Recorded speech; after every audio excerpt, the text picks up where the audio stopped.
Hey, how's it going? It's JPChivalry going live with 9 hours, 9 persons, 9 doors. Why do I keep looking to the left? I guess because of Higurashi. Right. But, yeah, we're live. Also, good luck with that call, FE. So, yeah, okay. We're good. Let's go to options. Whoops. Forgot I can't alt tab. Okay. So, yeah, I guess we're gonna beat this today. I don't know how long. I mean, I don't know. I think I went back and looked at the VOD to see what Dirk had said about time estimations for each of the games. So 18 hours for this one, 30 to 50 for the next one, and 18 for the last one. We're already at 18, so I don't know. I guess we'll see how long this takes. Well, because I don't know if were they going based off of Steam's hours? And they said they'd played it before, right? So, plus I'm sure they're a very excellent puzzle solver compared to me, so that's fine. Yeah, and I don't even know if there's puzzles gonna. Well, I guess not, right? Because they went through door 9, there was nothing, right? They just automatically went through to the incinerator. Had that moment with Ace, so I guess we're just experiencing story, probably. Maybe. Which is weird because I felt that the cargo room puzzle was harder compared to the whatchamacallit, the ship's cabin, the captain's quarters, wheelhouse room. So I don't know. Is there a puzzle? Is there not? It's gonna be choices. It's probably gonna be choices. It's probably info that we need to keep track of, and hopefully we wrote it down. But let's see. So we're gonna pull up the calculator, pull up the notes, pull up the dashboard, and then I think we're good. So, also I wonder what this preview thing is. Sequel way out. Oh, it's those. Unfortunately, that's the wrong answer. I'm Santa. What? Actually, I'm Santa.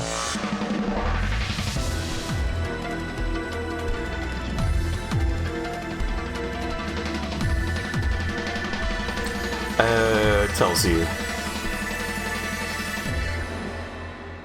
I see. Now it is time for our game again. So I think that's one from Coffin, right? And then secret door that carries 9. Let's go out.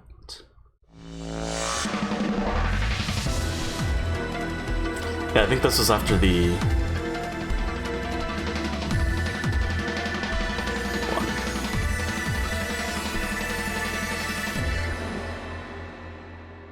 I think that was after the safe ending.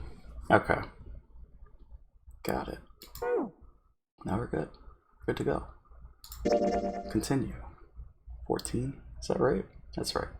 Because it has all of them, right? Safe. Load. Just. Before we start, actually, proper. Loading complete, resuming game. Don't do it. Skip. Wait for the text to load. Okay. So, right, scary truth. In June 2000, a man was admitted to the University of Washington Medical Center in Seattle to have a tumor removed from his abdomen.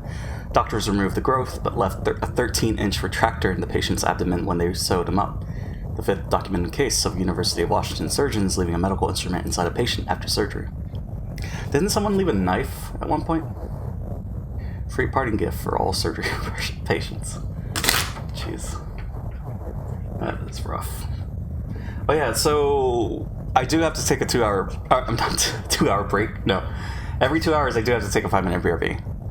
It has to happen because I got a headache towards the end of the last stream, or after. I don't know if it started at the end or after the stream ended, but I think I do have to take the 2-hour or the 5-minute BRB, and then I have to.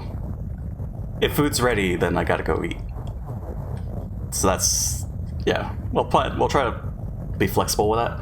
It's unfortunate because if I get raided, then they come to a BRB screen, which, you know, but I can't control that really. It's just, yeah.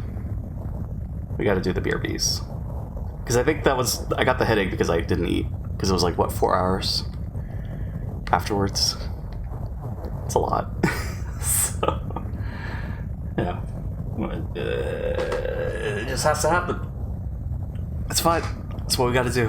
But anyways, let's continue. So, right, it remembers our choices, so we have to go here. Or do we go... Shit. Stop. Stop, Junpei. Go here.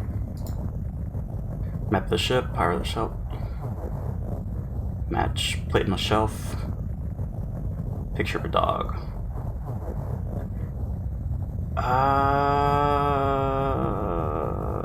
It's match, right? Plate on the shelf.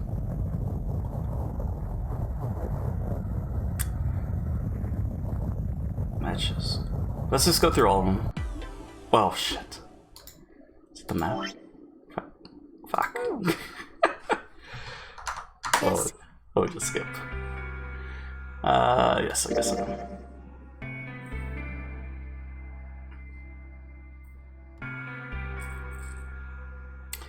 Because we have to get the clover. We have to get the Ice 9. Right. Jumpy, do you believe in that sort of thing? No. There's no curses. There's no mummy. It was Snake inside the coffin. I'm still blind, by the way. I felt that yesterday during the conversations, I don't know, that was a little spoilery, I think. Just talking about other games written by the same author. It set an expectation. I don't like that. But then again, I guess I'm guilty of the same thing. Because I keep referencing stuff that's applicable to me. So I don't know.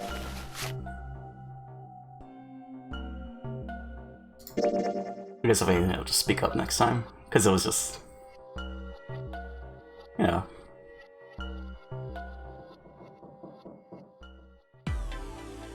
We're fine. Okay, so we got the thing. I'm gonna go here. Kitchen. Dry ice. I think dry ice. Right. Want it out of the freezer now. Did seem rather odd.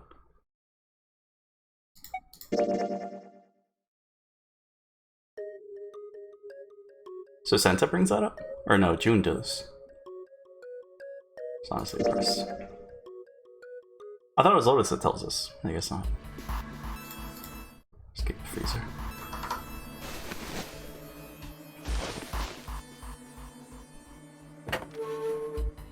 The big explosion.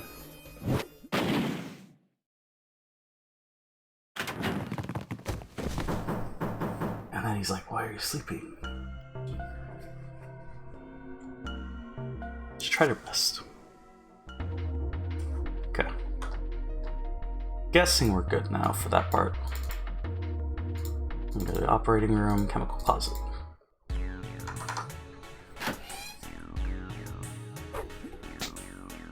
Go here.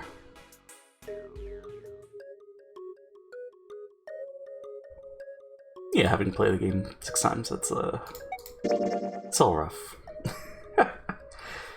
Thankfully, there's the flow. Speed things up a bit. So I guess we did all the puzzles, right? I should probably check the memories of escape. See what happened. Okay, before the door. Hey, hold on. So we get the conversation with Clover. Right, we gave her the 4-leaf clover.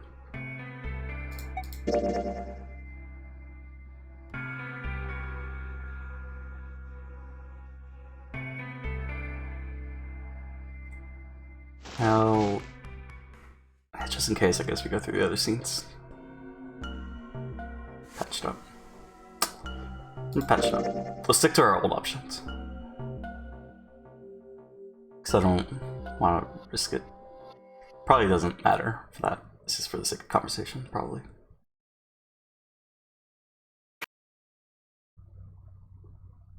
So okay. I'm gonna go over here. Oh, you don't need to redo them? The key art icon is already unlocked? Okay. But this one is not. Right? Shit.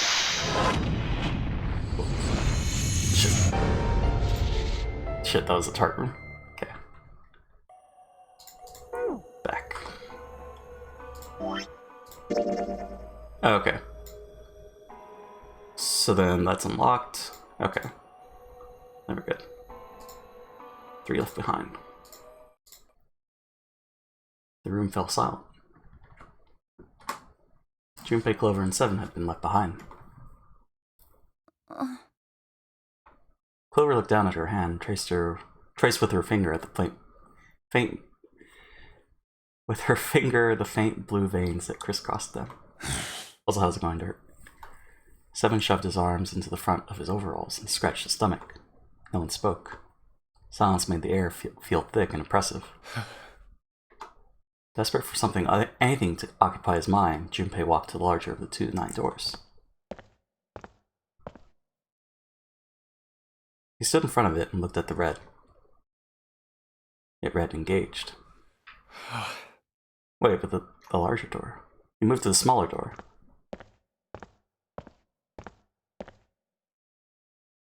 The red. Oh, okay. Never mind. I guess I went through that one. The red read vacant. The digital root of the remaining people was 7. 5 plus 4 plus 7 equals 16 plus 1, which is 1 plus 6 equals 7. There is no possible way for them to open a door with 9 on it. Junpei touched the surface of the door. June. He thought about June, about Akane Kurashiki. Was she safe? That was all that mattered to him. She was alive if she had escaped this horrible boat. That was what Junpei prayed for. 7 came up next to him. He pulled off his hat, scratched his head, and sighed. So, what do you want to do, Junpei? What do you mean, what do I want to do? What can we do? 7 opened his mouth to respond when a noise echoed through the room. Someone was pounding on something, vigorously. It wasn't mechanical, it was certainly human. Junpei and 7 looked at one another. What the hell is that? Shh, quiet! Clover motioned to 7 to be quiet. She put one finger to her lips, and she closed her eyes in concentration.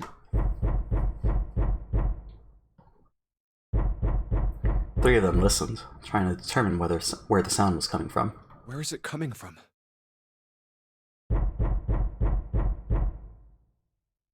Could it be?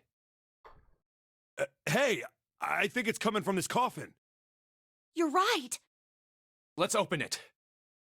But how? What are those muscles for? For show?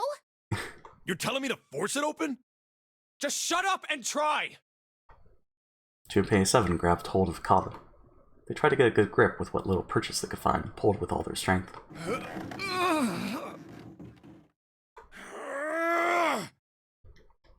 Damn it! Man, it won't even budge.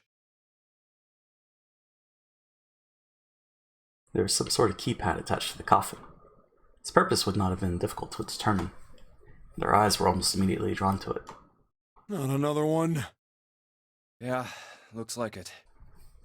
Do you think we have to put in the right password or it won't open? I think so. The noise wasn't stopping. In fact, it was getting louder. Whoever or whatever's inside this thing wants out, and now. I know that. But how? Without a passcode, I don't think there's much we can do. Couldn't even tell how many numbers the passcode needed to be. Isn't there a hint somewhere? Well, let's look for one. Say something to shake my head. But he doesn't know the password. Oh, you mean Snake? Unfortunately, there didn't seem to be anything near the coffin. Clover ran to examine the pews and 7 investigated the desk, but they turned up nothing. Ugh, there's nothing here. Not making this easy, are they? The sound still wouldn't stop. It wasn't a noise that belonged in that room.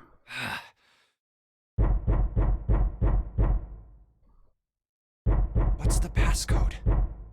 What am I supposed to do? How can we figure it out? I need something. So... The world blinked. What? Suddenly there was a voice inside of Junpei's head. Alright, okay, telepathy. Truth had gone, and truth had gone. Now truth is asleep in the darkness of the sinister hand. Wait, what? What the hell was that? That voice? Junpei was utterly and completely baffled. Huh? What? What's up? Seven and Clover ran over to him, but Junpei didn't know what to tell him. Huh? If he told them he heard a voice, they'd laugh, or worse, they'd think he was going insane. So all he said was, Oh, nothing. come on. He cleared his throat a little too loud and looked pointedly down at his bracelet. There were a pair of small buttons protruding from either side of it. Junpei. Press the buttons. Left, right, left, right, left, right.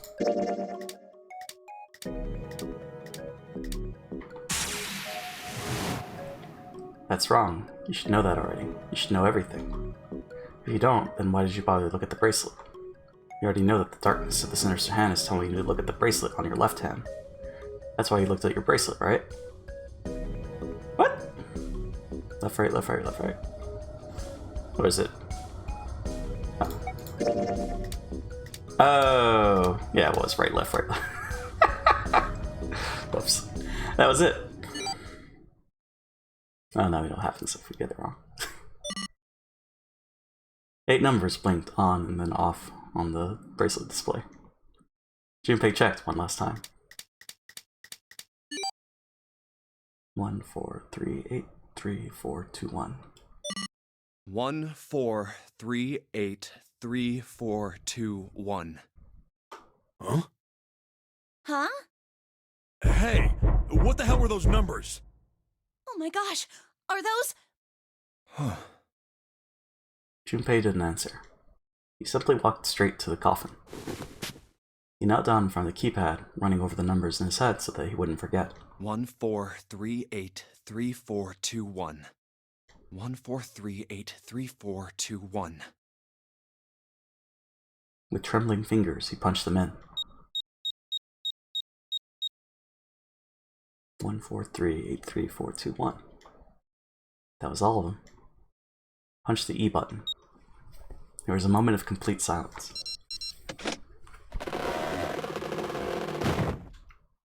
Then there was the sound of the coffin lid unlatching. Someone sat up out of it. No way! What? Why are you...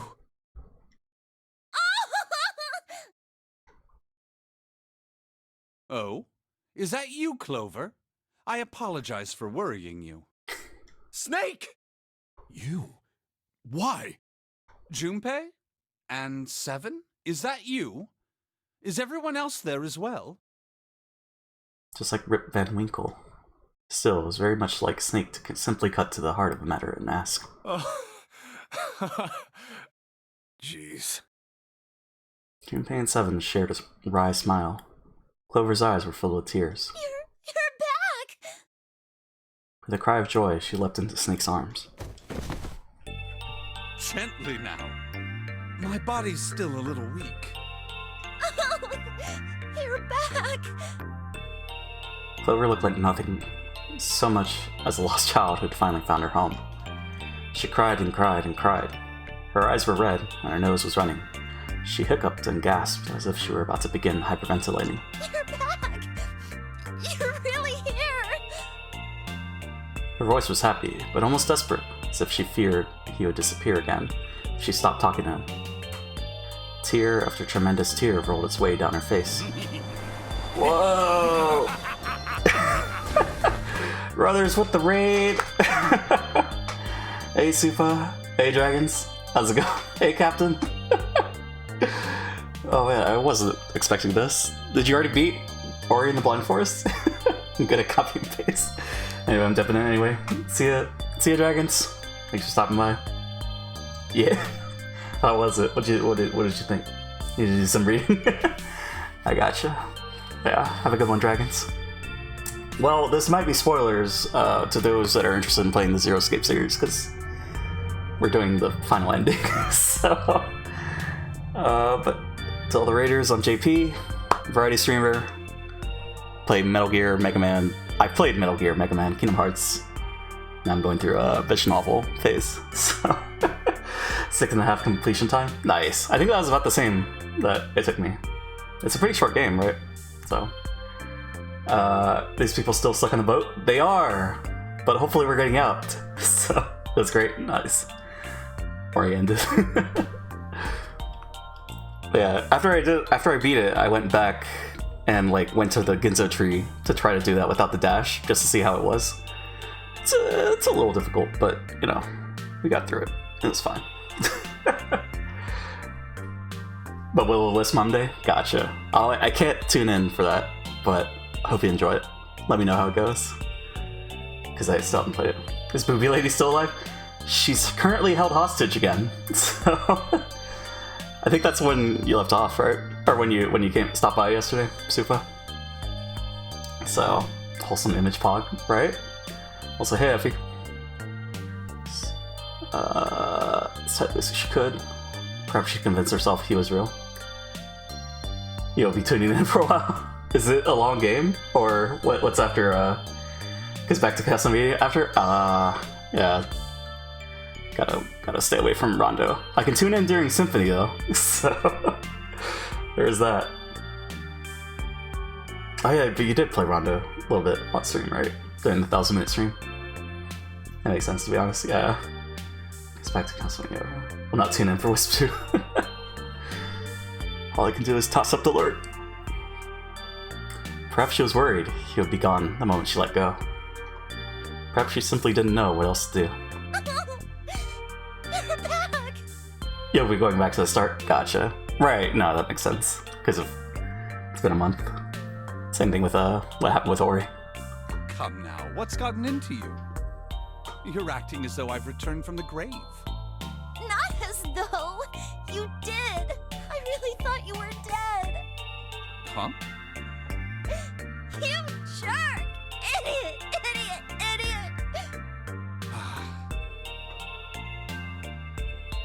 Clover broke into sobs so great she could no longer talk. It was a touching reunion between brother and sister, Baka.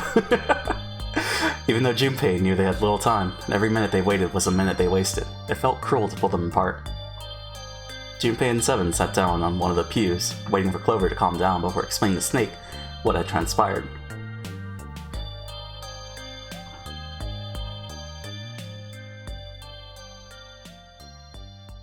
I see. I believe I understand things rather well now. Thank you. Snake. So wait, Will o' Wisp still has a graphical issue? Has that happened? If you're talking about the events and the safe ending, then yes. In the shower room, there is a dead body wearing my clothes. Makes very loud buzzes. Oh, that's because of that, you thought that I was dead, correct? He had quickly and neatly summarized the events of several hours. Yeah. Junpei nodded. You also discovered a corpse in the captain's quarters, and Santa turned on you here, in this room. It's graphics card gaslighting. Remember those when watching Dirt play it? Do I have it straight? Well, the dead body in the captain's quarters is a surprise. Sorry, there wasn't a good time to tell you. Don't worry about it. Well then. I've got a pretty decent idea of what happened while I was indisposed, but it's still something of a mystery who did all this, and why. The corpse in the shower room that looked like me, and the corpse in the captain's quarters. Why were they killed in the way they were? You don't know? No. Why would I? The guy in the shower room. We don't know who he is, so let's just call him Mr. X. They said it. Anyway, this Mr. X is wearing Snake's clothes. But you're wearing some kind of weird robes. That means someone took your clothes and put them on Mr. X. We need to figure out who that was. I apologize, but I have no idea who might have done this to me. I only just now woke up. I was unconscious during all the events you just described to me. They must have undressed me and changed my clothes during that time. When were you knocked out? When we split up to look for the red. Where did they get you? Do you remember? It was a small room in one of the hallways on C deck. What happened? C-Deck. The same thing that happened to every one of us when we were abducted. A canister releasing some sort of gas was thrown into the room. I believe the gas is some sort of incapacitating agent. Then that means it was... Zero. Looks that way, huh? There's nothing else I have to tell you. When I woke up, I was in this coffin. Junpei crossed his arms and thought. Why? Why did Zero make Mr. X wear Snake's clothes? How would that benefit Zero? I don't get it. What the hell does any of it mean? And I have no idea how I got the passcode for the coffin either. Truth had gone, and truth had gone. Where did those words come from? Why did I feel compelled to push the buttons on the bracelet after hearing them? Seven had asked him about it while they waited for Clover to finish crying. He had no answer for him then, and he still didn't. All I know is my fingers moved on their own. It was like I did it subconsciously. I don't get it. What the hell does any of it mean? On you to Junpei. His mind was a maelstrom of mysteries, clues, theories, and more mysteries. He could barely think. Also, Snake and Clover had been subjects in a similar experiment 9 years ago. The ability to access a morphogenetic field is affected by a couple of things. The first is epiphany, and the other is danger. And someone did actually die. A girl. Her name was... There had been another experiment conducted on this same ship 9 years ago, and a girl had died during it. Morphogenetic field theory. The two murders. Switching clothes. The notary game. Whatever strange thing was happening to Junpei himself. So instead of telepathy, it's like across universes, multiverses. The maelstrom in his head spat out words and ideas that disappeared back into it almost as soon as he grasped them. But as he struggled through them, Junpei began to realize something. There was something that tied all of them together, and the point connecting the dots. Zero. He's the ringleader. The person who trapped 9 of us on this sinking ship. Resume lurk. Sounds good, Effie? Zero should know everything. If we can uncover Zero's identity, all of our questions will be answered. Who is Zero? Junpei had the beginnings of a theory, but he could only test it. Or perhaps... At any rate, we'll have plenty of time to decipher the details later. For now, it is of utmost importance that we escape. Junpei, it was 4:30 the last time you checked the clock, yes? That means we have less than an hour. We must hurry. Hey, how are we gonna get out of here? Isn't that obvious? Through the other number 9 door. 5 plus 4 plus 7 plus 2 equals 18. 1 plus 8 equals 9. Oh yeah, you're right. With Snake, we can open the door. Don't tell me you hadn't figured that out. As they sniped back and forth, Junpei glanced at Snake's left hand. He was wearing a bracelet with a 2 on it. Come on, you gotta tell me these things. I, assumed you'd figured it out. Forget it. Let's just get going. I think they would have noticed that he had prosthetic when they were changing his clothes, though. 7 stomped off toward the smaller number 9 door. Clover, Snake, and Junpei followed. 7 quickly laid his hand on the red, and asterisk appeared on the screen. Junpei and the others followed suit and laid their hands on the scanner panel. Soon there were 4 asterisks on the screen. Seven glanced at them, then laid his hand on the lever of the red. All right. You guys ready to go? Yes.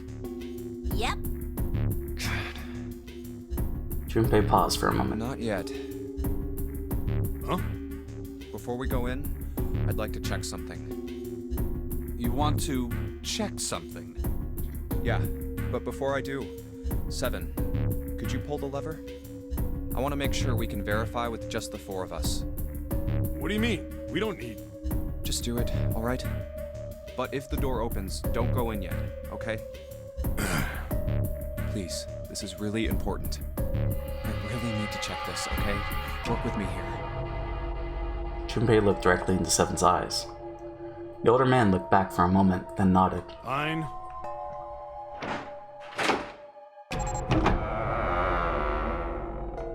Another door. Seven pulled down on the lever, and door 9 creaked open. Then they waited. 6, 7, 8.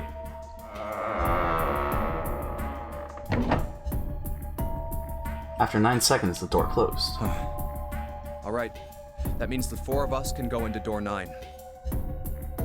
So, we knew that already. It's obvious. Obvious. Yeah, you're right. It is.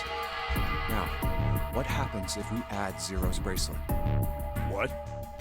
Zero's bracelet? Why don't you take it out, Clover? For a moment, Clover looked surprised, but she recovered quickly, stuck her tongue out at Junpei. So you did know I had it. I picked it up because I thought it might be useful sometime. She reached into one of the pockets of her voluminous jacket and produced the bracelet. Junpei took it from her and turned to Seven. This was on the left hand of the corpse in the captain's quarters. If you look at it, you can see it's got a 0 on the face. Just to make this a little easier to talk about, I'm gonna call the guy we found dead in the captain's quarters, Cap. Then I should be able to open door 9 with just me, Clover, and his bracelet. 5 plus 4 plus 0 equals 9. Though the big question is, if Cap is the mastermind of this game, would he really put one of these bracelets on? Anyway, let's just give it a shot. Clover, give me your hand. Okay. Now the captain's bracelet. And pull the lever. However, the door didn't open. The reds displayed red error. I knew it. Now, what does this tell us? Maybe the bracelet has to be on your wrist in order for it to work? No, that's impossible. Did you see how the panel showed a third asterisk when I scanned Cap's bracelet? Whether or not it's on your wrist doesn't matter. All you have to do is put the bracelet near the panel for it to register. Seven waved his bracelet in front of the scanner panel. Sure enough, a single asterisk appeared on the red. Huh. Looks like you're right. See? So what does that mean? There's only one possibility. That bracelet isn't the number 0. Is that what you're saying? That's right. Then what number is it? Let's find out. Junpei. Scan the bracelets with this combination. What was it? 7 Junpei Cap. 6, 7, 5? Hold on. Do some math.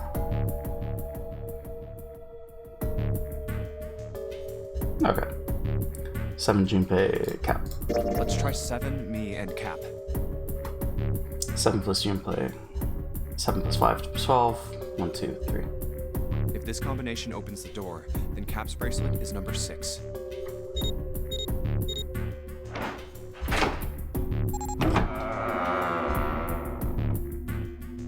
Hey, it opened!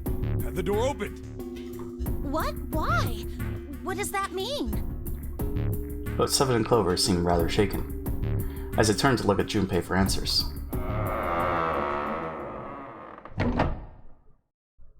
The door slid heavily shut. Junpei raised an eyebrow. Isn't it obvious? Cap's bracelet is number 6. 7 plus 5 plus 6, 18 equals 18, 1 plus 8 equals 9. But doesn't it say 0? This isn't a 0. The symbol on here isn't a number 0. It's a letter O. Oh. Oh, Whoa, wait a minute. I don't get it. I mean, we figured out that Cap's bracelet is 6, right? debate. Yeah. Does that mean there are 2 people with 6s? Before Junpei could answer, Snake spoke up. There is most likely only one person with a 6. But I don't get it. What about June? Well, this is only an educated guess, but I think June's number was never 6 to begin with. Her bracelet was flipped. In other words, June's real number is... 9. 9. That seems the most likely. Then all this numbered door stuff was just a load of crap? Why would you say that? Because if June is 9, then the numbers wouldn't match up. This is true. Clover grabbed Junpei's notebook and began to write furiously in it. Here, look. Junpei leaned over to look at it. List of all the numbered doors June's gone through. I'll let you know what I'm writing, okay, Snake? Door 1, door 4, 635, plus 8, 22, 4. 638, 17, 8. 637, 8, 24, 246. And so on. And that's everything. I wrote down which door she went into and with whom. And I wrote what all the numbers were. So if you switch 9 in wherever there's a 6, the numbers don't work. If the digital root is 7, then you can't open door 4. If the digital root is 2, then you can't open door 8. Clover, do you notice anything interesting on that list? What do you mean? You're talking about 3, right? 3? Santa's always in the room with her. That's what you're saying, isn't it? Yes, that's right. What about it? That's quite simple, really. You told me that the first time you came to this room, Lotus is 2, but whatever. Just focusing on Santa. Santa was the first to refuse to leave June behind. Now, doesn't that beg the question why? Why would Santa do such a thing? So they're both in on it. The answer is easy. Because Santa can't open door 9 with only 7 and Lotus. Of course, there's only one reason for that. His number isn't actually 3. Santa's real number, 7? Would you be so kind as to modify my sister's equations? Yeah, sure. 7 took the pen from a confused Clover and began to adjust her calculations. This is what you were getting at, right, Snake? 0. Read at the changes he made. When he finished, he looked at Snake. Snake smiled. Thank you. That is exactly right, 7. Santa's true number wasn't 3. It was 0. No way. Santa is 0? And June was 9, not 6. Conversely, Santa was 0, not 3. Plus 3 and minus 3, they cancel one another out. Nothing appears out of order. Santa was still playing by the rules of the nonary game this whole time. Precisely. So you're saying Santa planned this whole thing? That would make sense for the sub-ending. I'm not sure if he acted alone or not, but I think it is safe to conclude that he is 0, if my hypothesis is correct. Clover bit her lip. She seemed to be having some difficulty believing her brother's explanation. Junpei. That would explain why he was missing during the safe ending. Junpei remained silent and thought. Snake's hypothesis. Something doesn't seem right. June's bracelet being flipped. Even if that were possible, that would mean there are 2 number 9 bracelets. And if that's the case... All right, that's enough talking. Let's go. It's high time we went through that door.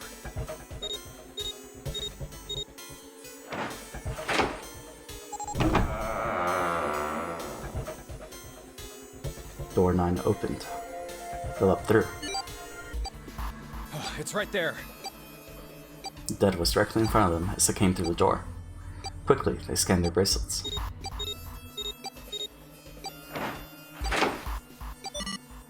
And the detonator stopped. Oh, Detonate! After pausing for a moment to catch their collective breath, Junpei and his companions headed down the long hallway in front of them. Alright, let's keep going. At the end was a set of stairs leading down into the ship. I think these stairs go to the bottom deck. They leaned out and looked over the side. Looks dry. Let's head down. After deciding it was safe, they headed down the stairs. Before long, Junpei and his companions found themselves on the bottom deck. They turned left into another hallway, at the end of which they found another door. Hey, it's a... Neptune? And of course, there was a symbol engraved over the keyhole. Looked like the sort of harpoon one would use to hunt fish, the kind with 3 prongs. Snake traced the shape of it with his fingers. This is the Neptune symbol. There must be a key around here somewhere. Neptune key. I only have the Uranus key card. Clearly, it wasn't going to open this door. It's a different planet. Plus, it's the wrong kind of key. Let's turn around and go back for now. Yeah. After examining the door for a few more minutes, they gave up and headed back the way they'd come. Hey, another door. With a little more searching, they found a metal door. And a card reader this time. A symbol was engraved onto the card reader. It's the Uranus symbol. This is the place. He muttered to himself and slid the card through the reader. It beeped once, and the light on it turned green. With a heavy metal groan, the door creaked open.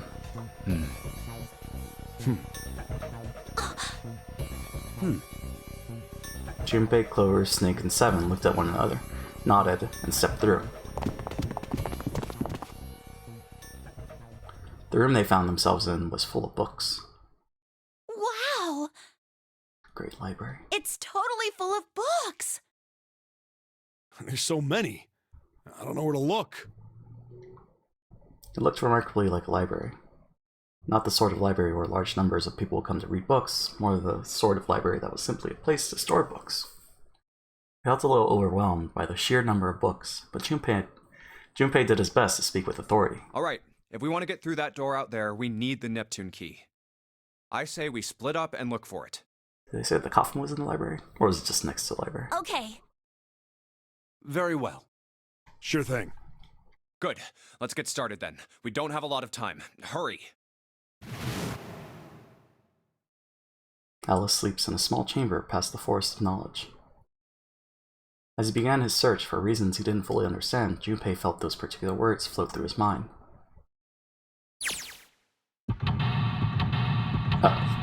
Actually, I have a puzzle.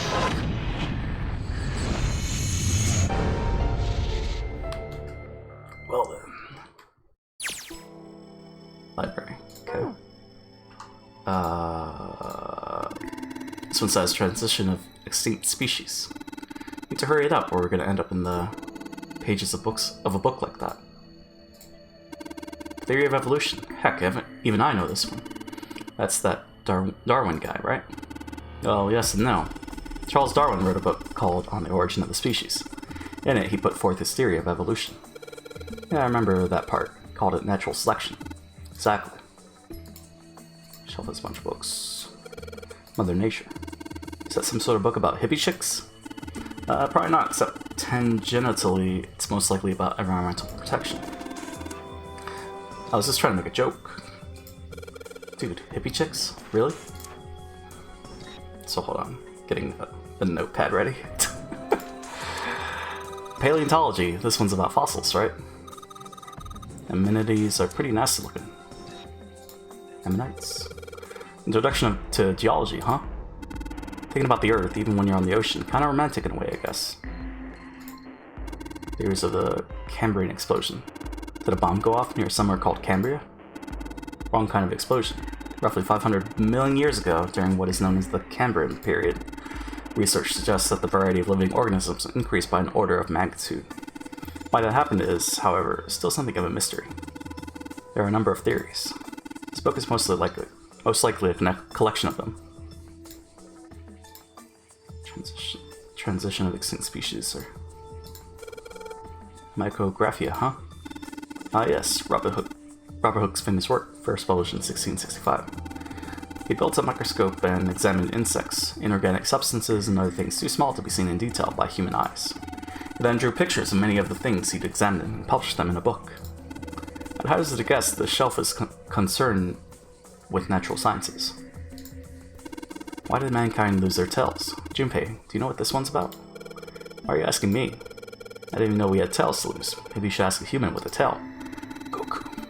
Mankind's ancestors most likely lost their tails as they were no longer useful and the nutrients required to grow them were better put to use elsewhere. At least that's what I read. I was rather young. May have remembered it incorrectly. Huh? Why the hell would a kid be reading a book like that? Creatures of the South Seas, huh? I wonder if this one's got pictures of colorful fish and stuff. I mean, in my childhood, I read dinosaur books and fish books. Property values going up out in space too these days? Man, I guess times are tough for aliens too. This one says cosmic inflation. Supersymmetric string theory in 10-dimensional spacetime, huh? We're just talking about super string theory. It's a theory of reality where, how to explain? It says that all elements of the universe are governed by the vibrations and harmonics of tiny supersymmetric strings. What's this? An overview of conformal field theory? Well, it's a theory that posits an invariant quantum field where conformal transformation can take place. Knock it off with this science voodoo stuff. Trying to put me to sleep? Theory of general relativity, huh? Oh, I know this one. That's Einstein, right? Okay. Quantum gravity. 7, do you have any idea what this is? How about you start by using real words? Then maybe we'll get somewhere. Okay. What's the deal with these titles? They're all just gibberish. Hey, what if we, like, switch them around? Switch them around? Yeah. If we move them around, maybe they'll spell something. Oh, I get it. Yeah, heck, it's worth a shot. Right now? Well...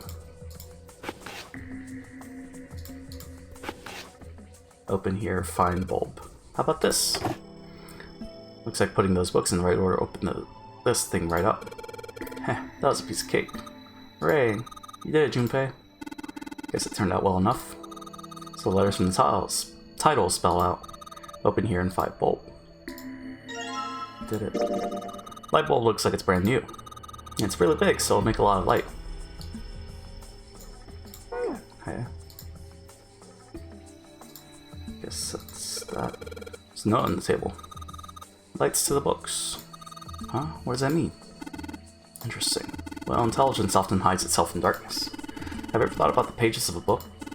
Each page only sees, what, maybe 2 or 3 minutes of light before the reader is on to the next? They spend the rest of their lives locked in darkness. Rather like myself. That's horrible. No, don't get me wrong. I'm not complaining, not at all. I live in the darkness, yes, but that has gifted me with the ability to catch the truths others might miss. I can hear the voices hidden in the darkness, you might say. It's a coat rack, like a place where you can hang coats and hats and stuff. Well, this one's not too big, so maybe just hats. Mother Nature. Oh, okay. Well, that's the same. So that's all that. That's that. Energy theory, huh? I don't understand the damn title. Looks like this shelves all science and technology. Okay. Kitab al-Azif. Man, they've got some weird stuff here. Can't even pronounce this one. Who's that? Some famous guy? It's not a person's name, it's the name of a fictional book created by Abdul al-Hazred. Said to be one of the sources used in the creation of the legendary Book of the Dead, the Necronomicon. Oh. So these are all occult books and stuff. Mia would love this. This one says the Golden Rabbit and the Moon on it. Does that mean it's about a rabbit that lives on the moon? Rabbits are pretty cute. What's the moon stuff about? It's talking about the Judas tree that is said to grow on the moon, according to Chinese legend. This book is called Mind Swap. You mean you could, like, change bodies with someone? Well, I guess I wouldn't mind switching bodies with my brother or Junpei too much, but I'd rather die than let 7 switch with me. The hell? Like, I'd even want to swap bodies with a little brat like... Hey, Were you just imagining it? You were. Shut up. Yeah, well, wasn't the only one. Teletemporation and telepathy. What the hell is this one about? Well, I know what telepathy is, but I never heard it's teletemporation. It refers to having the ability to travel through time. Guess we go downstairs. Owen, Dadkind,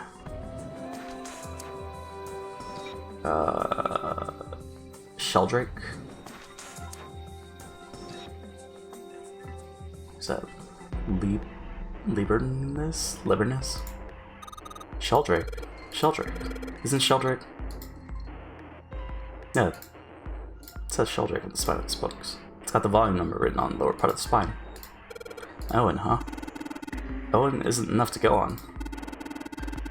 Perhaps it's about the English Revolutionary. Wasn't Owen that one song from Toho? What the hell is this? Wasn't that a German mathematician? Maybe it's a compilation of his work. Owen was not here, or something. Libernus. This book is in German. Looks like it's the complete works of something. Never heard of it. Well, if Snake doesn't know what it is, I don't think we'll ever know. It says Riemann hypothesis. What is there a hypothesis about what a Riemann is? Isn't it pretty straightforward? Heavens, no. There are many factors, though. Length, girth, lubrication, or lack of. It's an exciting and rapidly growing field. Whoa. That's a weird book, Junpei. Indian mathematics? Hahaha, that's funny. What? Why is that funny? What?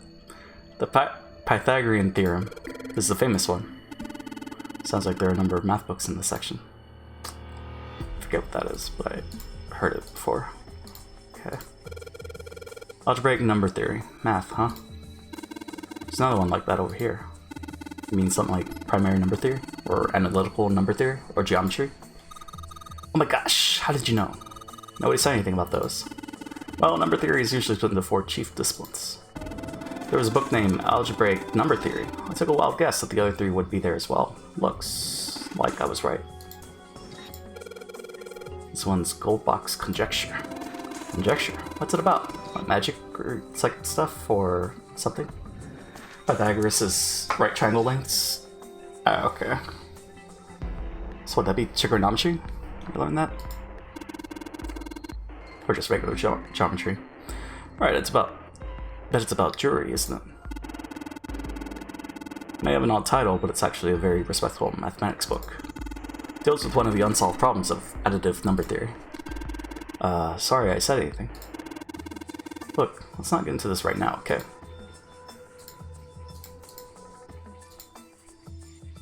Okay, we got arrows.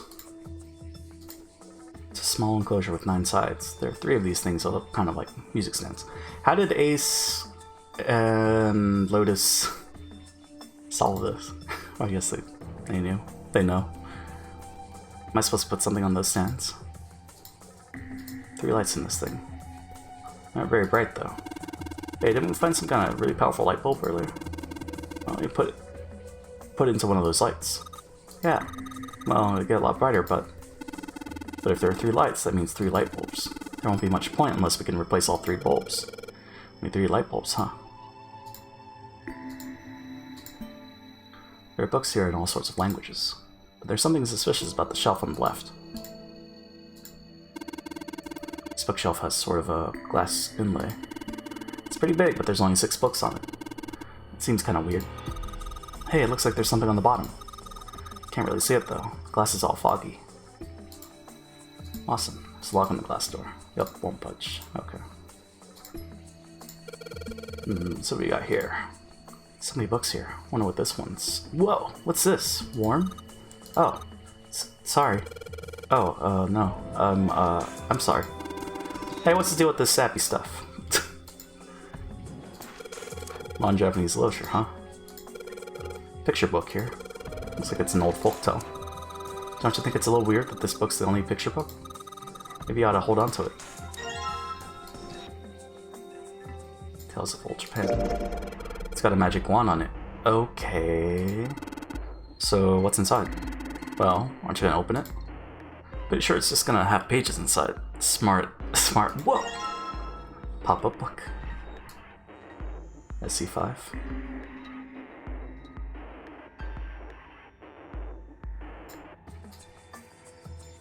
So is that SE-5? Or I? It's probably I. Sace. Ugh. Okay, let's write that down.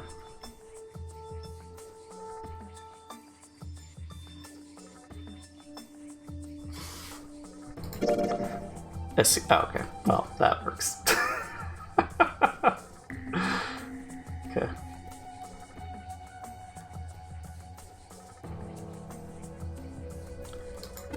What is that? Well, when I opened it, these 4 letters popped out. So I guess it's a pop-up book, huh? SC5. Wonder what that means. This isn't a picture book. There isn't a picture book on the shelf anymore. Agricultural and historical organizations and folklore. What's this? Origin of Japanese folklore. Looks like there are a bunch of books about Japanese culture here. Mostly ones about folklore, though. Well, folklore can cover a wide range of subjects. History, urban life, religious trends, environmental changes, oral traditions. Folklore can cover all those things if you know where to look. This looks pretty deep. So that was that. That's that. Okay.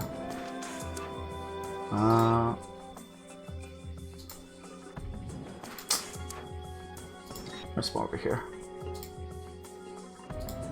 That opens that. History of the medieval period. Maybe it's about Sir Lancelot? Isn't it just a story? I don't think you're gonna find a guy who didn't really exist in a history book. Hey, it's another one of those kids picture books. Looks like a lot like the other one we found. Courage and Indians? Cowboys and Indians. This one has some Native Americans on the cover. Hey, Junpei, take a look at this one. Native Americans. Huh? Maybe it's got some... What? Pop-up book. Because it's one of them pop-up books, right? Got the letters LRK popping out.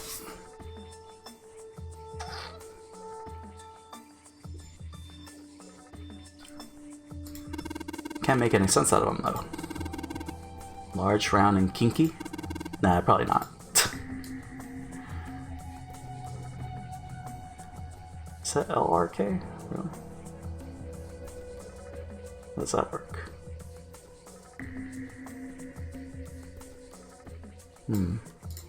Well, take their word for it. What's Hellenism? I think it's something like a fusion of Greek and Oriental culture. Permian creatures? Seems a little fancy for some kind of prehistoric critter.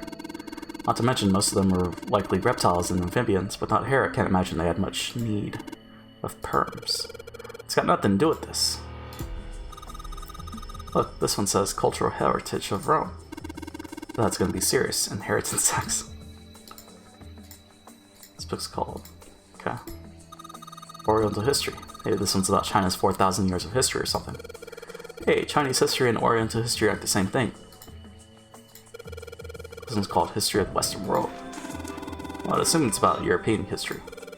Yeah. Just gonna leave it at that, Snake. Doesn't seem like you. Hey, look at this. This book's called Greek Mythology. Damn, that thing's huge. Can't imagine anyone's actually read the whole thing. Pretty sure it just put me to sleep. Okay. Black hole hypothesis. Gamma ray astrophysics. Guess this bookshelf has an astronomy theme. Energy theory. Development of nanotechnology materials. Interactions between shortwave energy and matter. What else we got? Just listening to you read this toss give me a headache. Can't say fancy technology stuff and I get along really well. People talking about that stuff and you're gonna put me to sleep.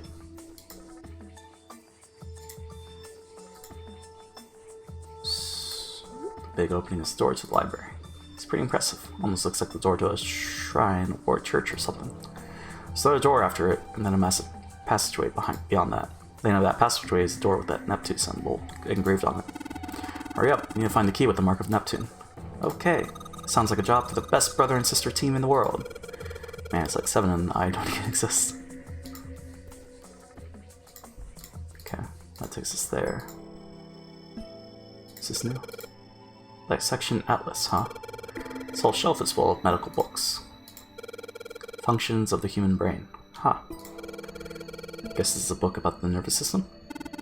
I'll have to ask you to read it to me, but I don't think we have the time. Kinda curious about it too. There's gotta be a reason why people connect with each other, you know? Principles of monkey behavior, huh? I imagine that's a book describing praxeology studies on monkeys.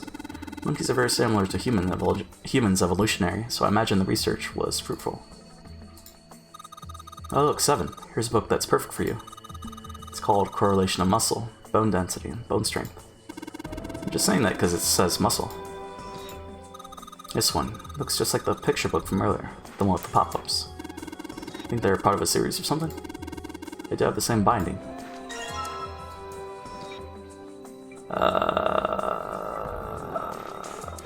Something essentials of baseball.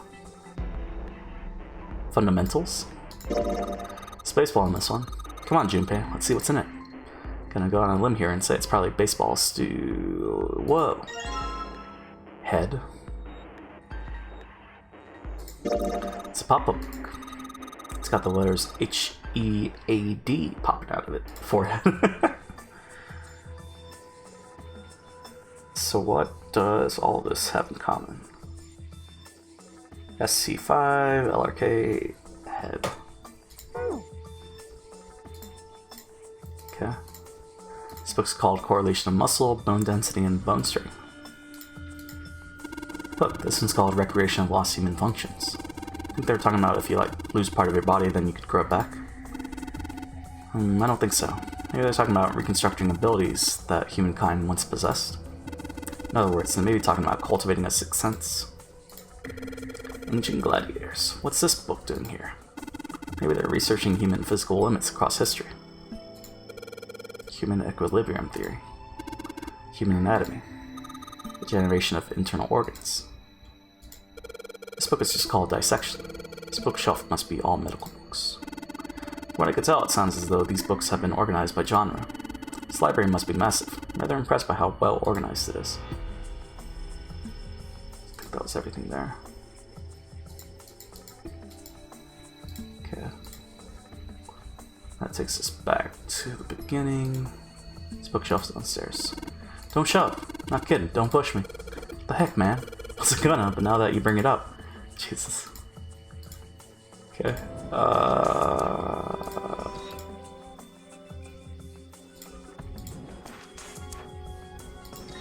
This iron plate is bolted down. Don't think it's a door, I think it's just a wall.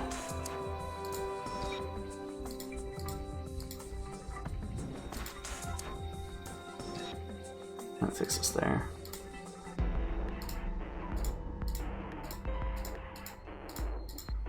It's got the volume numbers in the little part of the spine.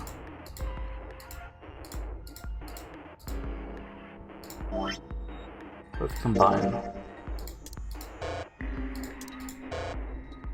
Okay.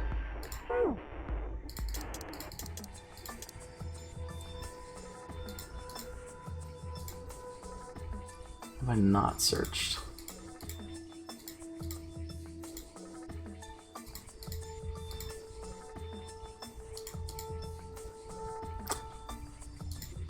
This is a scaffold for the top floor. Goes all the way to the four corners of the room.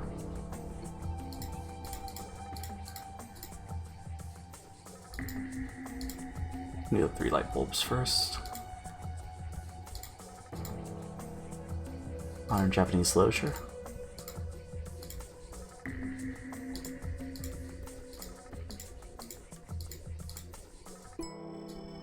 So that's that.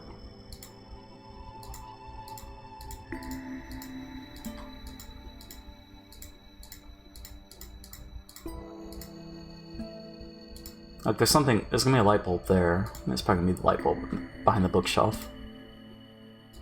I need the key first.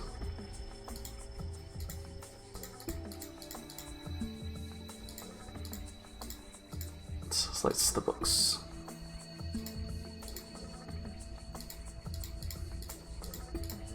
Or maybe we just... hold on. Other side of the junction.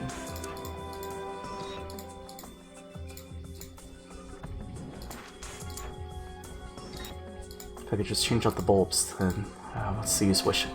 Don't have any more light bulbs. I can't.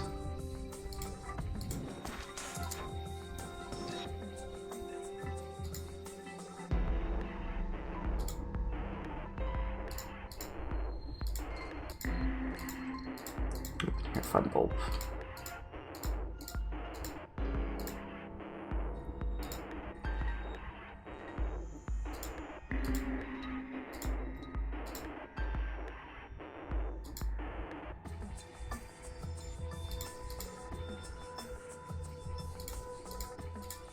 Nature.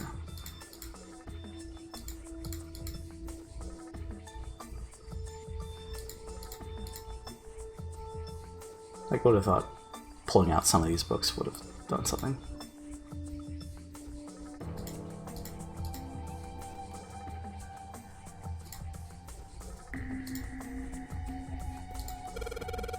Oh, there's more. An overview of photochemistry. I think whoever set this up wanted us to see the cover, not the spine.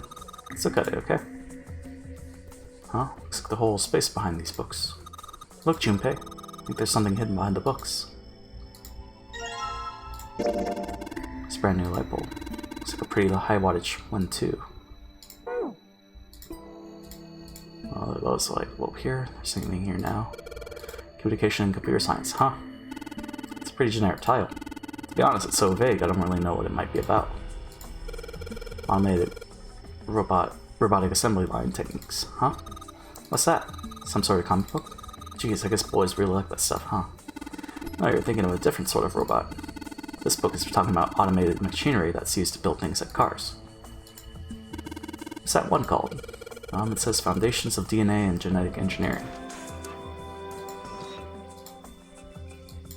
So that took us there. This bookshelf is full of occult stuff. So that's that. That's that. That's that. And that's that.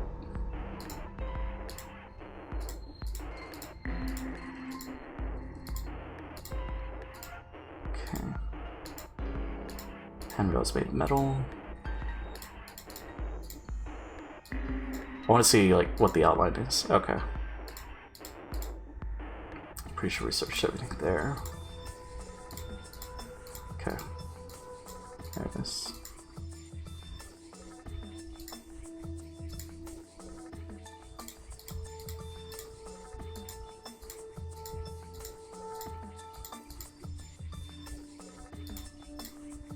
Yeah.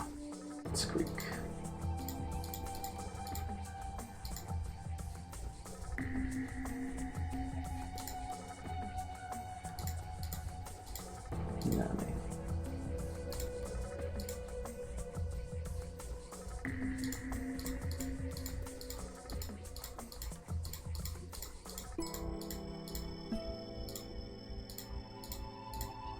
What are we supposed to use the pop-up box for?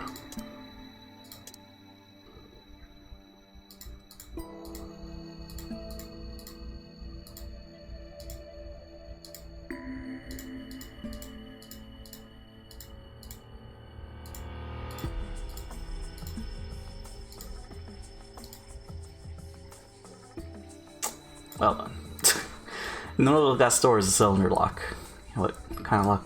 Where you rotate the numbers around until you've got the right ones to open it. What the hell is this? It's like they just gave us the answer. Guess I might as well give it a shot. So...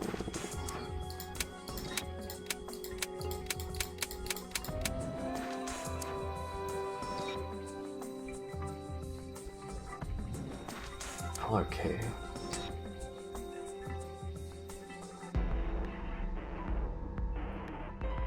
Do I have to convert it?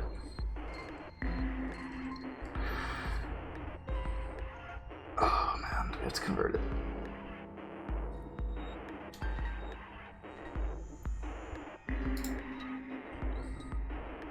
Astronomy.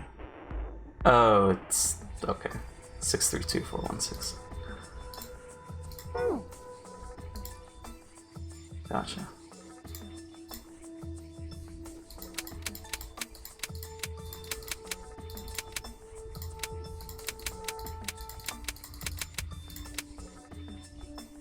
They're not. It's not 146. 416. Whoops.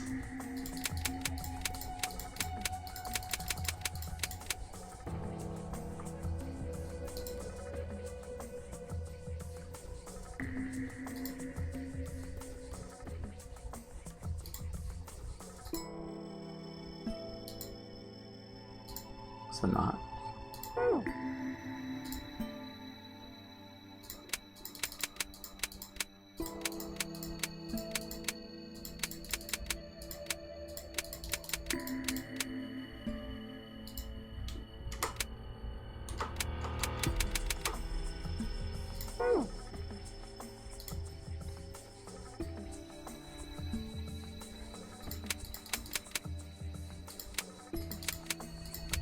Yeah, it's probably like.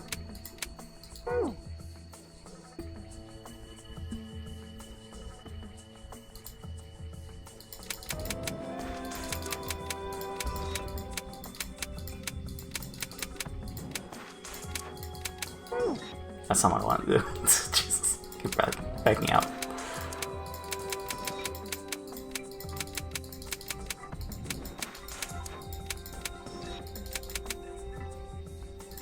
Unless it is. Oops. Let me fix that. Discord, OBS, game.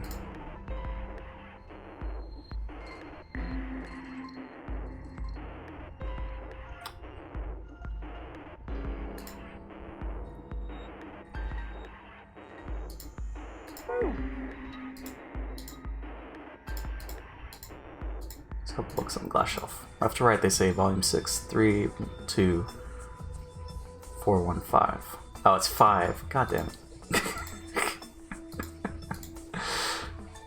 I guess it didn't strike me that it would be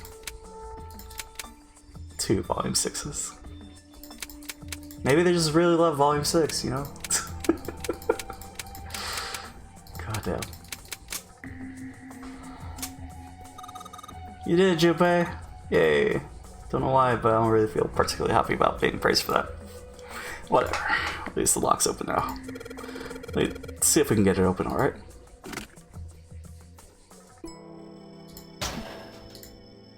All 6 books in printing at the Sundry. Oh. No. Yeah. Feels like a light bulb. Pretty high wattage too, unless I miss my guess. They should generate quite a bit of light. Alright, so 3 lights in here. Gonna change these bulbs. Now they should. Whoa! Those light bulbs really make a difference. It's pretty bright in here now. Wow, it's so bright now. It's almost blinding. Alright, that means we just have to do this. It's really bright in here. Do we not?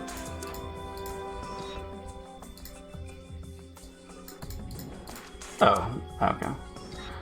There's 3 of these things that look kind of like music stands. Okay, how about try putting the picture books on the stands? Then... Awesome. Looks like it worked. Sheldrake 5. Way to go, Junpei. Good job, buddy. Something projecting on the bottom. These letters, they seem familiar. It says Sheldrake on the spine of this book. It's got the volume number written on the lower part of the spine. What? Oh, I have to actually investigate. Okay, gotcha. 5. Sheldrake 5? I think I saw the rest of this collection somewhere. Yeah, I think it was somewhere around here. Let's go take a look. Okay. Sheldrake. Have you heard of him? Sheldrake, I mean. Yeah, Lotus told me about him. There's a British biochemist named Sheldrake. He has a rather interesting theory. Morphogenetic fields, which relies on the theory of morphic resonance. Really? From Lotus, huh? Well, Clover also said something to me about that stuff. She did? Yeah, what was it? The ability to access a morphogenetic field is affected by a couple of things. The first is epiphany, and the other is danger. That girl. I told her not to tell anyone. You did? Why? Well, Look, man, I didn't push it because we're in a hurry, but I'm kind of sick of this. How about you just tell me, okay? tell you what? Don't give me that. About the experiment. Ugh. Very well, fine. I'll tell you everything. But not here. Let's move to the top floor.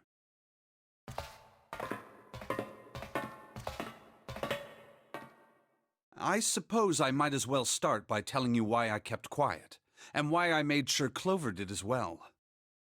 To be honest, the explanation is quite simple.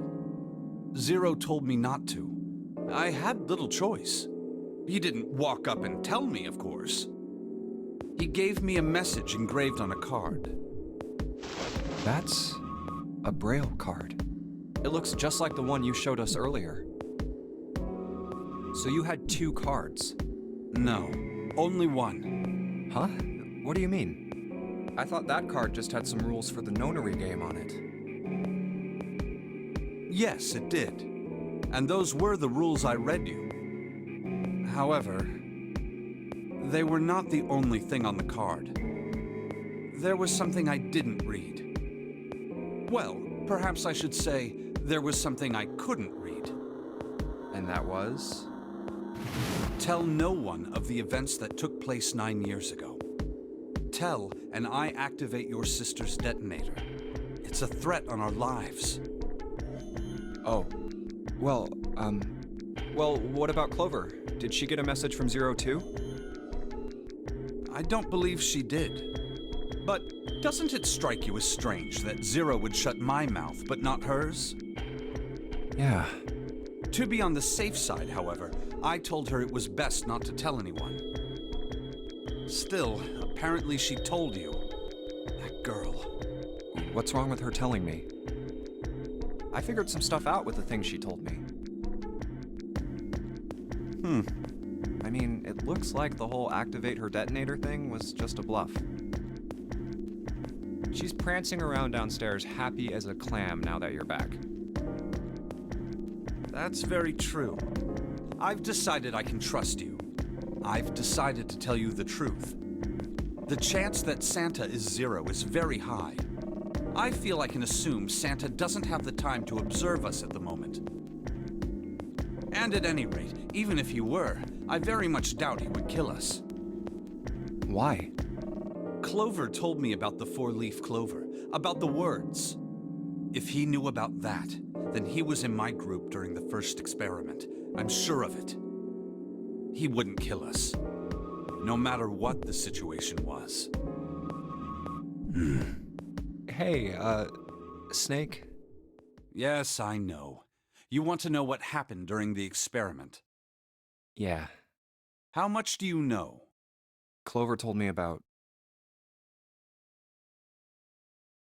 I see. The morphogenetic field in the experiments 9 years prior.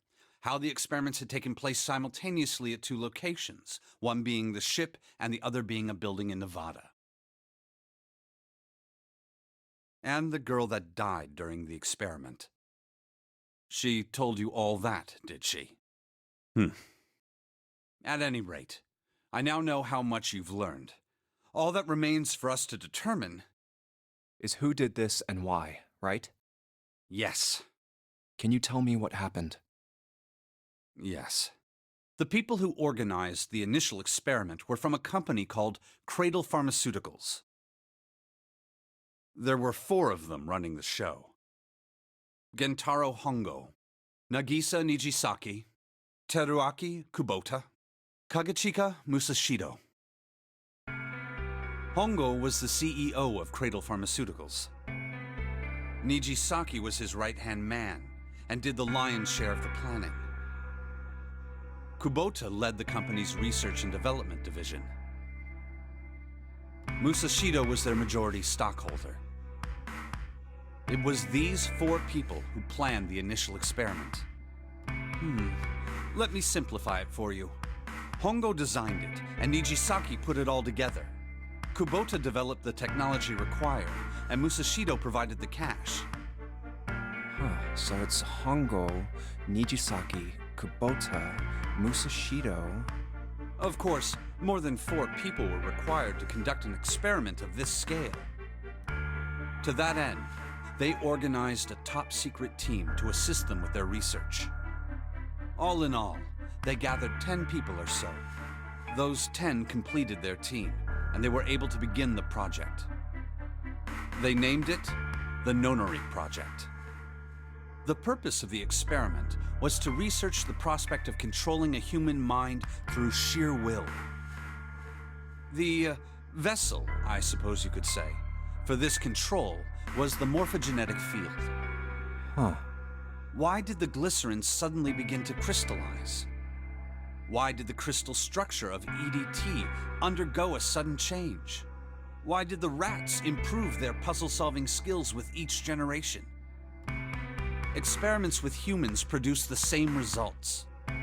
The more people who knew the answer to a question, the more there were who could answer correctly without having seen the problem before. Why is that?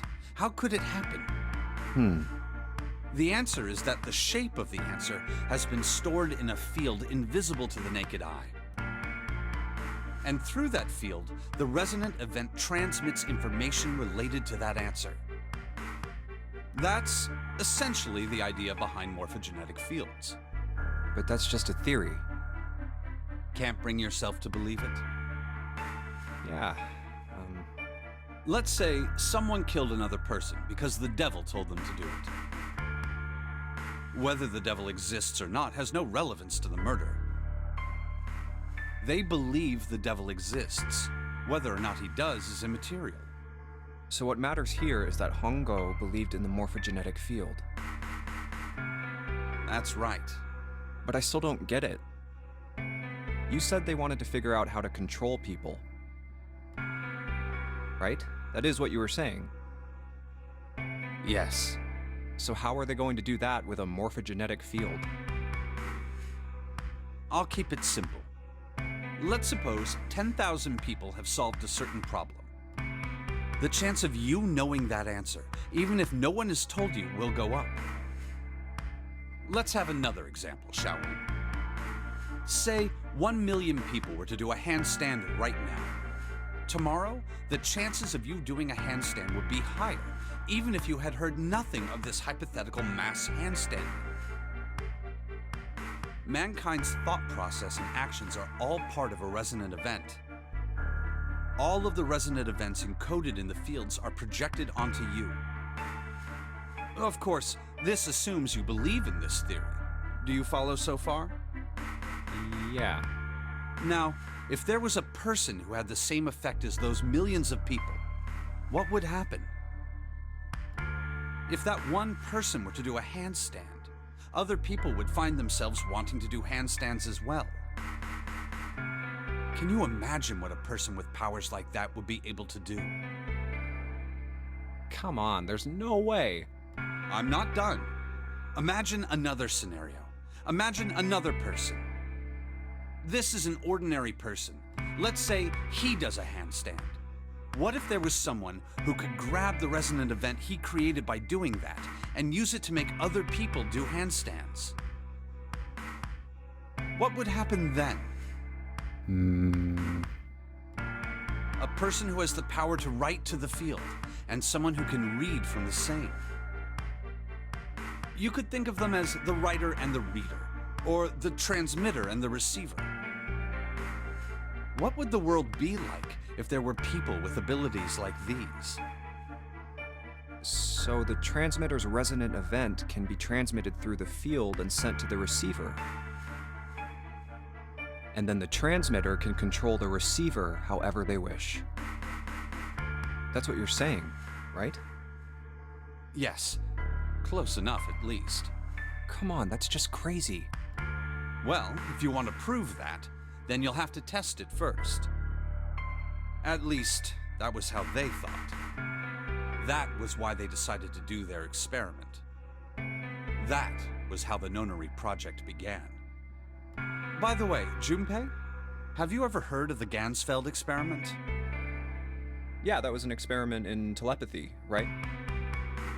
You place a pair of subjects in separate rooms. Then you show one a picture and ask the other what they see. Interesting. I'm impressed. Yes, that is exactly correct. So, why did you bring up the Gansfeld experiment? It was used to screen subjects for the Nonary project. The hospital in a remote town was affiliated with Cradle Pharmaceuticals.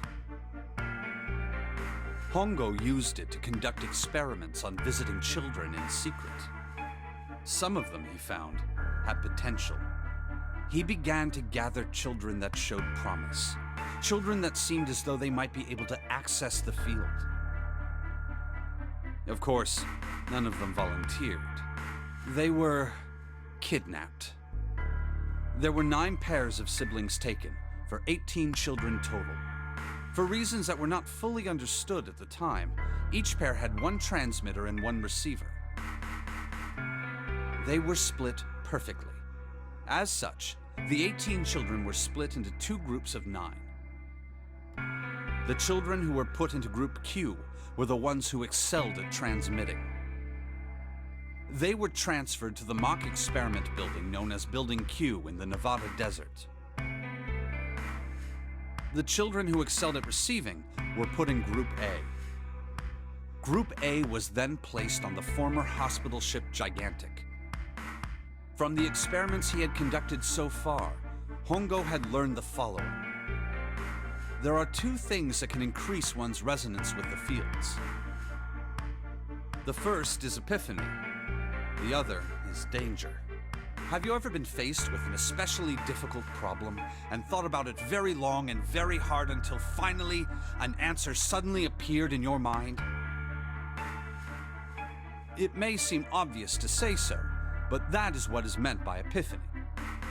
The information obtained through that epiphany can be easily transmitted through the fields, where it can be easily interpreted. Adding danger to that equation allows for even easier field access. That's where Hongo came in. They set up a number of puzzles across the Gigantic.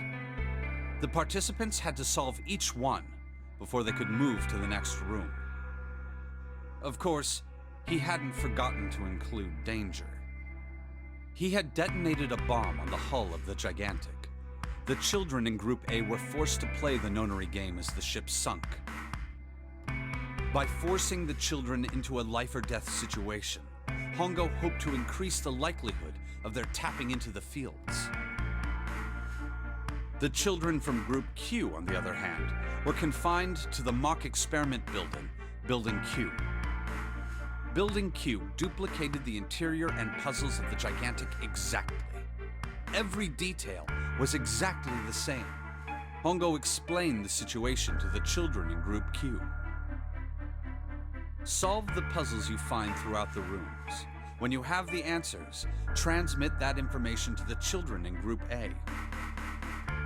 If you succeed, they will be able to solve the puzzles and escape. But if you fail, then the Gigantic will sink, and your brothers and sisters will drown. Those were his orders. Do you know why the astronauts of Apollo 13 were able to return to Earth safely? It was because NASA had access to a replica of the Apollo 13 capsule. All of the equipment, the instruments, everything. All of it identical. Everything was just like the real Apollo 13. NASA was able to replicate the situation the astronauts found themselves in. By putting themselves in the same situation, they attempted to solve the problems the astronauts were dealing with. Once they found solutions, they reported their findings to the men aboard the actual capsule. That was how they were able to return safely. It was the same with the Gigantic and Building Q. The children from Group Q had to use the power of epiphany to solve the puzzles they found and transmit what they learned through the fields. The children in Group A, however, they had to access the fields to learn how they might advance to the next stage.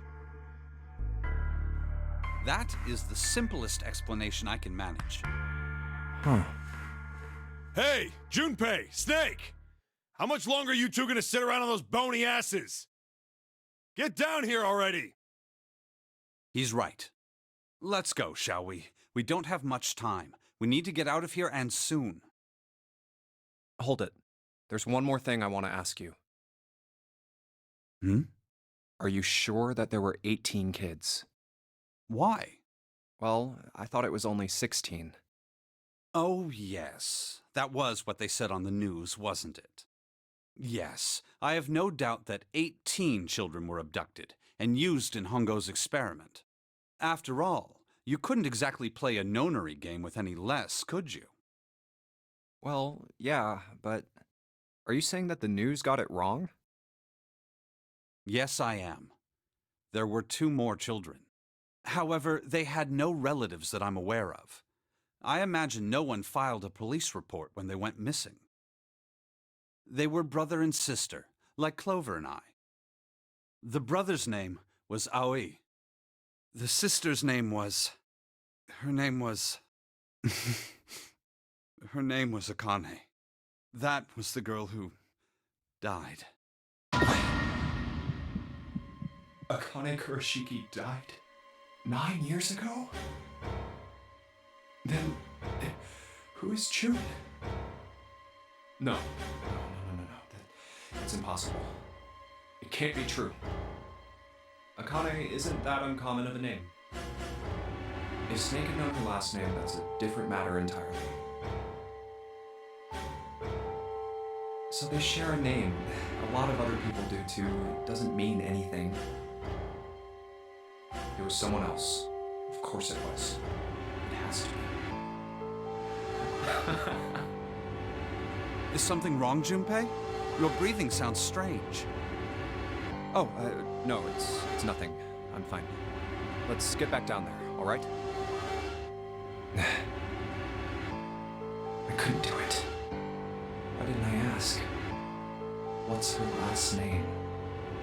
I just couldn't get the words to come out.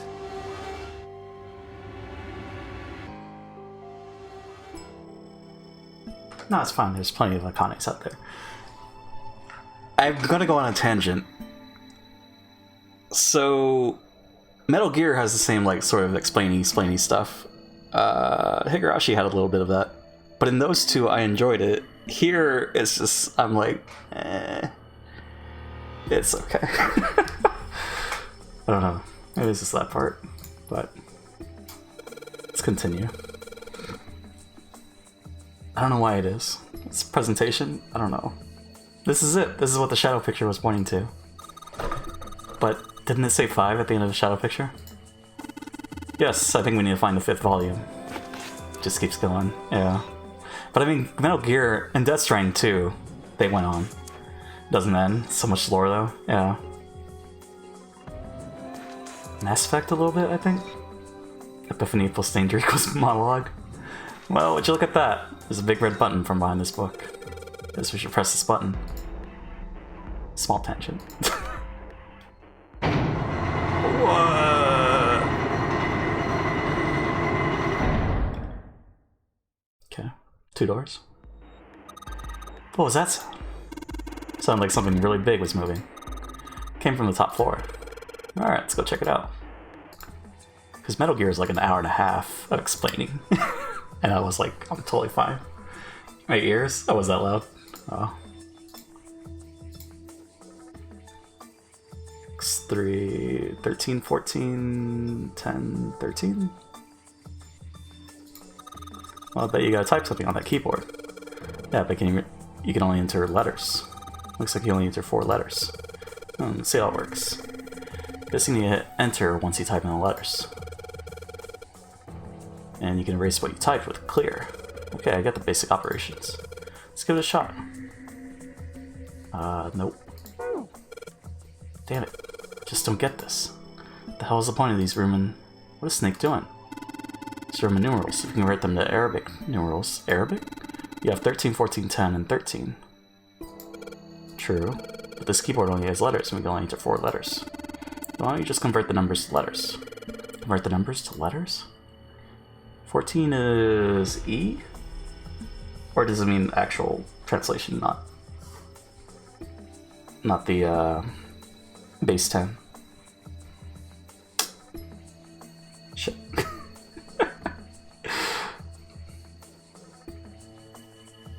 10 is J, I think. Or no, it's K.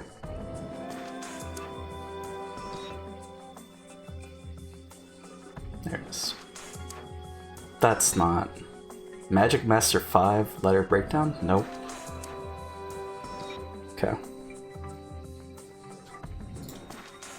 Okay, so I press enter after I type in the letters. If I screw up, I can delete what I typed with clear. Alright, let's try this again. Shit, I didn't write it down. I didn't write it down, hold on. 13, 14, 10, 13. Okay. Why isn't this working? Hey Junpei, I was thinking, isn't this kind of like the other one? Other one what? Come on, you remember. One in the captain's room. I know. Just patience. M? 14, 10, 13. N. J. M. What? So it's gotta be the other one. Base 10.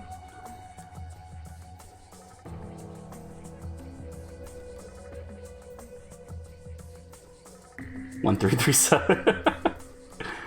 Can't be. Math is fun. Hexadecimal. What happens when you need more than 10 digits? 69, 420.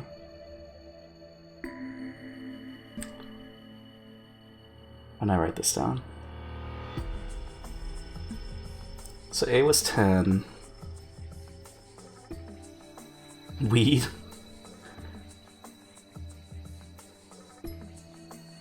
What am I looking for?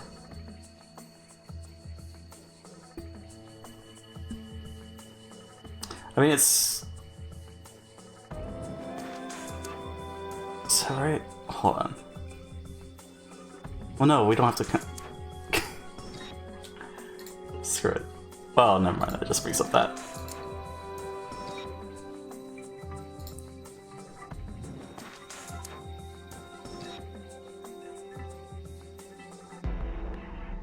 Is this just inaccurate? Is that what it was?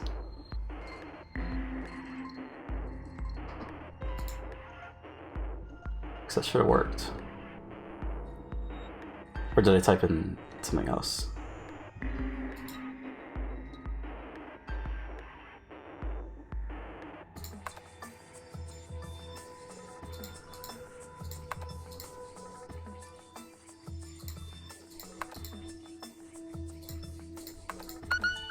No. Why? Why the hell isn't this working? I remember Junpei? I think in the captain's room. Put in letters for numbers, remember? So I think we gotta do the opposite of that, right? The opposite? But that was with base 10. But that was 10A, 11B, C12, D.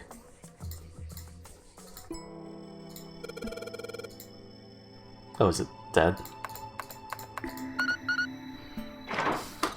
Yay! You did it, Junpei. It's unlocked now. Good job, Junpei. Well, there, don't get too excited. Password was dead, remember? Just makes me think whatever's waiting for us isn't good. So what, geez, you're such an old lady. Can't be worried about stuff like that. I mean, come on, we got it to unlock, didn't we? Let's go, hurry up. Alright, Handle, it's time we got this over with. Damn it, can't get it to open. This thing won't even budge. What? Why not? Put in the password. What else do we have to do? And that means it's the other door. Alright, let's get this thing open. We got it there.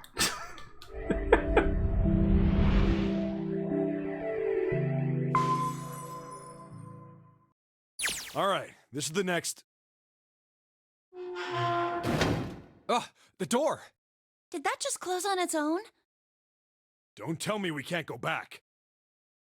I don't know. Let's see. Damn it. It looks like it locks automatically. Is there any other way out?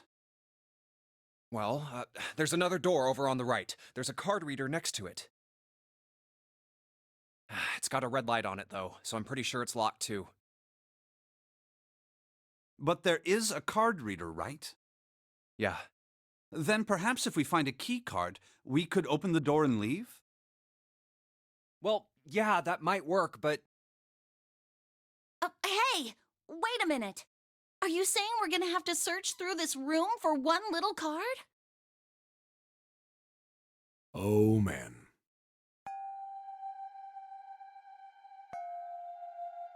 Looks that way. No way! For real? Well, we can sit down and wait to die, if that's what you prefer.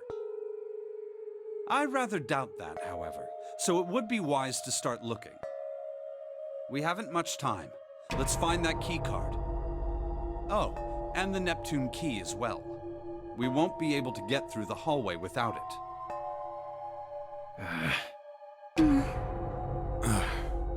All right then, let's begin.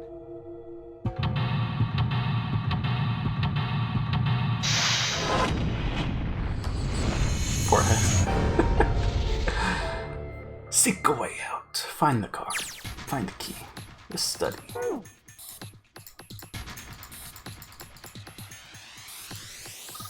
Hey Junpei, isn't this a nautical table? Yeah, I feel like I've seen this before. New material's been added.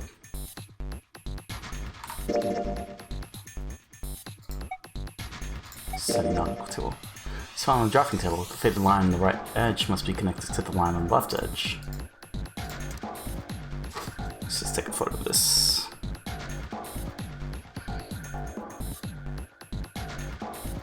So we don't have to bring that up. There are piles of crap everywhere. Man, this place is a mess. It's so messy. I don't know where to start. Some of this crap looks familiar. I think a lot of these are parts of the puzzle we've solved in the other rooms. If that's true, then this room could be Zero's laboratory. Perhaps Zero would shut himself in this room to devise the machines and puzzles he'd need to see his plan come to fruition.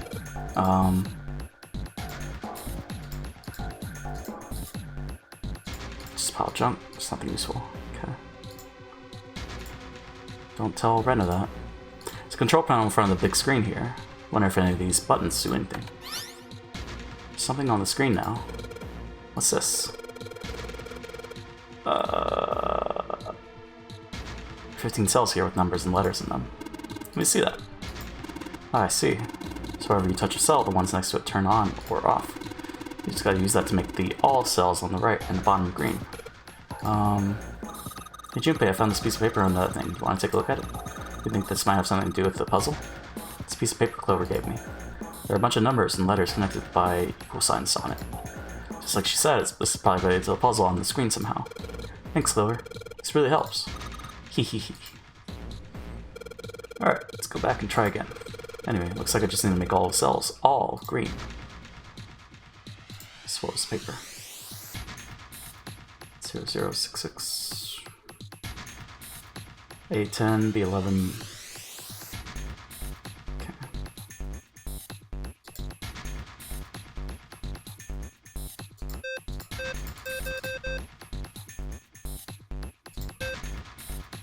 Wasn't this...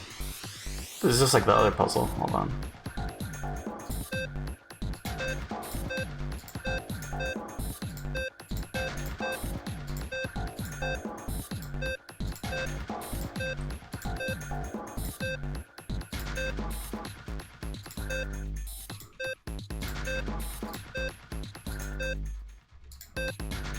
Need to get rid of...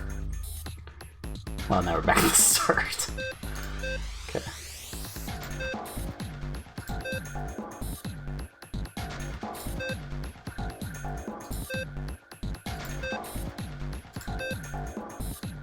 Back to start again.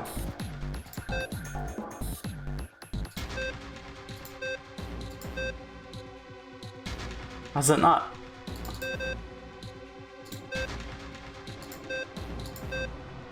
Because we have to actually add.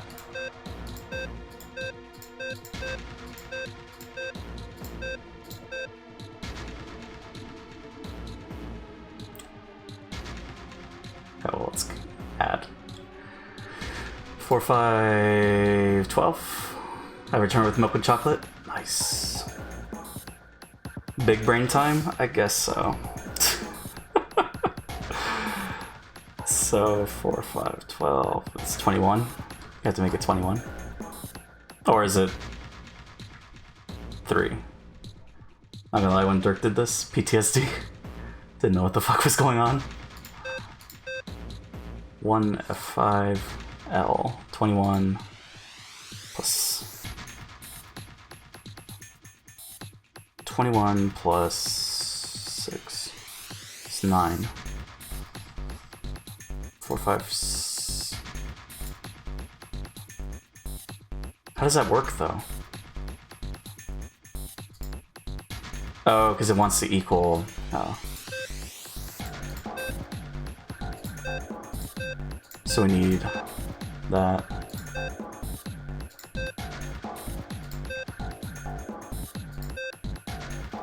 $21.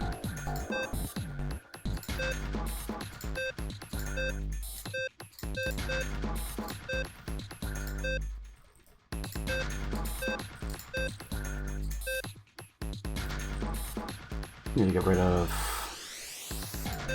the 6. Oh, it needs to be the B and the 6. Or 6 and F. Okay.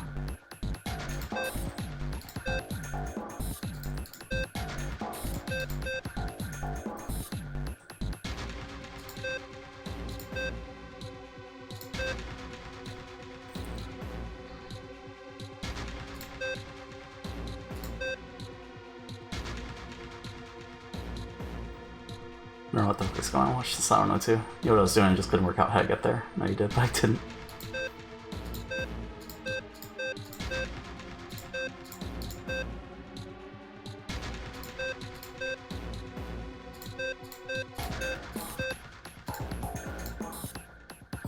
That needs to be all of them.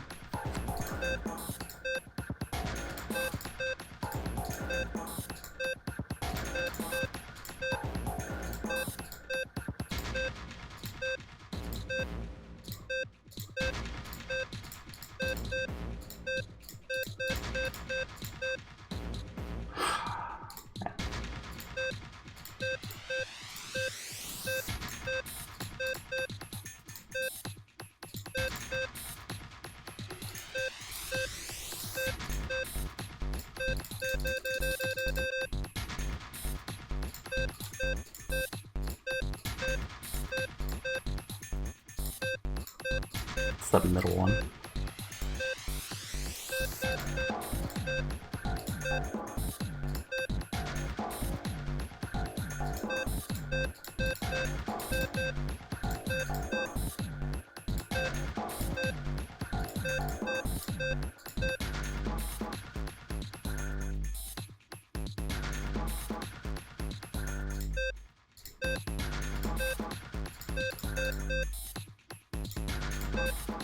This is fun.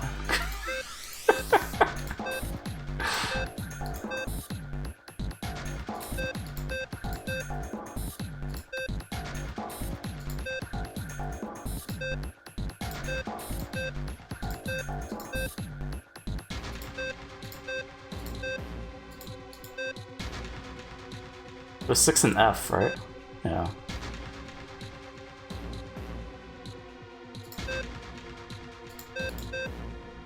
One 5 F.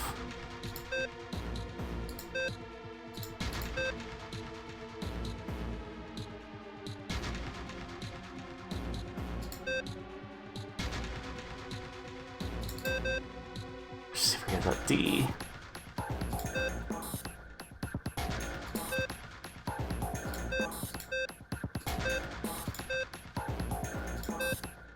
Ah, the D.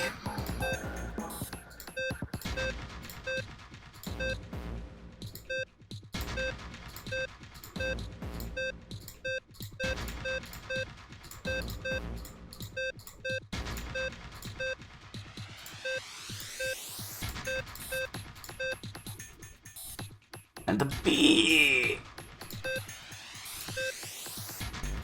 Or was it the C? No, it was the B. That D. Click faster won't change things. Okay, I feel your pain. We're fine. So the D and the B.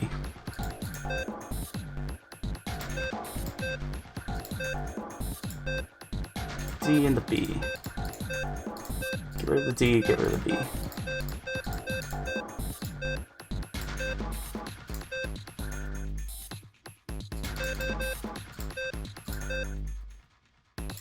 We need the F. So we need this all on.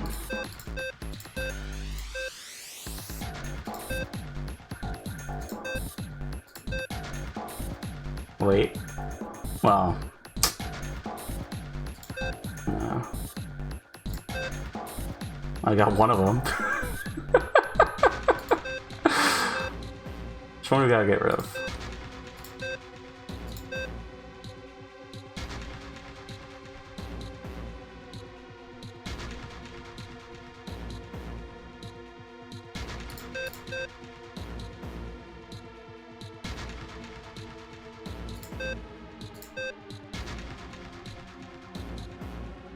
Oh no, just hear like...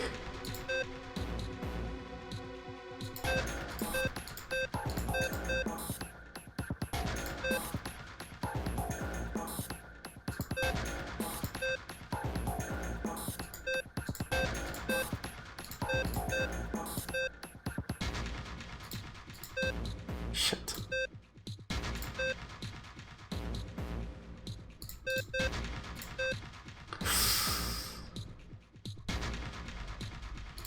Come on.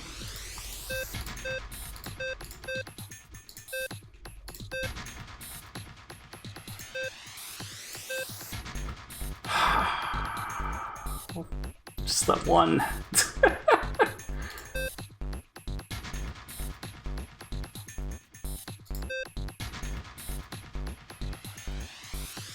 It's gonna turn all of them on. But we need the B to be gone.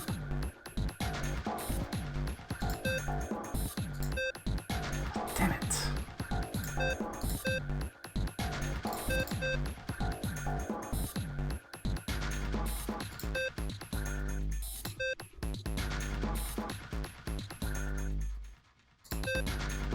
Because now C's not there. Unless... no.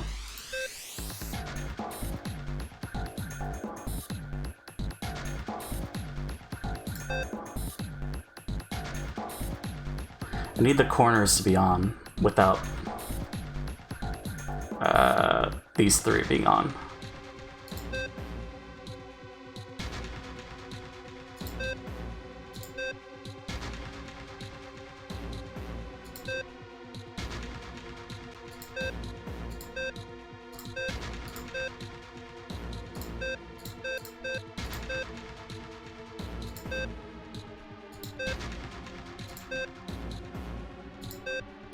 Fate's gonna be the same there.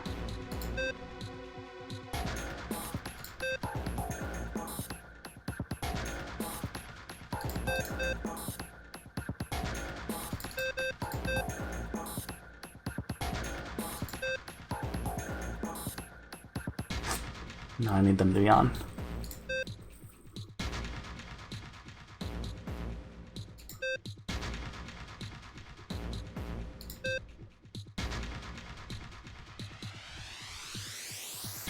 And I need B to be on too. Right. Shit, forgot.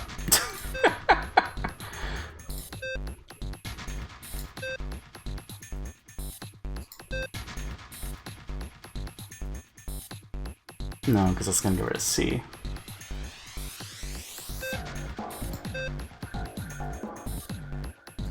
Oh, opposite. How? How did I do that?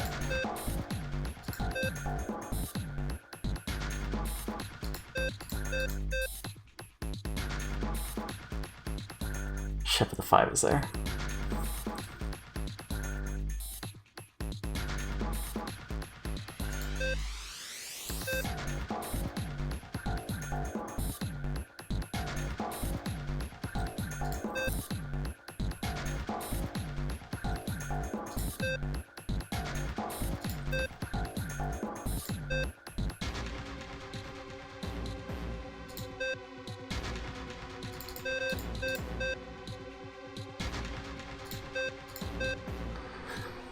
Use ASMR? What do you mean?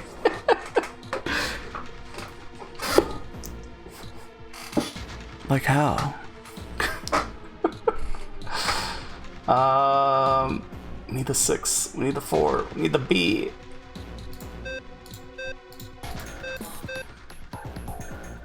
To turn on the letters. Is that what happened when Dirk solved it?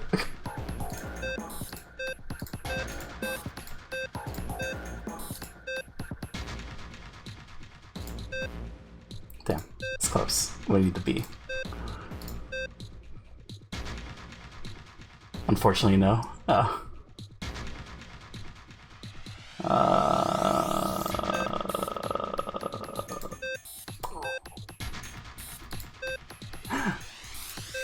No! Damn it. We need the F.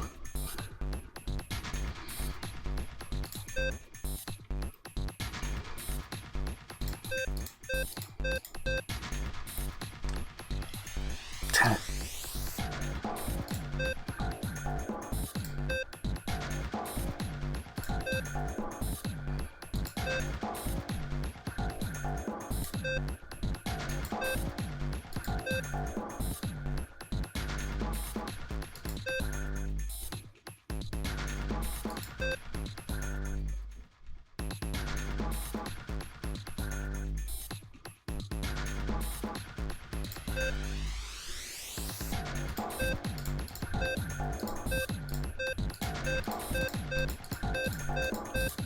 Eventually.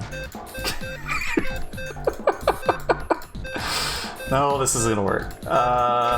Fuck. Listen, I'm not gonna yell. Goddamn.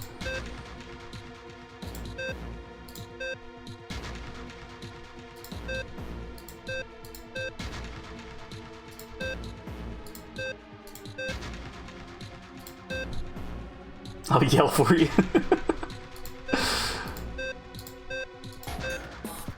If only the B was there.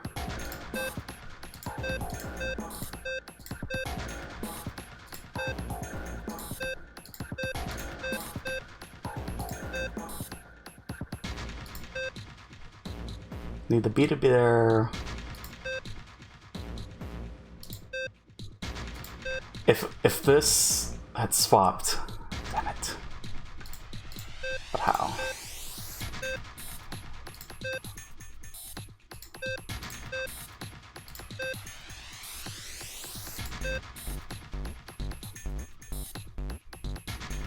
We need the B to be on.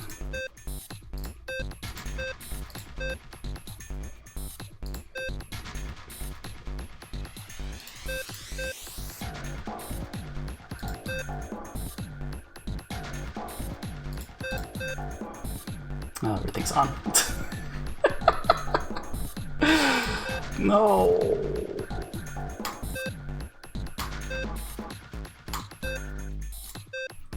Everything's off. Does this hint do anything? No, it just tells you the numbers, other than troll. Just tells you what you need to add up to. Everything's on Pog. We did it. We got them all lit up.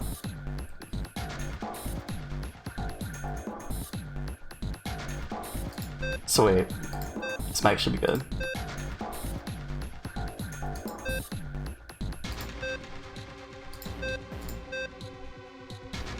It's almost good. It's almost good, but it's not good.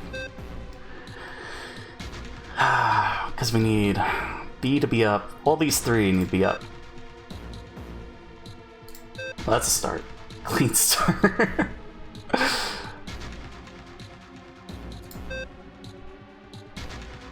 F needs to be lit off. No, don't do that.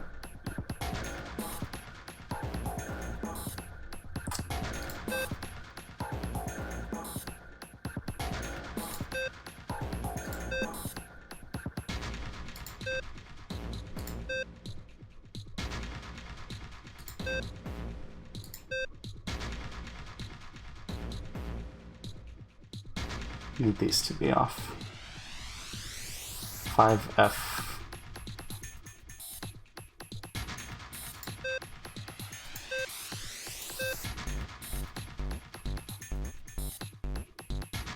Can't touch the 9.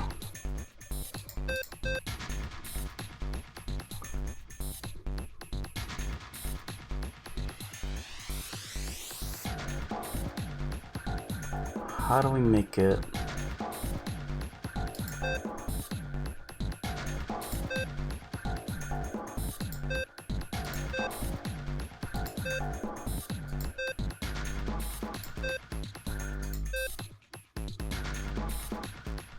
The opposite.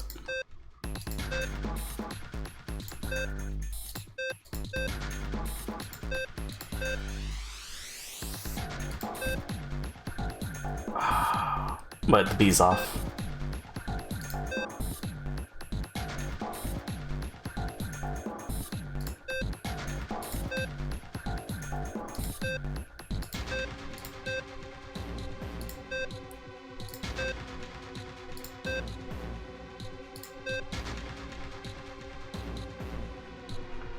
Need the 9 off. Need the F off.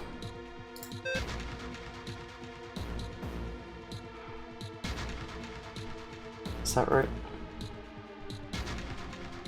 Because then that turns on the B. Cannot save you here. Good luck. Sounds. It's all good, Effie.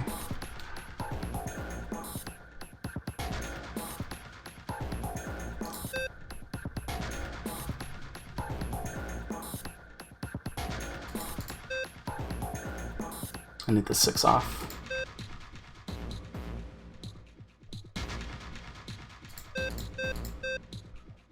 Need the 5, the 4 there.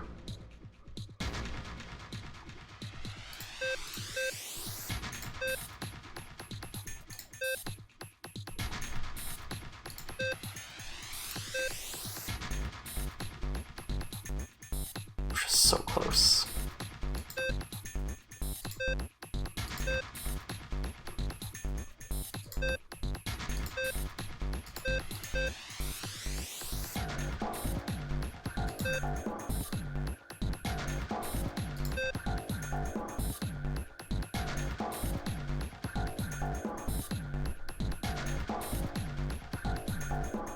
Oh my gosh.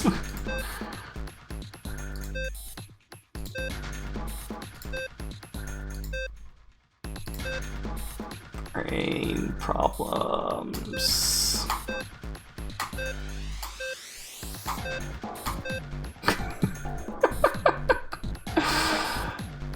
This is what we want, except we need the F and the B to stop.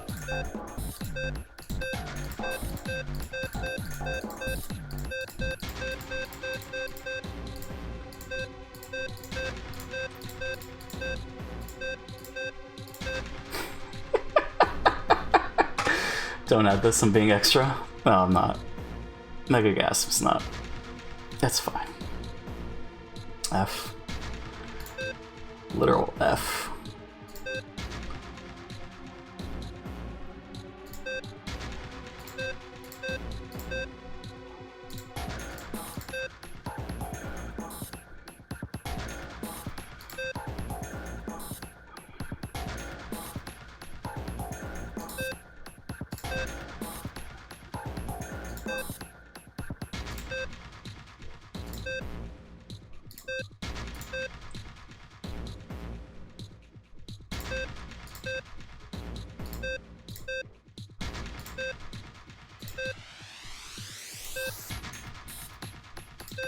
Damn it. Ah, that was not there.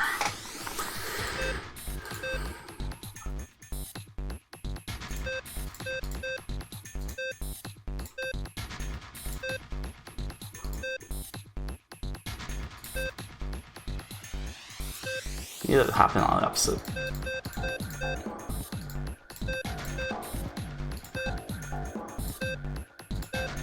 Nine needs to be there. Solve it, please. I've been buffering for a good 30 seconds. Damn. Are we dropping frames? No. Did stream rip? I don't think it did. We're still alive. Looks like. Okay, phew. No, it's not like yesterday. With the brownout. How much time did I spend on Magic Square before I gave up? Cause that was a thing.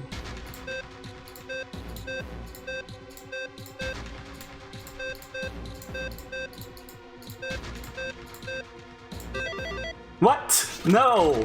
That's some bullshit! You did it, Junpei? No, I didn't even know. I don't know what I did, but alright. I'm so smart, yeah, I'm so smart. Big brain. See, I've done an excellent job in solving the puzzle. I don't know what I did. Just what I've expected of you, Junpei. Fuck around. I did. I don't know what I did. Pig. Hey, come on, you're embarrassing me. Whoa, don't get cocky, kid. We don't got time for that. Look at this.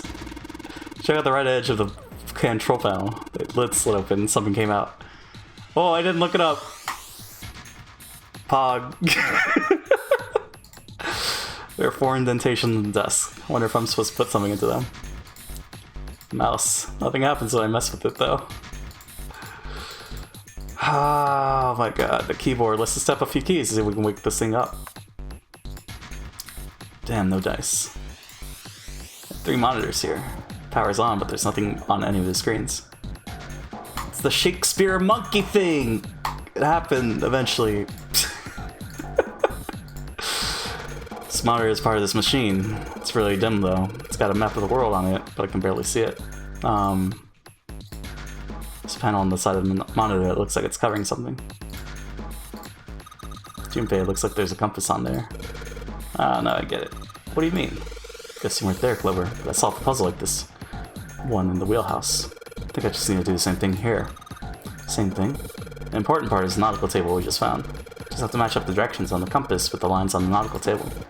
Use a steering wheel in the wheelhouse, but this time I think I'm going to use the wheel attached to the side here. Okay then, show me. Of course. Maybe I ought to run through the instructions. Looks like it probably works the same way the steering wheel and the wheelhouse did. If I just touch the direction I want it to turn to, the compass will turn that direction.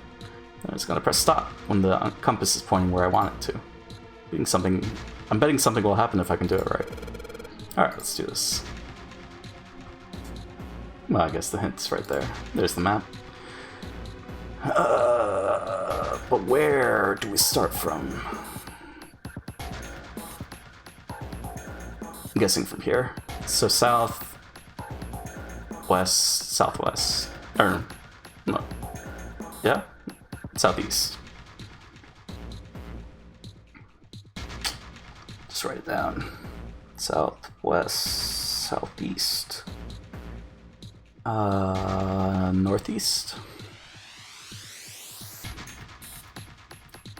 The biggest threat's poking. Needs the emotes. Which emotes? Oh god. I have to look at that clip later. So east, north, east. Okay. Alright. I was wondering, like, what if I can't stream? Because of this? What do you mean? You got plenty of time to stream. You got 10 minutes, Effie, unless you're gonna start early. In which case, that's totally fine. But,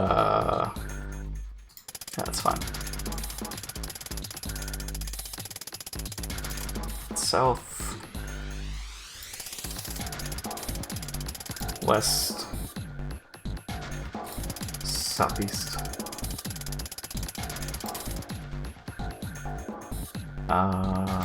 northeast,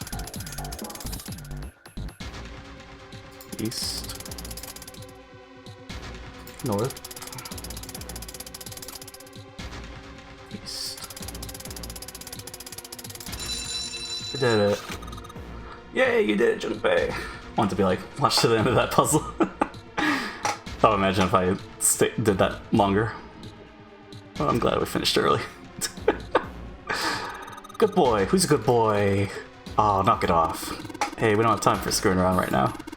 Check out the right side of the monitor. Just kind of slid open. Something came out. Oh yeah. Heard a noise too. You know, the big box in the hall by the exit? I think it made a noise. Like something unlocking, you know? Noise, huh? Did I not grab it? Didn't grab it. Did I stream for 4 hours in the afternoon? In all honesty, I'm exhausted. Clever jump animation though. I saw it. But she's still not best girl. There's no best girl for me in this game. June's a killer. She's Zero. Clover, she killed us. Lotus's reasons. Okay. Fuck Akane. Where was the puzzle we just did? Some old computer monitors and desk. I don't see CRT monitors that much anymore. Boobies. Look, Junpei, the rust on here looks like Elvis's face. Yeah, how exciting. Does it look like Elvis's face? I don't think so. You're talking about boobies? That's the reason why I don't like her? No. Jump animation. Pipe? Great. It's not because of boobies. This is the one. There it is. Crossing. No plate shaped like a shield. Just cross engraved on it. Did we search this one? Thing has what looks like a steering wheel engraved on it. Okay. So they said something by the door. Something written on this piece of paper. Looks like we got 3 sheets of the stuff. More material? Morse code? Morse code chart that was found on the steel shelf on this small cluttered room. There's a Morse code key for the letters A to I. Short mark is called DIT and made by tapping the button. Long mark is called DA, made by holding the button down. Oh my god. Okay, yeet. Sounds good, Effie. Thanks for hanging out. Morse code. Okay. Dot dash. I'm getting... Keep talking, nobody explodes. Memories. J to R. Section of dots and dashes. S to Z.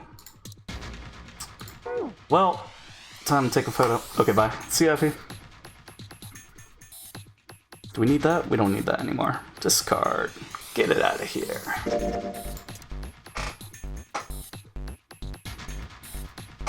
Save that one. I don't know, I didn't take a photo earlier, but here we go. Save that one.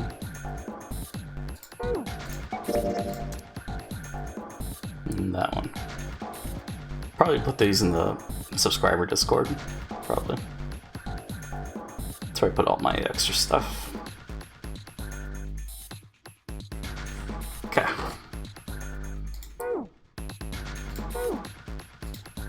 There's nothing left in the cabinet.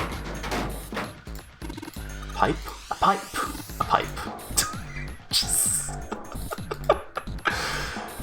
See, there's stuff I like about this game. It's just that part, I guess. There are piles of crap everywhere. It's a pretty impressive mess. If we try and search every one of these, we're gonna be at it till the cows come home. Well, that doesn't seem too bad. We don't have to go bring them in ourselves then. Let me get smart with you, kid. How about we deal with this area later? Okay, guys? Maybe we should try something more promising. Okay. What's where the key card goes?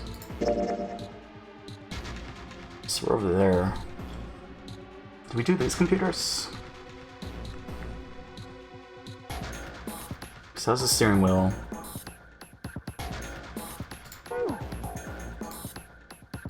Pile of junk. We don't have time to go through this.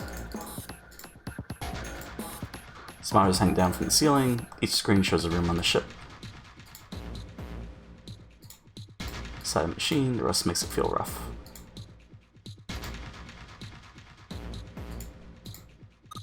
It's so small. Wonder what it is. Got no idea. There are 3 monitors here. Power's on, but there's nothing on any of the screens. Keyboard. Nothing happens. Ventilation fans. There are metal bars over the openings, though we can't go through them. This is a different one. Let's see what happens when I... Whoa! Well, I've got something on the screen at least. Huh? What is this? Oh, wait a minute. Saw something like this when I figured out that Morse code puzzle back in the communications office. Morse code? Yeah. Dots on here look like dits for Morse code. There's 2 dots on the first line, 4 on the second, and 1 on the last. I'm afraid I don't understand. Well, perhaps you should give it a shot anyway. Alright, I'll try. Before I do that, though, maybe I ought to run through the instructions. If I just tap a button, it'll enter a dit. If I hold the button down, it'll enter a da. Once we enter our answer, it'll automatically determine if it was the correct answer or not. You can also switch to the code sheets I got by touching the 3 icons over on the right. Alright then, let's do this. But what does it want?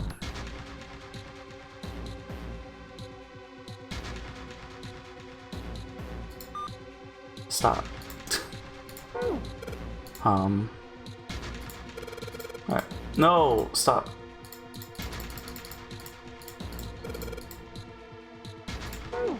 Because what was on screen?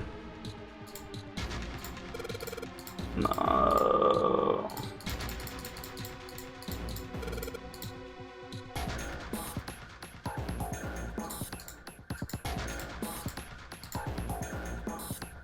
Solved this using Cosmic Prayer. Hey, the last Arshkex. Alright, screw it. We're just gonna go for instinct.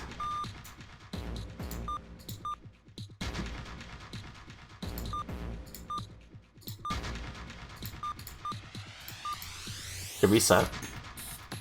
So it's only 3 lines, right?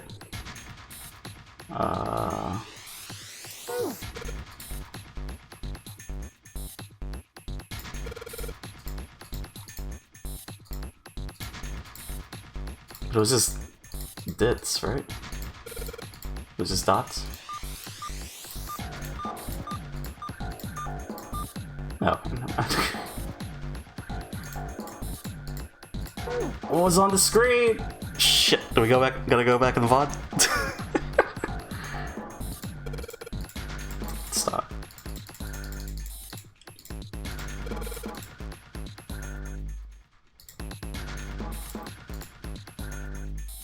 No. Smug. It's 3 words, 3 letters.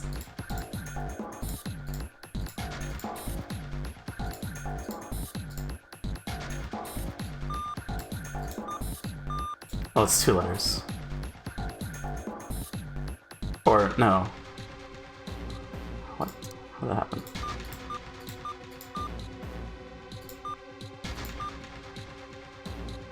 It's only 2 characters. So I-A-M-N.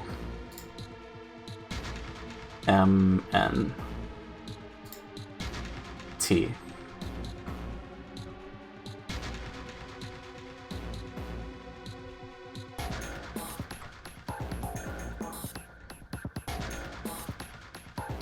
Okay. 4 characters.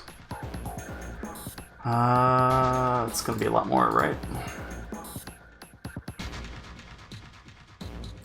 B, C. Actually. Okay, it is 4 characters. F, H, J, L, P, Q, V, X, Y.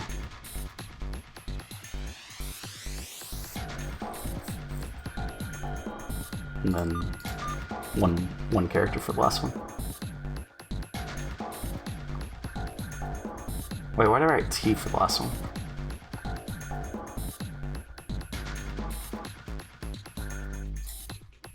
Yeah, MN. Okay. So T or E.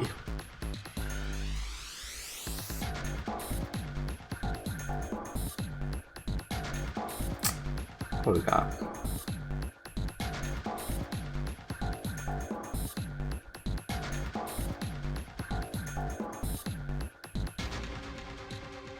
Oh, okay. I'm gonna try this.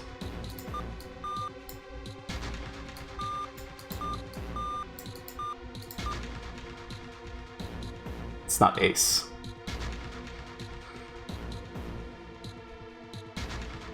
Ice? Maybe ice.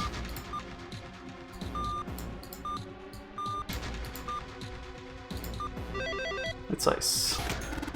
I see, it seems you have solved the puzzle, Junpei. Excellent work. Answer was ice. How did you know? All I had to do was listen to the sounds the machine made. After that, it was Tro Mallet to decode them. Ah, yes. I believe I heard a noise from somewhere on the right of the device after you solved the puzzle.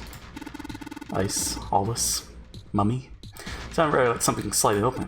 You see anything that could have made that noise? Yeah, that's true. Ah, yes, one more thing. Hear a noise from the back of this device. Like a metal striking wood or something similar, I would say. Well, it's something we need to concern ourselves about. Fairy. Code. Metal plate shaped like a shield. Has some sort of weird pattern engraved on it. I don't know how to describe it. Considering where I found it, it's probably a code.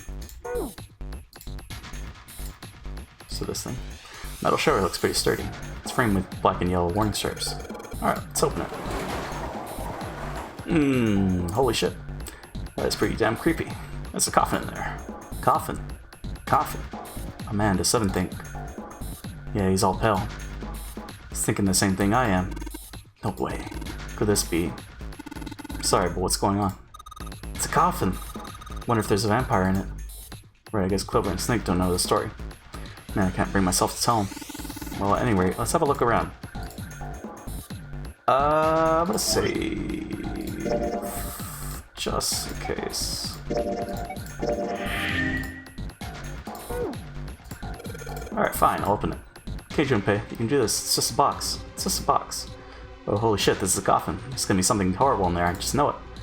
Okay. Deep breaths. Here we go. Chibato. Oh man, there's nobody in there. Shit, can't believe I was scared of something like that. What do you mean, nobody? Were you expecting someone to be in there? It's a long story. Ask Junpei about it sometime. Well, just like Seven said, there's nobody in there. There is something in there, though. Well, two somethings, actually. What is that? It's the key! There are two things on the bottom of the coffin. Looks like we got a plate with an emblem on it. And the Neptune key! Yes, we finally found it. Now we can get through the hallway. That's correct, Clover, but we do need to get out of this room first, you know? Yeah, I know. Okay, let's get the hell out of here as quickly as possible. Well, you have objections to that. I don't think we use the Neptune key in this room. It's really important though, so I'll keep it in my pocket for now. As far as this other thing goes... metal plate shaped like a shield. It has a sort of crosshatch pattern on it, like a waffle. Waffle pattern looks just like the lid of the coffin.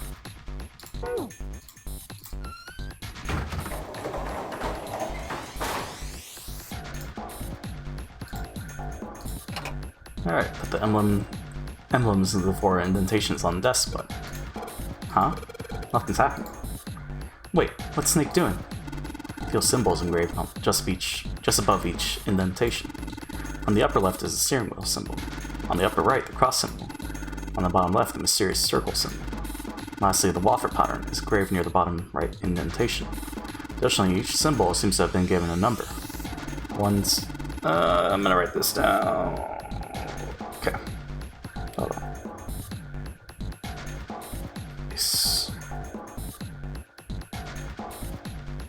Steering wheel.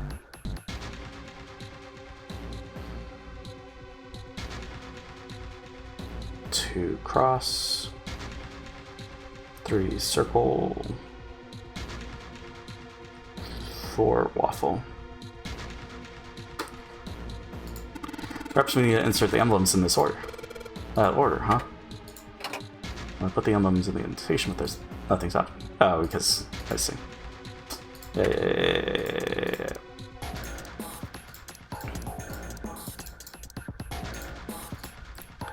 Shops on the seeing we're on here. What? Whoa. Well, now we got something on the monitors at least. What's that? Looks like some kind of puzzle. What if these are the rules? Here, I'll read them to you. When you touch a numbered area, that area will be selected and will be turned blue to indicate this. Touching a numbered ball after selecting an area will cause that ball to be moved to that area. However, you cannot move the red balls. You can only move 3 to 5 balls into a single area. Press the check button once you've moved all of the balls except for the red ones, which you cannot move. The digital root of the balls in the area must match the number for that area. That's it. I still don't really get it. Whatever, like they say, practice makes perfect. Perfects. Let's give it a shot. Don't you mean practice makes perfect? Hey, let's see you solve the next one. Then you can make fun of me. Okay. Quick maths.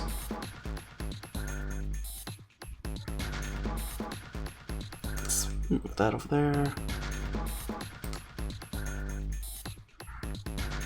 Okay. Can't move them there. Can I use this number?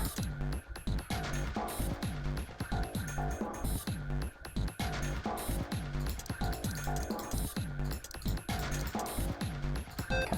So just 9 we can't use. 6. So... Oops.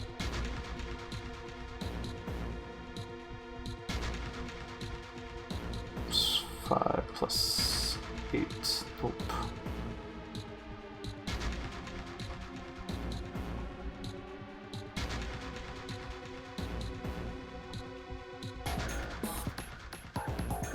Two, 3, 4, 5. That works.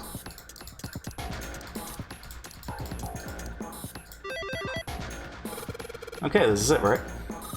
But nothing's happening. There's still 3 more indentations left empty. Imagine something will happen when they're all filled. Doesn't that seem likely? So then... cross. Okay, let's put in the emblem of cross. Hey Junpei, something just showed up on the screen.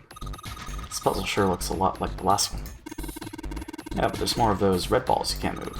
Numbers for each area are different too. Looks like it's got the same rules as the last one though. Sure you don't want to double check that? No, I'll be fine. If I get confused, I can just look at the screen over there, right? Anyway, like they say, a picture is worth 1,000 words. Let's give it a shot. Isn't that picture is worth 1,000 words? Hey, shut it. At least I'm trying, alright? What's wrong with Junpei? Just can't use 1.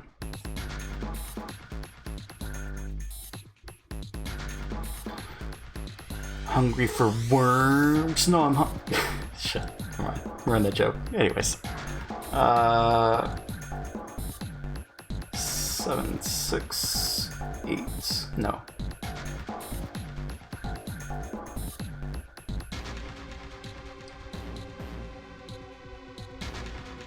15.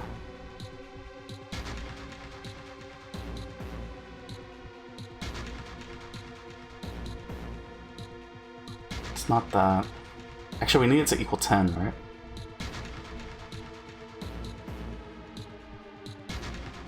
So... okay.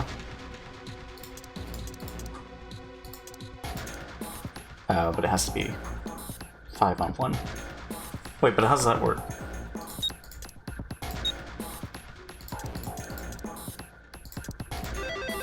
Or, never mind. That's awesome, Junpei. As long as you left now, you can do it.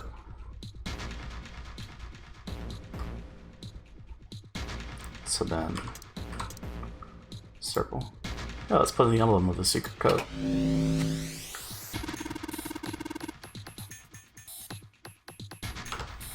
Damn, this puzzle looks like a lot like the last one.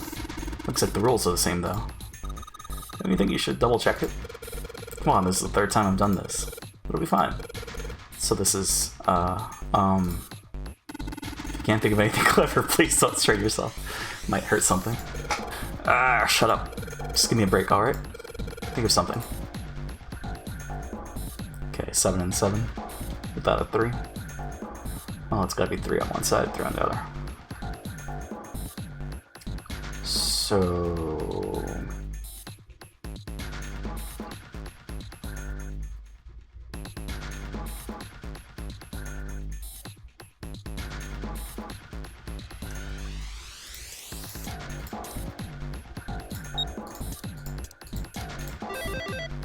go.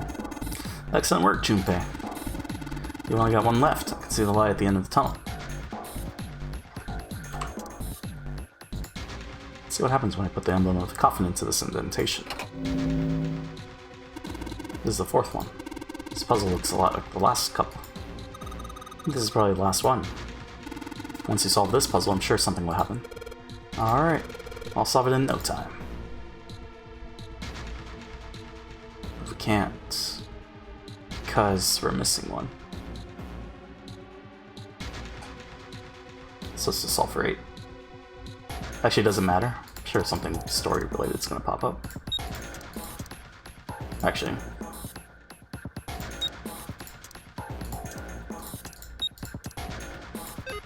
This combination will not open the door.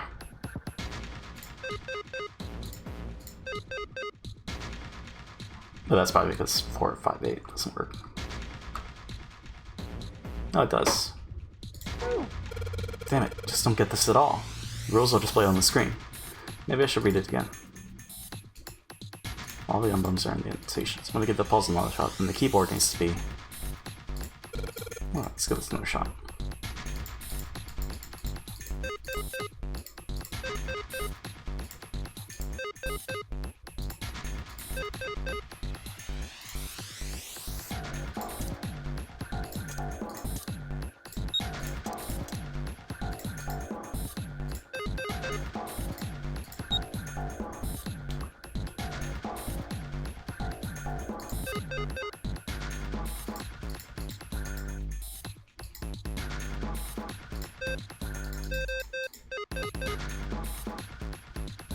So what else could we even do instead of 4, 5, 8?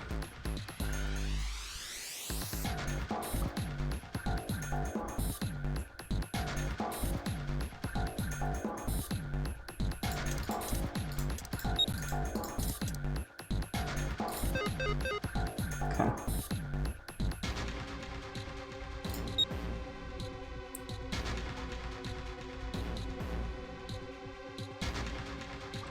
What else?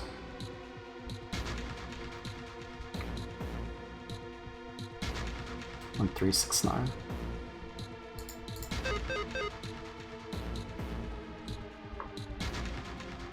We already did 2 and 7. 4 and 5.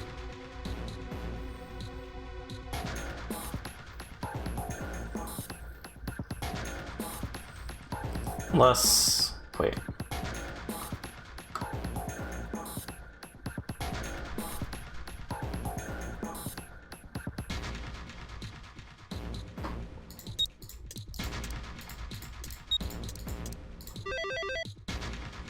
Huh?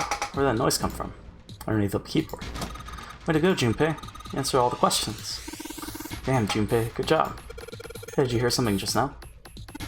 Yes, I heard that as well. In the bottom left corner of the desk, I believe. A picture? What the hell is this? This man with a mustache on the right. He's the same guy we found murdered in the captain's quarters. He had the Zero bracelet on his left arm. And this second man, with the glasses and a doctor's coat. He's the 9th man, the one with bracelet number 9. He died after he went into door 5. But this guy? The one in the striped suit? Oh man, that's Ace. Yeah, I guess it is. No doubt about it. But what does it mean? What is Ace doing in this picture? Not only Ace, the Ninth Man and Cap too. And they look happy, like they knew each other well. Why? How? How in the world are these four men connected? You say Ace is in that picture? Yeah, it doesn't look like it was taken recently, though. Ace, the Ninth Man, and Cap all look about 10 years younger. Ah, so the Ninth Man and the man you found murdered in the captain's quarters are also in the picture? Yeah. Is there anyone else? Or are there only 3 people in the picture? I'm afraid I can't see it. No, there's one more guy. He's got kinda long hair, he looks smart, but a little cold. He's the only one I don't recognize. What's the date of the photograph? It doesn't have one. Did you look on the back? Back? Yes, the reverse. The other side. Huh. Praying for the success of the Nonary project. With Nijisaki, Kubota, and Musashido. Huh. Then the four men in this picture were the organizers of the Nonary game 9 years ago. That means Ace, the Ninth Man, and Cap were all responsible for making it happen. But I feel like I should be more shocked about this. It's almost as if that's just how things were always supposed to be. Why? Why am I not surprised?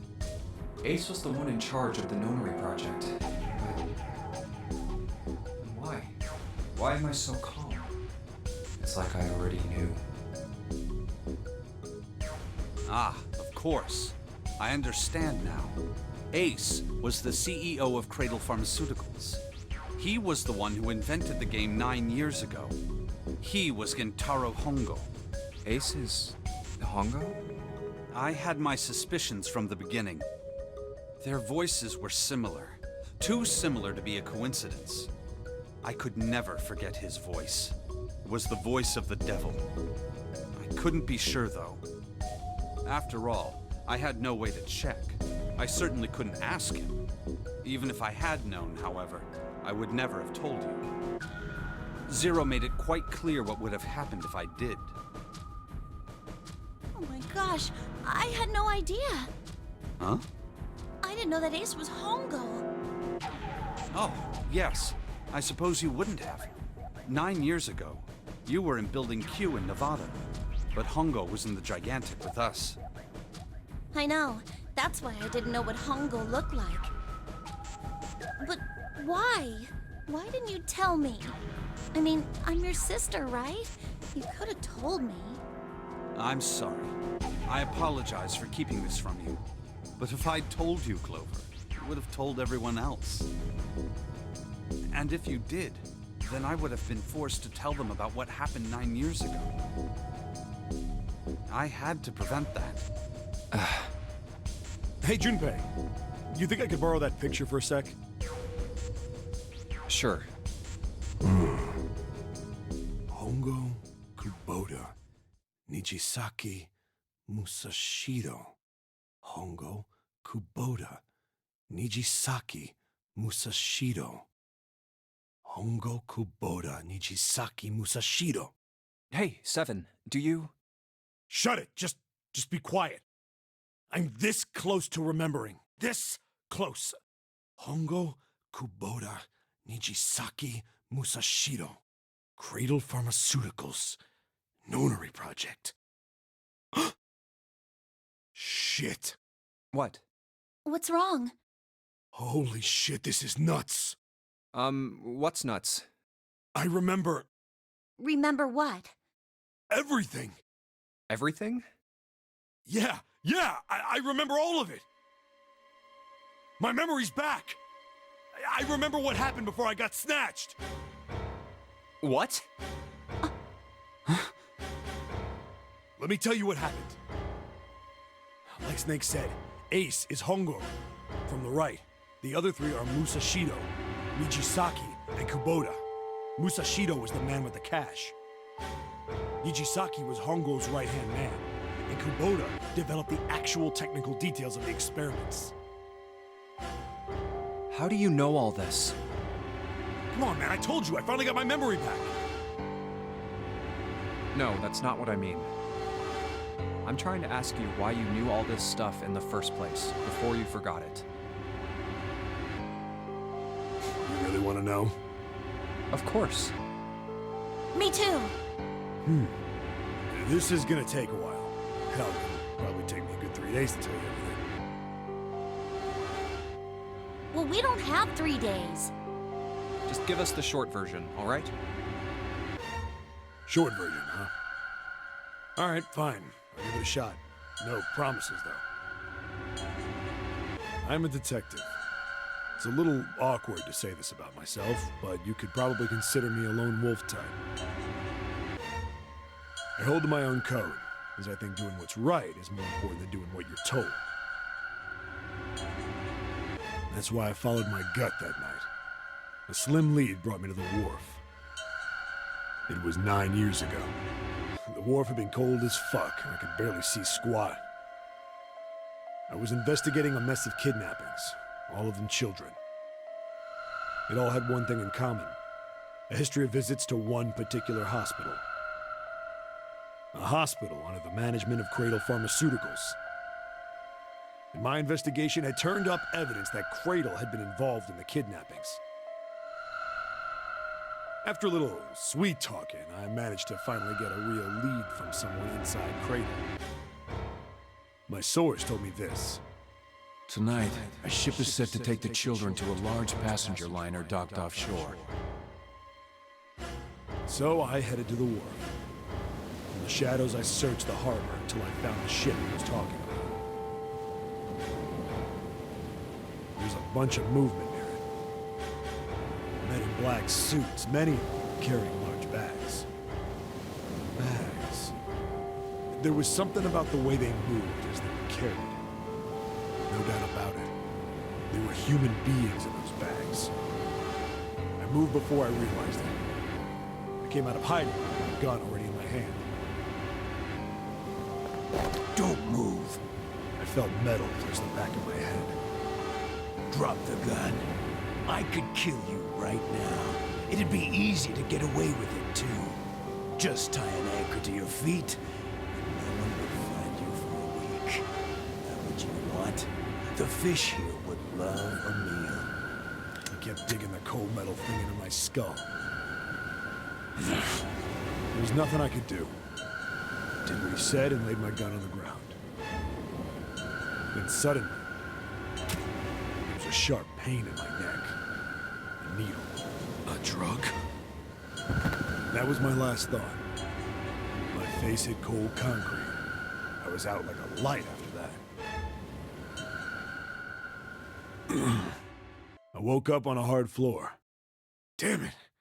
Shit, my head hurts. I did a quick once-over of the room. Where am I? A small, shabby bed, a dirty sink, a toilet with no privacy. I'd seen it countless times as a cop. I'm in a cell, huh? Facing the toilet was a door set into the wall. I was still pretty woozy, but I made my way over to it. I pushed and pulled on it, but...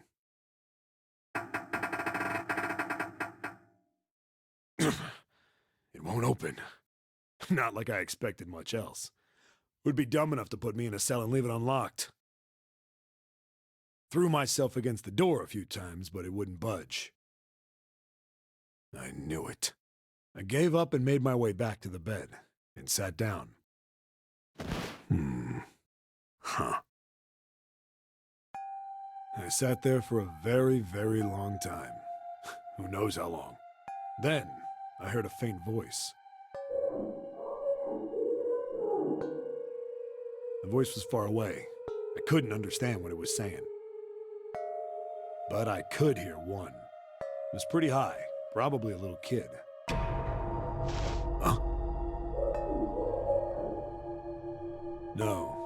several.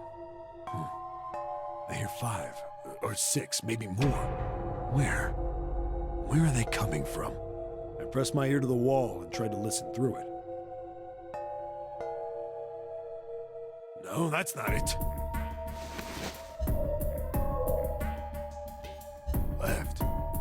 It's coming from under the bed? I hauled on the metal frame and flipped the thing over.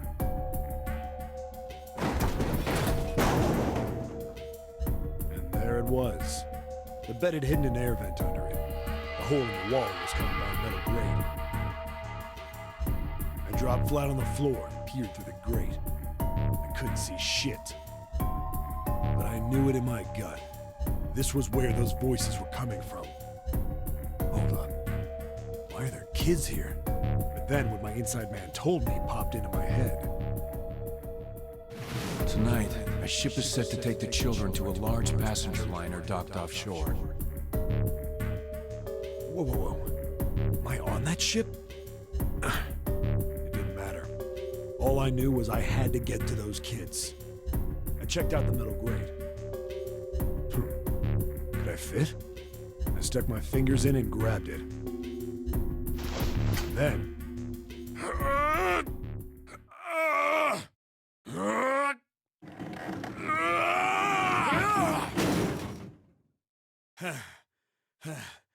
Yeah!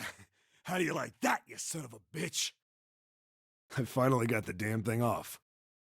Sweat was dripping down my face, so I wiped it off and crawled inside. The first bit or so was tight. I had a wriggle on my belly.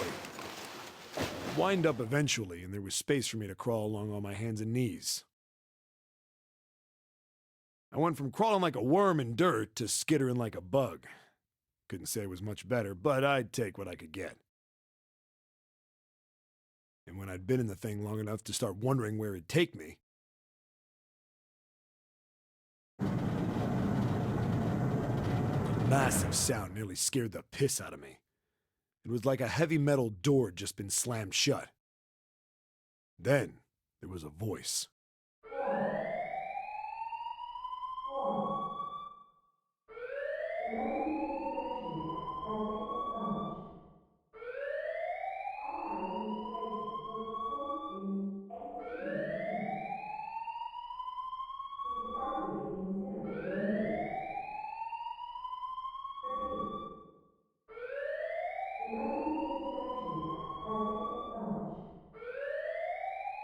What?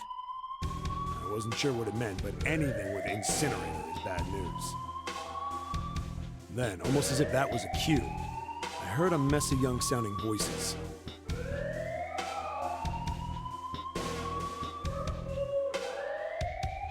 A bunch of them were straight up screaming in terror, and all the sounds together made a howl that made the hair on my neck stand straight up. Damn it! What the hell is going on here? I scrambled through the duct as fast as I could. I made a giant racket, but I didn't care at that point.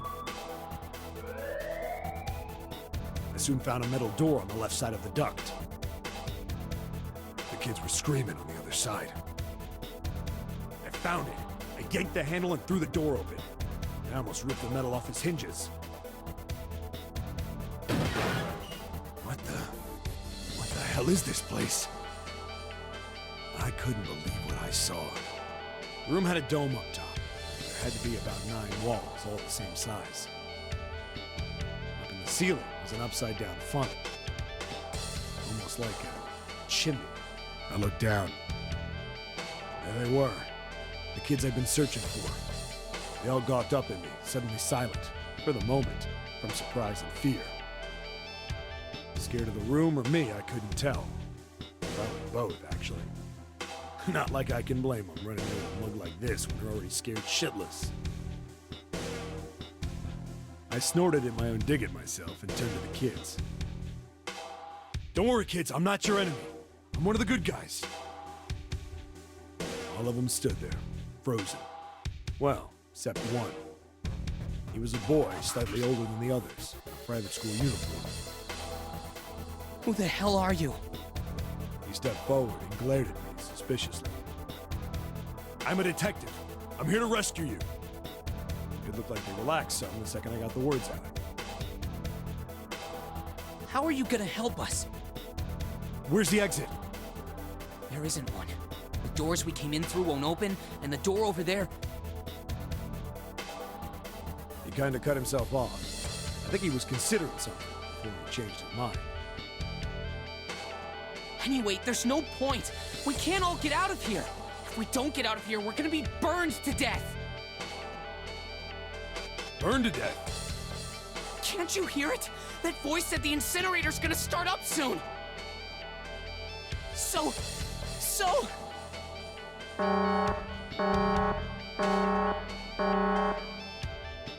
The voice spoke again. Incineration will begin in 15 minutes. They only had 15 minutes. I looked back down at the kids. Looks like a good 20 or 30 feet to the floor. No way I could pull them up. Too big of a distance for any of us to reach. What the hell was I gonna do? But then I got an idea. Wait right there. I'm gonna be right back. What? Where is he going? Are you just gonna leave us here? They just got frightened again. I'm not the best at that kind of thing, but I tried to reassure them with a smile. Don't worry, all right? I'll be back, I promise. So just stay calm and wait right there. Got it? I didn't wait to hear them respond. There wasn't time. I had to hurry. Well, as fast as a guy could on his hands and knees. Didn't take me long to get back to my cell. Still no way out of it, but I had a plan. I needed something from the room. When I got it, I dove back into the hole and took off towards the incinerator. Then... Sorry to keep you waiting, guys. I tipped out the doorway and dropped down the rope I brought with me. Back in the cell, I'd torn the bed sheets into strips and tied them together to make a rope.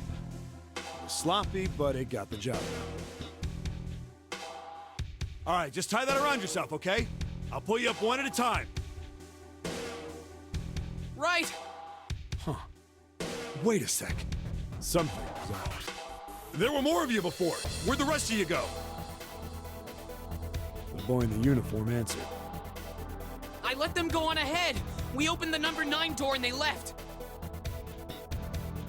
What? You're telling me you opened that door? That's what I said! Then what the hell are you doing here? We couldn't go with them. Why not? Look, the only people who can go through the numbered door... He was in the middle of explaining.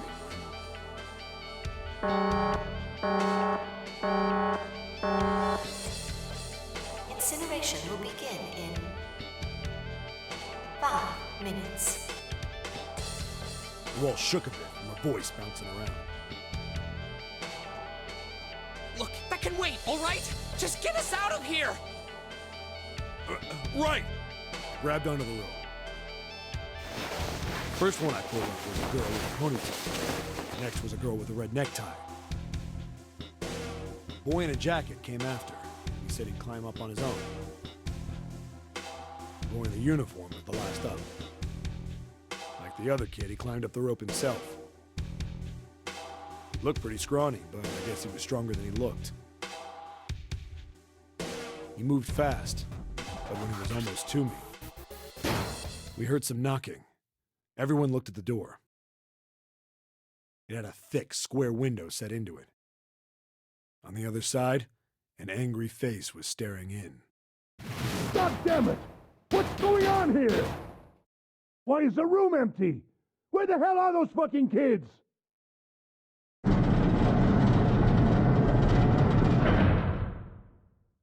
The door opened, and a man stepped in looking half mad with fury. I recognized his face. I saw him many times in photos during my investigation. The man's name was Gintaro Hongo, the CEO of Cradle Pharmaceuticals. Hongo saw the boy hanging from the rope. Yeah! It was like he was an animal. He lunged for the rope. Hurry! I know! The boy in the uniform booked it up the road. You son of a bitch! Get back here, you little shit!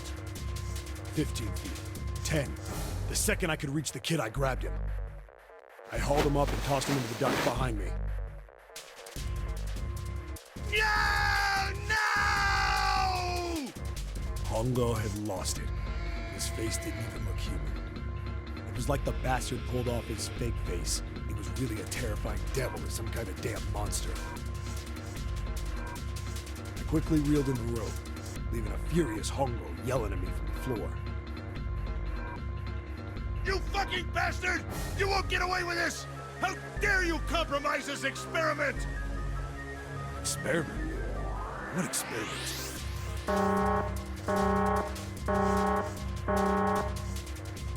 Incineration will begin in 1 minute. Hey, old man! What the hell are you doing? Hurry up! The boy in the uniform was trying to get my attention. I may have thrown a salute in the raging asshole's face before I closed the door behind me. I went to going back to the cell, so we went down the other direction instead. After about 30 feet, we came across another duct on the left. This one was heading down. Everybody nodded and took turns sliding down it. The duct emptied us out into a narrow hallway. There was a door on either side. The one on the left was a normal double door. But the one on the right was familiar. It had black and yellow stripes, and a device next to it on the wall. The plate on it read, Incinerator. Incinerator? Yeah, that's where we were. It was the girl with the red tie who answered me. We were inside an incinerator? Yeah, Hongo might still be there. It looks like it's been shut off, though. Wait, what? If he's still in there... Yeah, that's not good. That meant we better... We gotta get out of here. Go to the other door, hurry! The kids started running, and I was close on their heels. On the other side of the door was a large spiral staircase. Run! Didn't need to tell them twice. Up and up and up. Feet pounding the steps. Our arms pumping fast. Round and round. The devil's on the tail. The stairway kept going. We passed a couple of landings where the boy in the uniform suddenly spoke. Something's up. Akane's not catching up to us. Akane? My kid sister. The girl with the red necktie. Akane. That's strange. I didn't remember seeing that name on the list of missing kids. Hey! Akane! He kept his hands around his mouth and yelled. Maybe we outran her. The boy in the uniform skidded to a stop. I stopped too, and so did the other two kids. When did we do that? Well, we passed a couple big rooms on the way here. Maybe she took a rest in one of them? No, that's impossible. Sorry, Grandpa. You keep going. I gotta go look for her downstairs. He turned to go. Hey kid, wait! Damn it, I said wait! I don't think the kid even heard me. Fuck! I spun around to the boy in the jacket and the girl with the ponytail. I'm going after him. You two keep going, all right? You got it? The girl nodded and ran up the stairs. But the boy... I'm going with you. I didn't have time to argue. I just nodded and took off down the stairs. I could hear him following me. We ran all the way to the bottom floor, calling for her. Akane was nowhere to be found. God damn it, where the hell did she go? I could tell the kid was frustrated. And then suddenly... Help me! Somebody help me! we heard a girl's voice. Akane! The boy in the uniform threw open the door and leapt into the hallway by the incinerator. We rushed in after him. I couldn't for the life of me believe what we were seeing. That bastard Hongo had Akane by the arm and was forcing her into the incinerator. Come on, goddammit, move! No, I don't want to! Let me go, please! Let go of me! She planted her feet squarely on the floor and was struggling to get away. But Hongo was bigger and stronger. She wasn't gonna win. Akane! My brother roared with anger and charged toward Hongo. Help me! Ah! You're too late, idiot! Hongo lifted Akane bodily into the air and threw her, still fighting him, into the incinerator. Ah! Before we could even blink, Hongo had leapt through the door after her. We saw him land inside.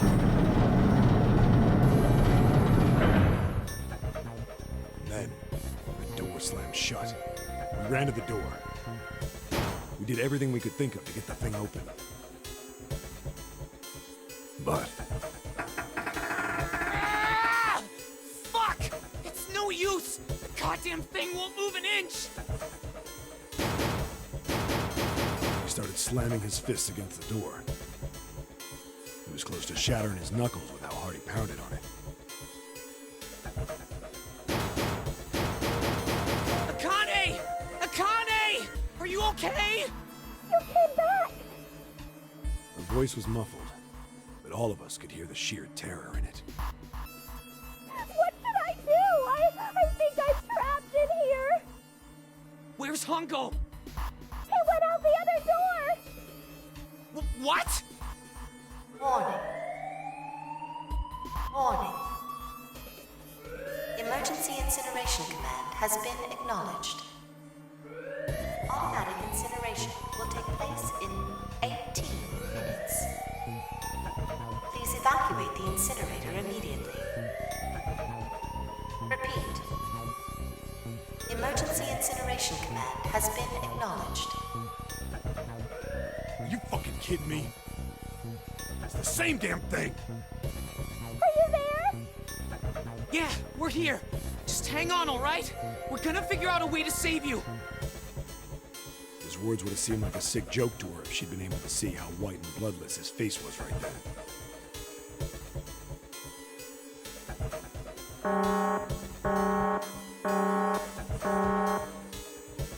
Incineration will begin in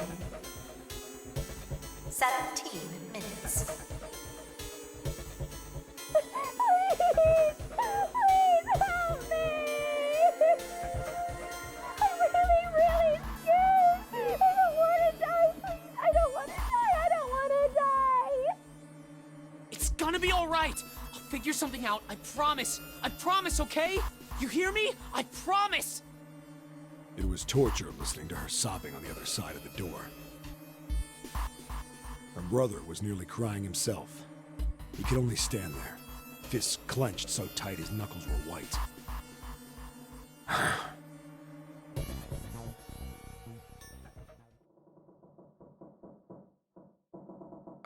What happened then? Come on, man. Put yourself in my shoes. It doesn't end good. You think I want to remember that? Then... Yeah. Shit. If I'd known it was gonna be like this, I almost wish I hadn't remembered. Hey, are you sure? Huh? Look, I don't want to ask this either, but... There's something I don't get. So if you could just tell me, did that girl, Akane, really... Yeah, I'm sure. There wasn't anything we could do. After a while, the countdown ended. And we heard something... burning. The fire stopped, but we still didn't move. Me and the jacket kid were frozen. The boy in the uniform collapsed as if he couldn't hold himself up anymore. A few minutes passed. The door opened.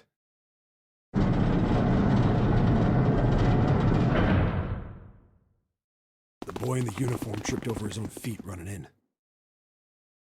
We followed, too numb to speak. The air in the incinerator was hot.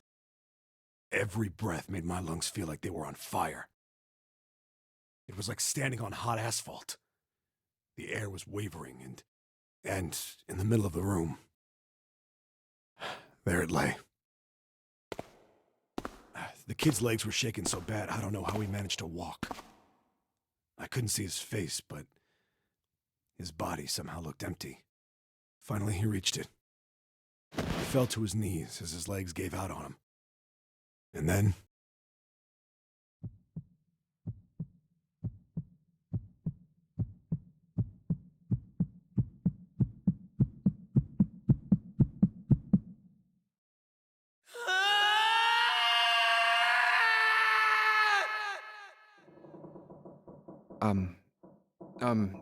Can I ask you one more thing? What's that?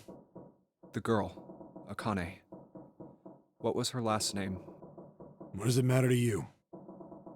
Just tell me, okay? Please? Kurashiki. Her name was Akane Kurashiki.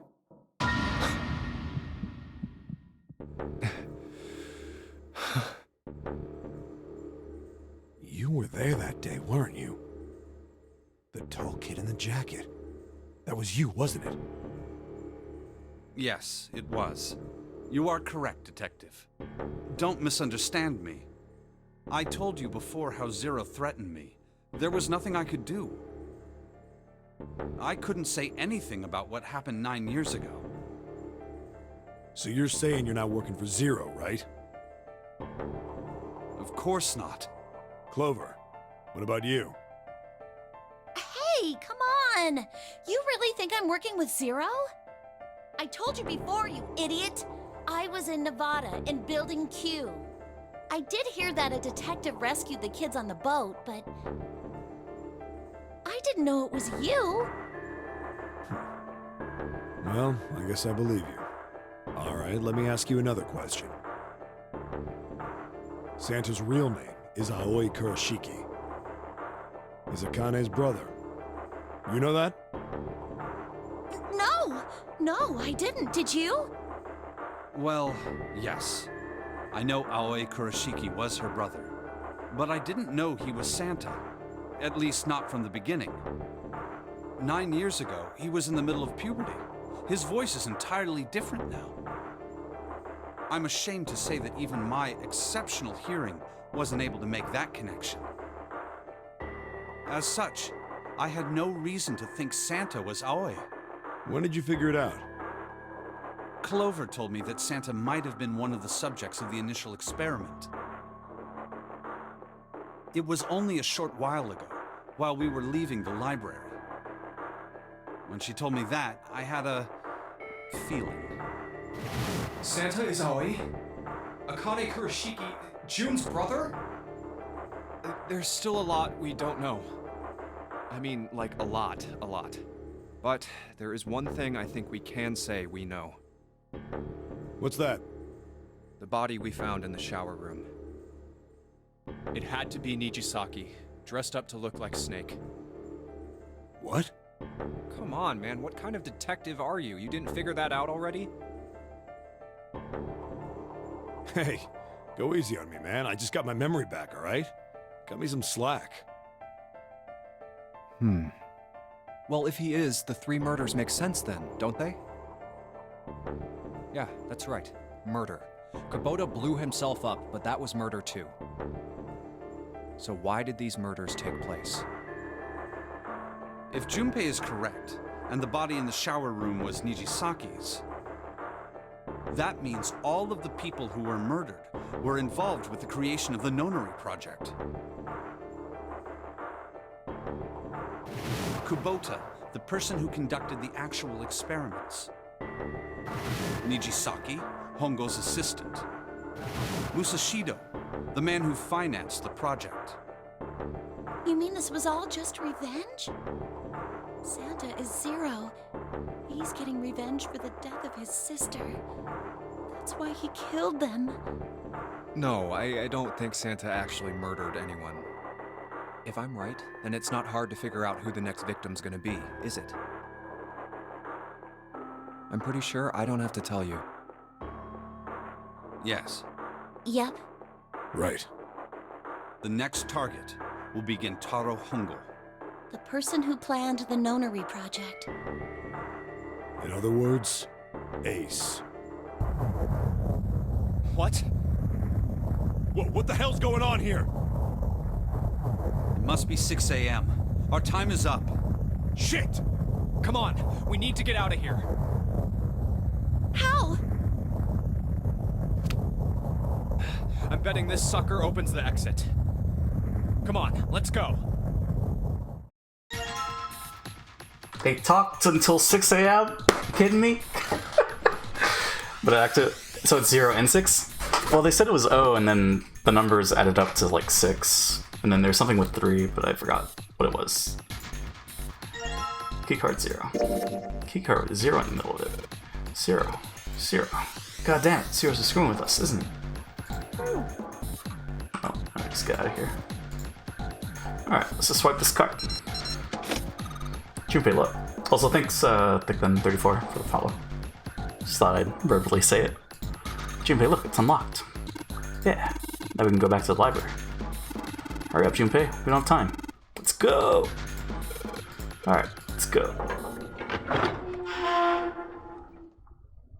They talked until 6 a.m.? Come on. The suspense. I think the shaking stopped. It would seem so, but we are yet to be out of danger.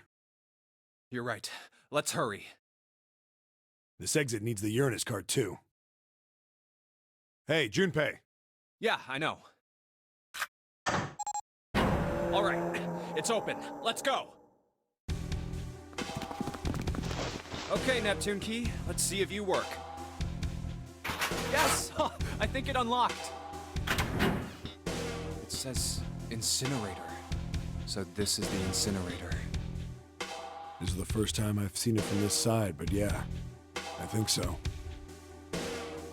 Then there ought to be a lever near the door. Yeah, right here. Pull that and the door should open. Got it.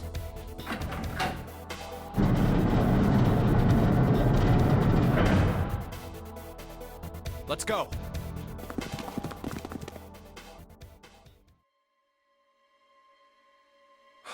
What the hell is going on? What's wrong? Are you okay? Jumpy, you came to get me. Of course I did. I made a promise. I'm so glad you're here. So glad. Hey, what happened to you? I'm fine. I just fainted. I wasn't feeling very good. I'm feeling a lot better now, though. Are you sure? Yes. I just need to rest a little longer. I'm sure I'll be fine. You shouldn't worry about me. Santa. Hey, where is it? Where's the gun? You hide it somewhere? I don't have it. I got sucker punched and they took the gun. What? Who took it? What? Isn't that obvious? I took the gun. Ace. Just what the hell do you think you're doing, Ace?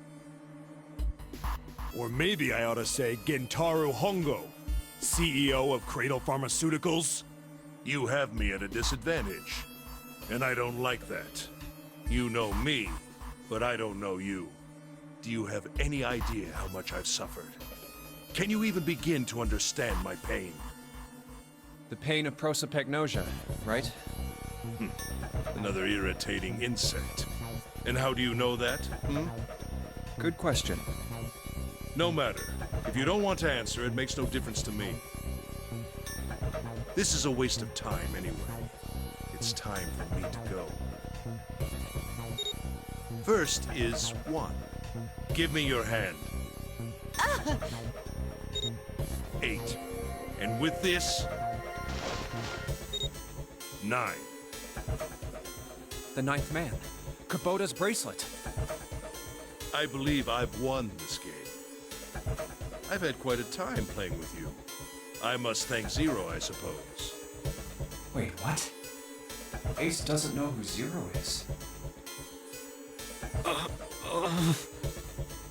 the hell are you planning, Santa? At any rate, this game ends now. I will escape, and the rest of you will have a slightly less pleasant ending. I suggest you enjoy your final moments. Goodbye. Wait! What? Why isn't it opening? One more time. Now open!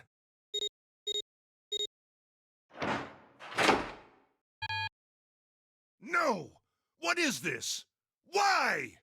That digital route should be 9! It has to be 9!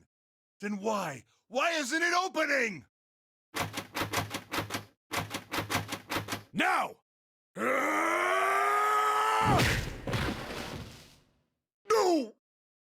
Ugh. Oh, that was close. Too close. Thank you, Seven. Don't mention it. Just one punch ain't enough for this piece of shit. After what he did 9 years ago, I ought to rip him to pieces. But if a suspect can't talk, they ain't much good. Once he's locked up in a cell, we're gonna have a little chat. 9 years ago? Then you must be... Yeah, you finally figured it out, dumbass.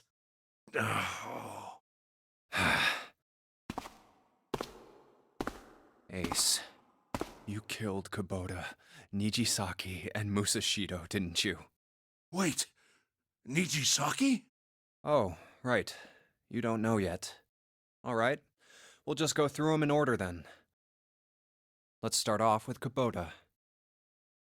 You talked to Kubota and managed to convince him to go into door 5 alone. You killed him without making it look like you killed him. The way I figure it, you had 4 motives. 1. In the nonary game, the number 9 is dangerous. Whoever had the 9 bracelet could join whatever team they wanted. Adding 9 to any number doesn't change the digital route, which means that number 9 could do whatever they wanted. You wanted to remove that threat as soon as possible. 2. You wanted the number 9 bracelet for yourself, so that you could make use of its power. In fact, you did use it in the murder of Nijisaki. 3. Even if his number hadn't been 9, Kubota was a problem. He knew your past. He knew what had happened 9 years before. You needed to silence him before he told anyone. 4. But last, and perhaps the most disturbing, you used Kubota as a test. You wanted to know how serious this nonary game was. Was it truly life or death, or simply a harmless prank? You convinced him to break the rules so you could see what would happen. That was why you killed Kubota, but he was only the first. Next was Nijisaki, while everyone was off looking for the missing parts for the Reds. You ran into Nijisaki near the big hospital room. However, because of your prosopagnosia, you didn't realize he was Nijisaki. Chiefly because, when you met him, he was dressed like Snake. That was why you thought Nijisaki was Snake. No, that's not... That was Nijisaki? Why? How did... I'll get to that. Anyway, you thought he was Snake. Snake was one of the kids in your experiment 9 years ago. You remembered him because he was the blind kid. But his presence made you think. Snake was one of my subjects 9 years ago. He probably hates me. But if that's true, why isn't he saying anything? Is he keeping quiet because he can't see? Or perhaps he's working with Zero to get revenge on me. Whatever the reason, anyone who knows my past is a threat. Before he tries anything, I need to get rid of him. That was when you decided you had to kill him. The murder weapon was Kubota's bracelet. You just waved it over the red. Verified your own number and then grabbed Nijisaki's arm and forced it over the scanner panel. Then, when the door opened, you kicked him in. 9 seconds later, the door closed. And then 81 seconds passed. And poor Nijisaki was dead. Then you mean to say Snake is still alive? Sorry to disappoint you, but I'm as good as new. Thank you for killing the wrong man, but I can't say I like knowing that you wanted me dead. Although, to be honest, even if you hadn't tried to kill me, I would still hate you very much. Well, I wouldn't blame you. Last but not least, let's talk about Musashido's death. When Clover and I were investigating the chart room, you came over to talk to me. Do you remember what you said? Oh, a pocket watch. Might I take a look at it? I handed it to you, and you left the room. You had been in charge of the Nonary project. Of course, you would have known the solution to every puzzle. Which would mean that you also knew how to get out of the wheelhouse. All you had to do was place the watch in the indentation on the door to unlock it. With the door open, you could enter the captain's quarters. Musashido was there. Conveniently placed next to him was an axe that practically begged you to kill him with it. You picked up that axe and buried the blade deep in the other man's chest. One blow was all it took. And then you returned to the chart room as if nothing had happened. There was something I wanted to speak with you about, Junpei. Could you come with me for a moment? I had no reason to say no, so I followed you to the wheelhouse. When we stepped inside, remember how you slipped your hand into my vest? You pulled out a piece of paper, the one I used to cheat during the vote. But that wasn't really what you were after. Your true purpose had been to slip the watch into my pocket. It wasn't a very good plan. Had way too many holes, and someone saying the wrong thing could have brought it all down around you. You must have been desperate. But what made you willing to risk it all to do it? Ace, Musashido's murder is the only one I don't understand. You obviously did it, but why? Because of this. What's with the paper? Just read it. Let's see. Number 1. There are 2 ways you might survive this ordeal. The first is to win the Nonary game. The second is for you to confess your sins of 9 years past. I have prepared a camera in the captain's quarters. The images captured by that camera will be streamed through a satellite and distributed across the world. Simply look into the camera and repent. Once you have confessed everything, I will release you from this ship. To make your confession more credible, I have left you a witness in the captain's quarters. Perhaps he will confess with you. The decision is yours. Do as you please. 0. When I awoke in that room on D-Deck, I found that in my pocket. That was why I chose door 1 when we voted. If I went through that door, I knew I could get to the captain's quarters. As you said, I knew how to enter the wheelhouse.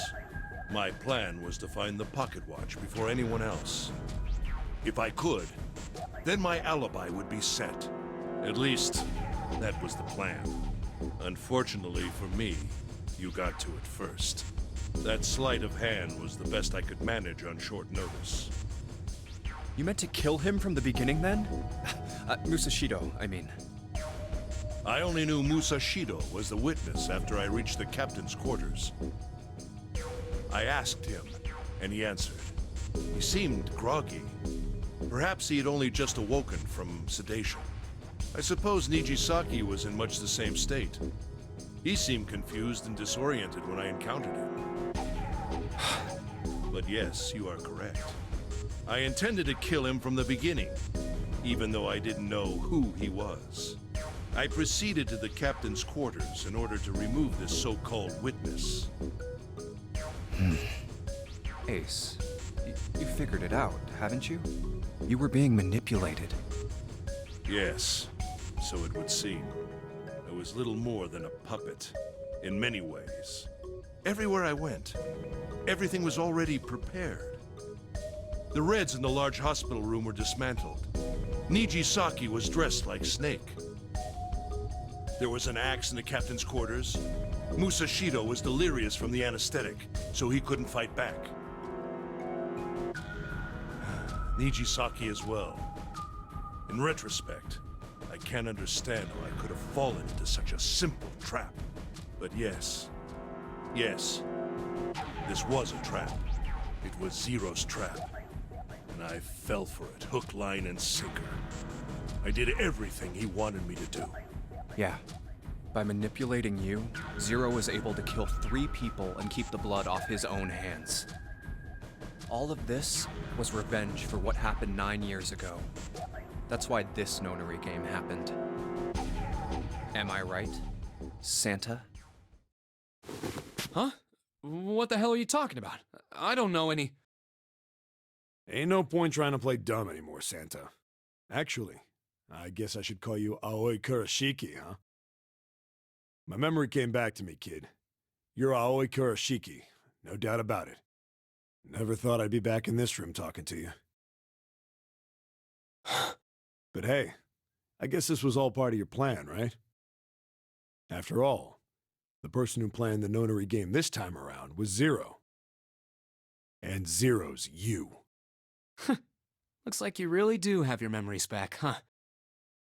Well, I guess there's no point in hiding it then, huh? Yeah, you got me. I'm Aoi Kurashiki. I was one of the kids in the nonary game 9 years ago. I made it out. So did Snake over there. But there's one thing... No, I guess there's 2 things you got wrong. Number 1, I ain't Zero. What? Wait, what? Sure, I was helping Zero out, but I'm really more of an assistant, like a secretary. But an assistant's only an assistant. I didn't come up with all this. All I did was follow Zero's orders. Then, if you're not Zero, who is? Calm down there, Junpei. Didn't I say 2 things? You made one more mistake. Junpei, you just said, all of this was revenge for what happened 9 years ago. That's why this nonary game happened. But that's not it. Revenge isn't the only purpose. There's another reason you guys were playing the nonary game. To save someone. Save someone? Right. You were brought here to help my sister, to save Akane. What the hell are you talking about? Akane Kurashiki died 9 years ago in this room. I was there. I saw... What? What the hell? Where is she? Where's Akane Kurashiki? Ugh! Oh, my head! My head, it feels like it's gonna pop. 7! What the hell is going on? I don't know, I just... Oh! I swear to God, my head feels like it's about to explode! What was the Nonary Project? I'm sure you know already, but I'll tell you one more time.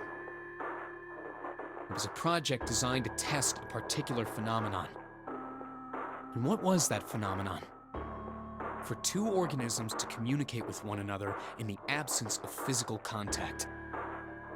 The morphogenetic field theory. Could human beings use these invisible fields to exchange information? That was what this experiment was conducted to determine.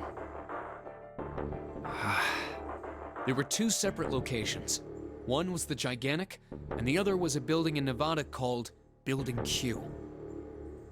the 9 children trapped in Building Q were faced with numerous puzzles, copies of identical ones on the Gigantic. They were told to send their answers into the morphic field set and transmit them to their brothers and sisters on the Gigantic. The transmitters were put in Building Q, and the receivers were put on the Gigantic.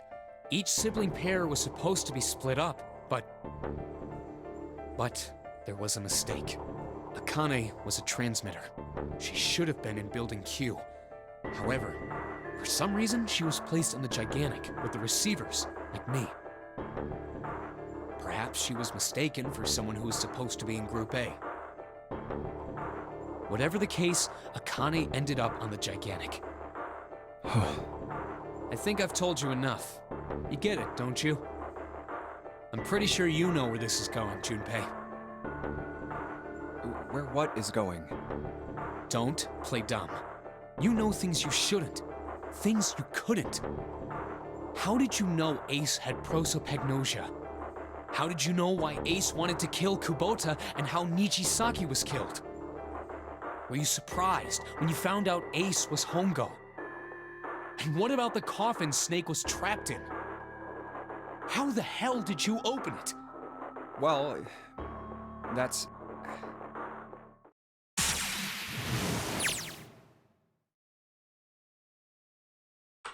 Okay. He knew because I knew. Junpei was receiving information that I sent to him through the morphic field set. Whoops. It's simple, really. How do I know the alternate futures, then? Imagine a river that splits in two like an upside-down Y. The river flows from the top to the bottom, from a single stream into 2 branches. It only flows in one direction, can never flow backward. Information is the same way. It moves from the past to the future, but never flows backward. That's why people at the river's source in the past will never know about those downstream in the future. But the people downstream will never know about one another either. Information only flows along the path of the river. But I am different. I can manipulate the morphic field set to pluck knowledge from the future.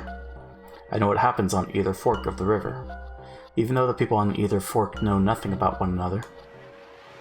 Now, who am I? I am I, the 9th letter of the alphabet, but I am also 0. No, that's not true. Not really 0. Not yet. Perhaps you could say I am less than 0. 0 is my future. In 9 years, I will be 0.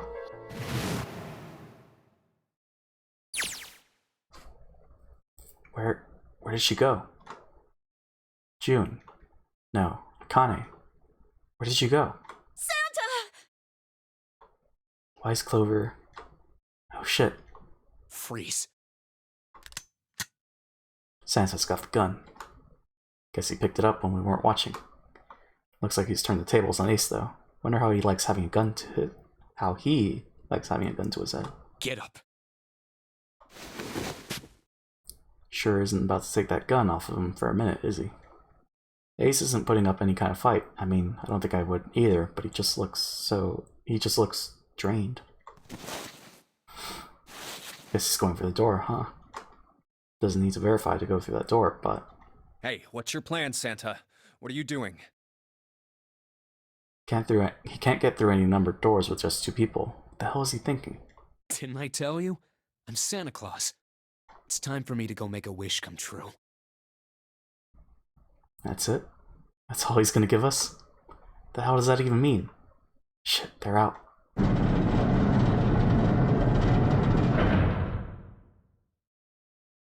And now the gate's shut. Looks like the rest of us are stuck in here. They're all looking at me. At least Seven's headache is gone. He seems to be alright. Well, I guess there's no harm in trying. Let's see if this door still opens. Damn. Well, it looks like this door isn't opening anytime soon. Oh, you mean we're trapped? So it would seem. What the hell is Santa trying to do? Oh my gosh. Oh my gosh, what? Have you considered where we are? There can really only be one thing Santa would do now. No. No, you can't be serious. Oh, but he is. Shit, we've got to do something. Maybe we can still get out through door 9. There's the red. Yeah, alright, we can do this. I've just gotta... No, it's not gonna work. There's no way. The 5 of us can't open this door. 2 plus 4 plus 5 plus 7 plus 8 equals 26. 2 plus 6 equals 8. What did I miss? Shenanigans. Is there any combination that'll work? Junpei, can I borrow your pen and notebook? Akane disappeared and then she said she's a transmitter, so that's why we know what we know. Sure, why not? I don't think I'm gonna need them. Ever again. Well, she certainly looks purposeful. Looks like she's writing equations. A lot of them. Huh? Ah, man, she doesn't look very happy. What? Hey, no need to be ripping pages out like that. Jeez. What the hell are you doing, Clover? Give me that! Alright, at least 7 got it away from her. Maybe now I can get a look at what she was writing. Let's see.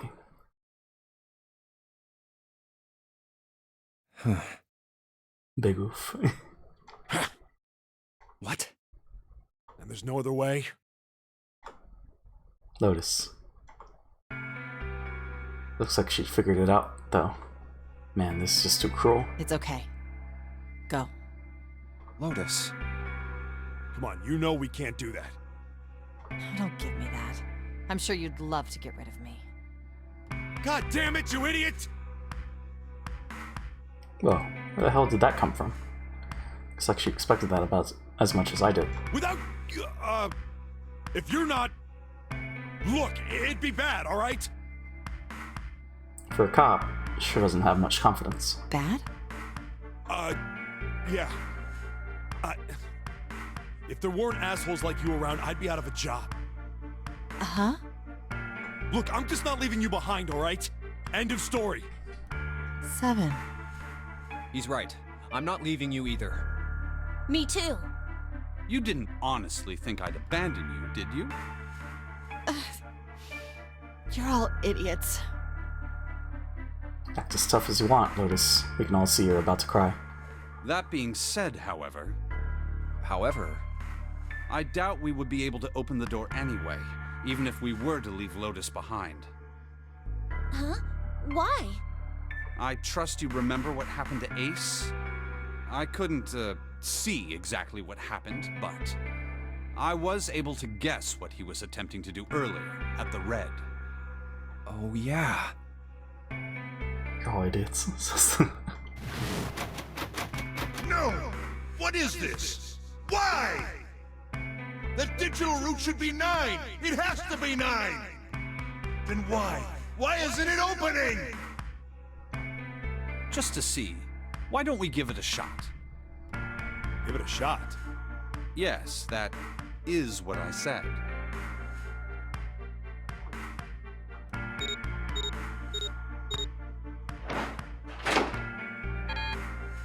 Two plus 4 plus 5 plus 7 equals 18.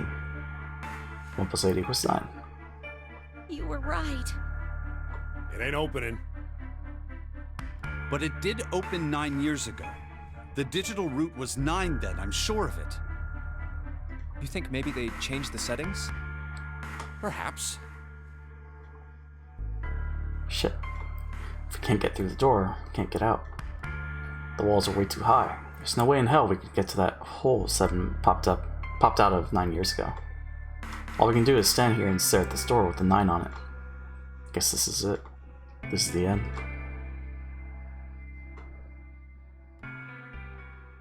What if they all try? I was watching. I had watched everything that was reflected in his eyes. I was listening.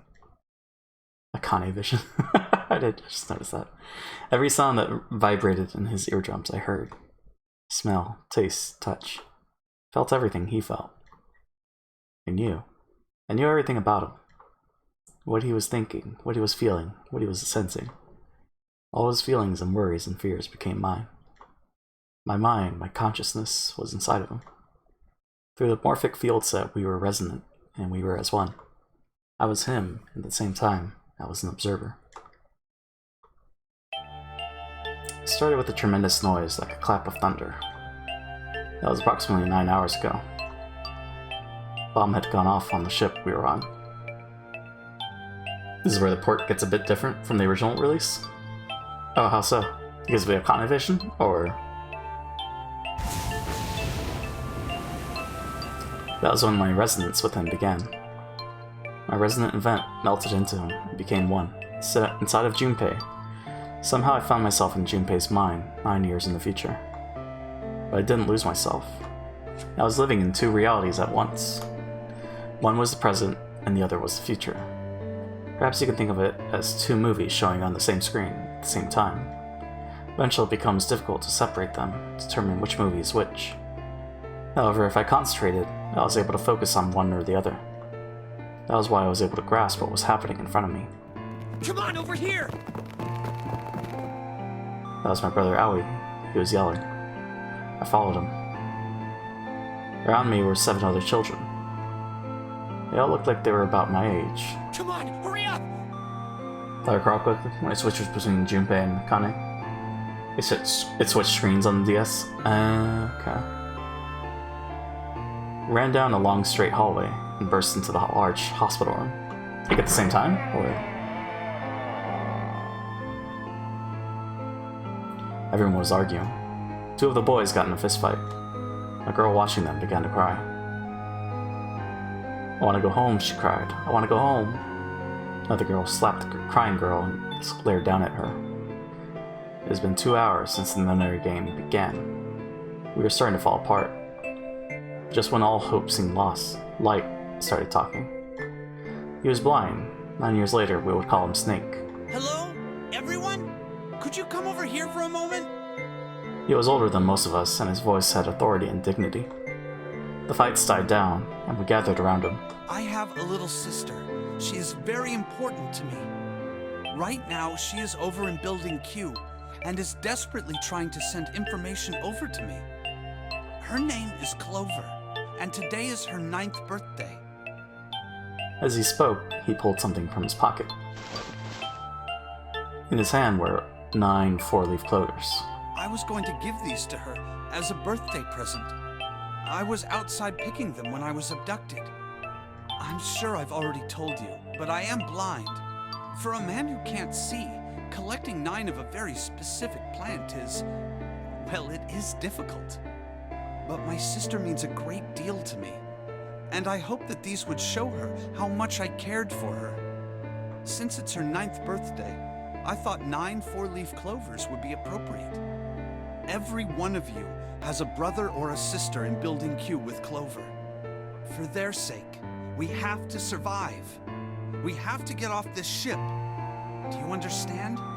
If we're going to do that, there are 3 things you have to remember. We need trust and love, and we have to have faith in one another. If we can take all 3 of those to heart, then I promise that good luck will come our way. Did you know that the leaves on the 4-leaf clover mean faith, trust, love, and luck? Those words are leaf words. So if you believe what I've told you, and you understand, then I want you each to have one of these. They're a promise between friends. Gave a clover to each of us. I took one too. Eventually, he was left with only a single 4-leaf clover. He had one last thing to say. Now don't ever forget, so long as you have that, we will always be connected. Do you understand? Okay. Want to see death? What? When he finished, the tension of only a few minutes before he was gone, we were calm. After that, we ran around the ship for a while longer, and opened several of the numbered doors until we finally found a door with the number 9 on it. In fact, there were 2 doors with 9 on them, and we found them in the chapel. We split into 2 groups and walked through the doors.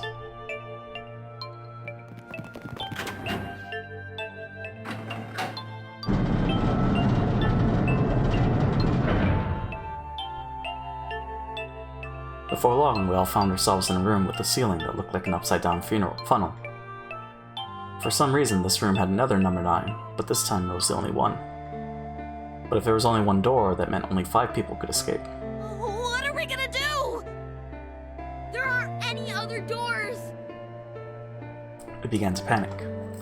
Then, as if things had not gotten bad enough already.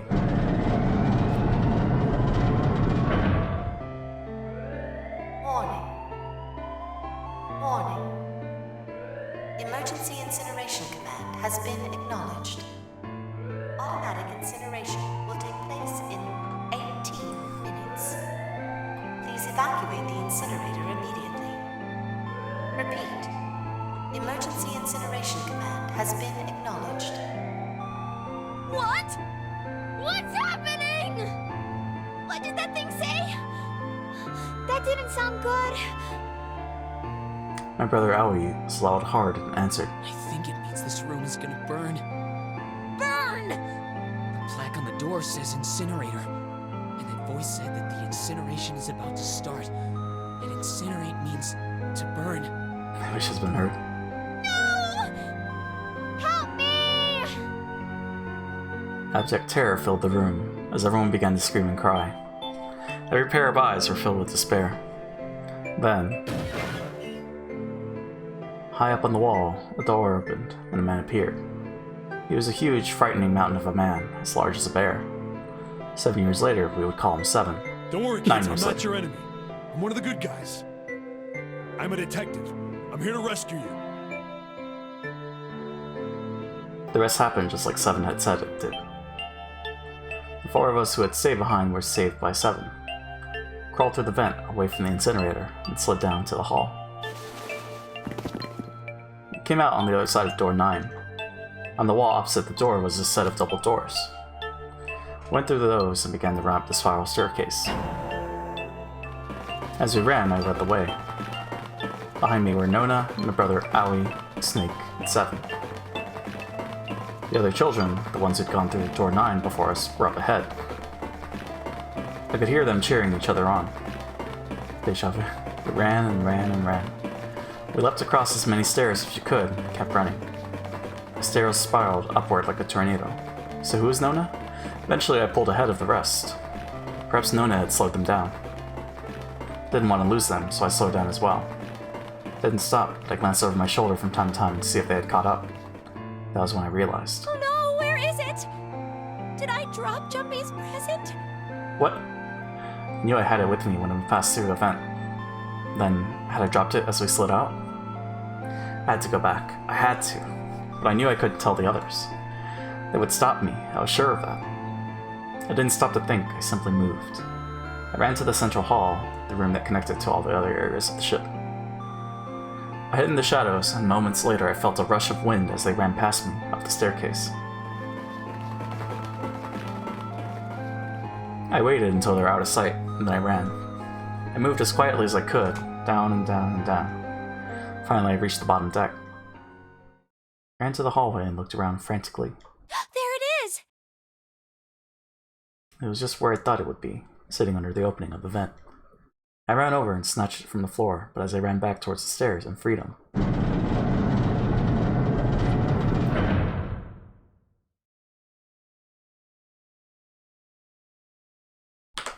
The door to the incinerator opened, and a man stepped out. It was Hongo. Gentaro Hongo. 9 years later, we would call him Ace. Ah, how wonderful to see you decided to come back. His smile made my blood run cold. He looked mechanical, as if someone had simply pulled up the corners of his mouth. Come with me. We must continue the experiment. Shook my head, eyes wide. Slowly, I began to walk backwards.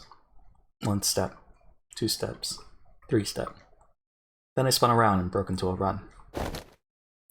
Felt Hongo's hand close over my left wrist. I said, come with me. There was an edge of insanity to his voice now. I pulled as hard as I could. No! Stop! Let go of me! Let go! I shook my body and flailed my arms, trying desperately to get Hongo to let go of me. But I was still only a child. I was no match for a man like Hongo. Stop struggling, goddammit! Do as I tell you! He heaved on my arm, trying to pull me into the incinerator. I screamed. Help me! Somebody help me! And suddenly, Akane! the door to the stairs flew open. My brother, Aoi, burst out of it. Behind him came Seven and Snake. Akane!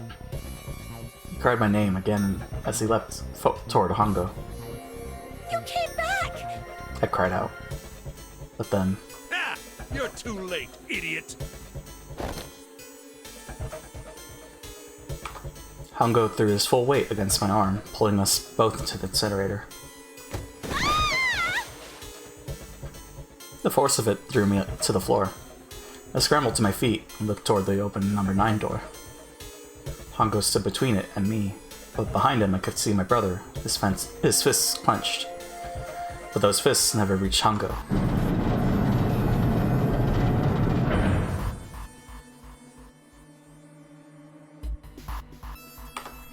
With the cold, heartless screech of metal on metal,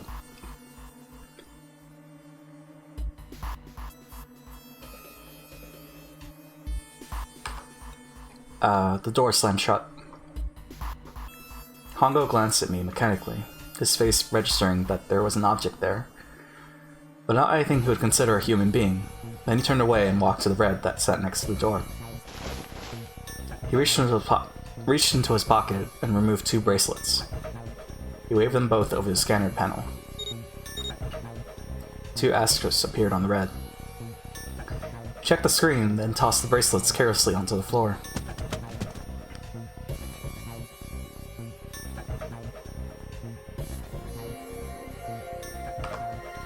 What was he doing? What was the point? He made no effort to explain himself, of course. He said nothing at all, and walked past me as though I were nothing more than a rock by the roadside. A few moments later,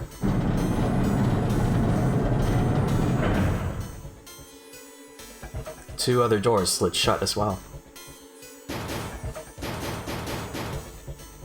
Faintly, I could hear someone pounding on the door behind me. I turned around and ran toward the door with a 9. Akane! Akane! Are you okay? Still 999. Hello? I could hear a voice from the other side of the door. A worried, frightened voice. Help me! My throat was already raw, but I screamed as loud as I could. My voice echoed lonely around the empty room. What should I do? I think I'm trapped in here! Oh, oh yeah. I thought it was... Sorry, Oya. I got you confused with someone else. How's it going, Oya? We're on the true ending now. Where's Hongo? He went out the other door! What? Then it started again. Warning. Warning. Emergency Incineration Command has been acknowledged. Incineration will begin in 18 minutes. Please evacuate the incinerator immediately. Holy shit. Man, I knew what I was gonna say, but that is one hell of a creepy voice. I knew it! It's starting. Santa started the incinerator. Fuck! Man, I never thought I'd hear that damn voice again after 9 years. What the hell? What the hell? What in God's name are you talking about? It's 9 years this and 9 years that, and when it's not 9 years something, then you're talking about some sort of fucking experiments. You aren't making any sense.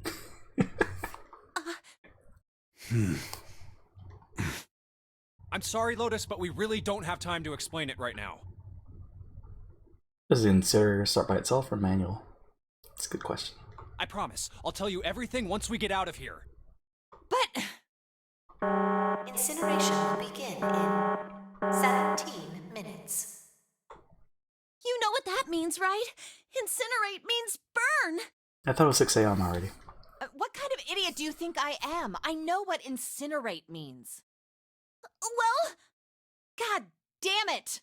Okay, fine. I won't ask anything else. Talk about whatever you want. But you have to do something for me. 7, figure this out. What? Why me? Just shut up and stop this thing! How the hell? There has to be some sort of emergency shut-off button. Someone or something said. There isn't anything like that. But it's not like automatic. Like it doesn't start automatically. How the hell do you know? Because I looked for it 9 years ago. Yeah, Lotus isn't happy about that. Can't really blame her. Wait. The floor. It's moving.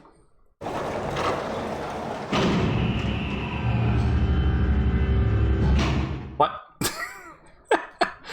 What else can I say about it, but... What the hell is that? Doesn't seem so. Debated. What is that? What is that? What else could I say? The floor opened and a machine rose up out of it. Looked like a computer. At least it kind of did. There was a monitor, a keyboard, and a cross-shaped device of some kind. Something about the machine scared me, but I forced myself to walk up to it. I was terrified. Tears poured down my face. I wiped them off, even as more took their place, and forced myself forward. Finally, I reached it. I looked at the screen. It was blank. All I saw was my own frightened face staring back at me from the glass, drenched in tears. All I can see on this screen is a reflection of my own face. I'm looking kind of freaked out. I know I'm sweating like crazy, but seeing it kind of drives it home. Okay, Junpei, just calm down, alright? Everything's gonna be okay. Gah! Man, I wish that thing would just shut up. Incineration will begin in 15 minutes. Alright, back to this thing. If it's only showing up now, then it's gotta be important. What the hell am I supposed to do with it? Hey, move! Gah. Hey, we're all tense, lady. Doesn't mean you get to shove people around. Okay, it's turned on. There's nothing on the screen, though. Oh, this is bad. This is really bad. If there's nothing on here, how are we supposed to do anything with it? Sure, I'll just push buttons. I'm sure that'll... What? No. Well, at least it's on now. What's on the screen, though? What is this? What's up? It looks like some sort of puzzle. It's got a bunch of numbers and letters scattered across a 5x5 grid. The numbers range from 1 to 8. Do you think that if we solve this puzzle... The incinerator will stop? Yeah. Well, we can hope, right? Alright, puzzle. How do you work? Oh man, that goddamn voice again. Incineration will begin in 13 minutes. I'm gonna save just in case. Unless it does the thing where it, you know, deletes your save. Because you fucked up. I wouldn't put it past the game to do that. Also, this last puzzle was totally different on the DS. Oh, is it? Shit, 13 minutes. You ready to do this? My heart feels like it's gonna pop. My heart was pounding like it was about to explode. I stared at the puzzle on the screen. I was sure I had to solve it somehow, but I had no idea how. My connection to Jumpy had been gone for a while. His mind was gone. Couldn't get any more information from him. Felt the seconds tick by as I stared at the screen, completely lost. My cheeks felt hot as tears poured over them. Then I heard a voice. Hey, what are you doing? It was muffled. I turned around. Pressed against the window in the entry door was a face. A frightening, evil face. It was Hongo. How long had he been watching me? Oh, don't know what to do. He was yelling, but his voice was still muffled. It's simple, really. But I suppose I might as well tell you. Just solve the puzzle on that machine.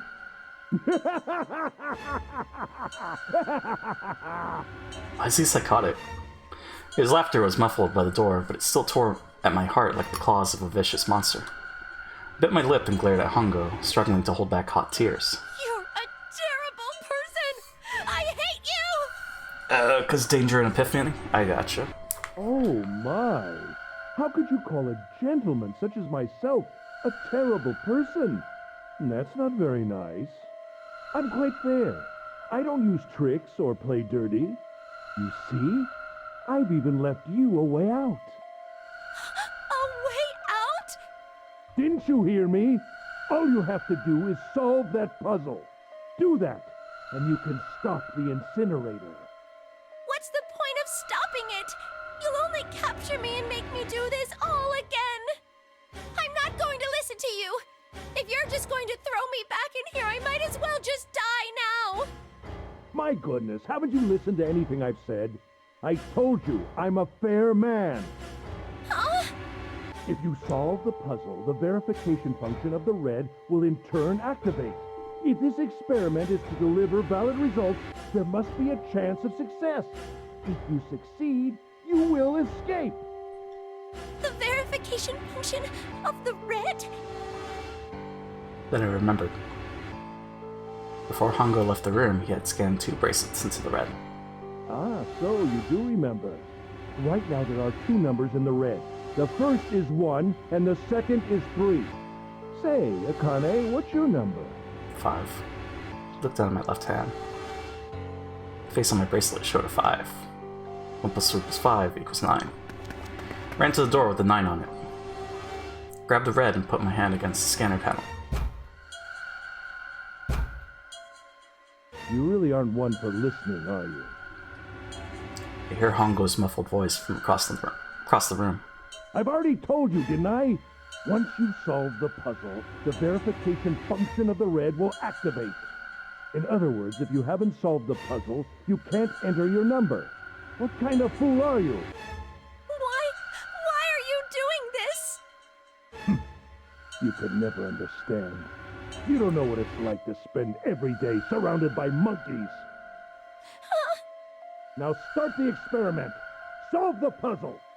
I can't! I don't know how! Of course you don't. Isn't that the point? You understand, don't you? Access the morphogenetic field and find the solution.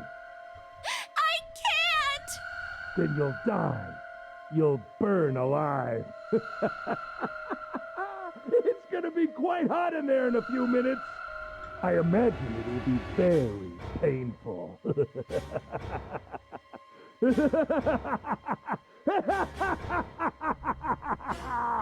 Just hold it forehead. Exactly.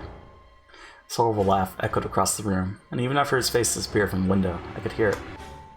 Incineration will begin in 10 minutes. Now we should save. Save over the other one. Shit. 17. I was crying. There's serious Ludo narrative dissonance on the original because it's a really easy Sudoku. Is it? Sudoku Tezuka. I was crying. Great gulping sounds broken by hiccups that shook my body. I was terrified. I could feel my fear pressing down on me like a tremendous weight. Somehow I forced my shaking legs to carry me back to the device. I stared at the monitor. I can't. I just can't. There's no way. I can't figure this out. What was I gonna do? Didn't know. I didn't know. Didn't even know where to start. Fear scattered my thoughts, and all I could think of was how I was gonna die. My palms were sweating. My blood was boiling in my veins. It was hot. So hot. Couldn't breathe. Felt dizzy. My heart roared in my chest as if it would pound itself to pieces.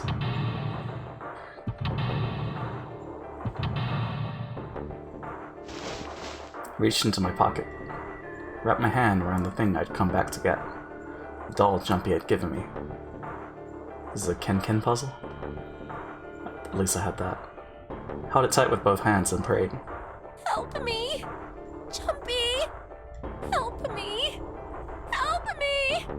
Help me! Jumpy! Jumpy! Jumpy! Please! Help me! KG fucked up again with the doll.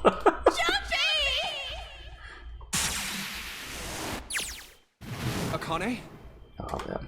Akane? Wait, let's look at this.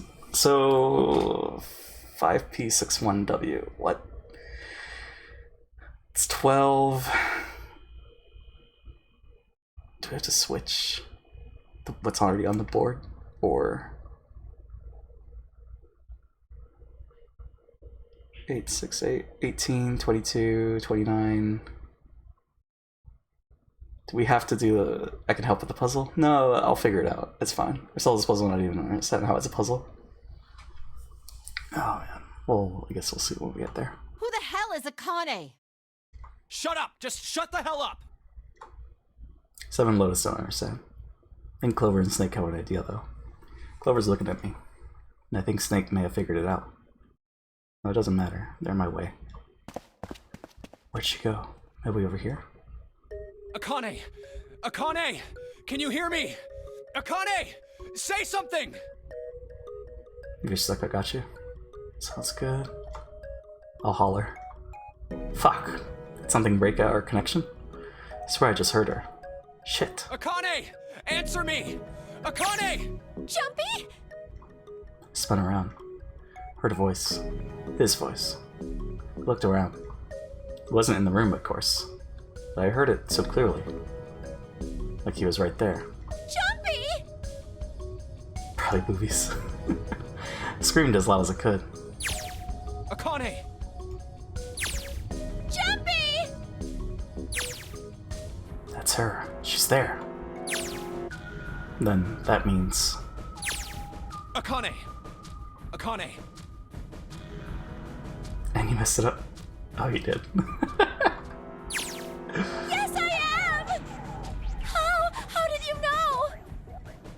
I couldn't believe that he knew that. I don't understand what Santa meant. Right. There's only one way to help her.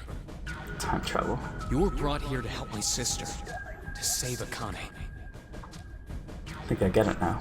Incineration will begin in 7 minutes. Jumpy, we don't have time! As quickly as I could, I told him that I had to solve the puzzle in order to stop the incinerator. Got it! And I do. I get everything now. Blessed. I finally understand what all this means. I know why the nonary game was held today. I know why we were kidnapped and brought here. It was all for this moment. All of this was planned out to lead to this one moment. Oh my god.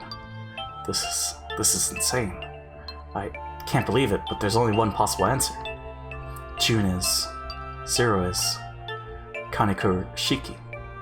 She recreated the history of the future that she had a glimpse of 9 years ago. She tried to save herself that way 9 years ago. No, she's trying to save herself right now. That means that there's only one thing for me to do. Even if this is all some sort of insane plan, I will save her. I will save Kane Kurashiki. I must save her, no matter what. Incineration will begin in 6 minutes. The voice reminded me of how much time I had left. Jumpy! Yeah, I know. Just hang on, alright? I promise I'll get you out of there. I'm not gonna let you die. I promise. So don't worry, alright? Just give me a few minutes, okay? June is 0? Wow. Okay.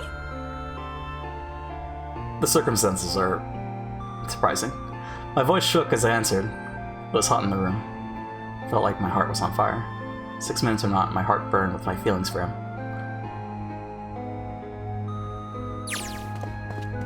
Alright, time to get to work, Junpei. Snake talking to them about something? Whatever, doesn't matter. Get out of my way. Hey, what are you... Just trust me, okay? Sorry, Lotus. I didn't mean to snap, but there's a lot more at stake here than your pride. I'll apologize later, alright? It's like Persona 5. Now let's have a look at this thing. Got numbers all over this grid. I think the panels are out of order. So I just need to switch these out. Staring at it isn't gonna accomplish anything. I'll just have to try it. Just think of what I did all those times before. I'm gonna do this on my own, with my own mind. I'm gonna solve this problem.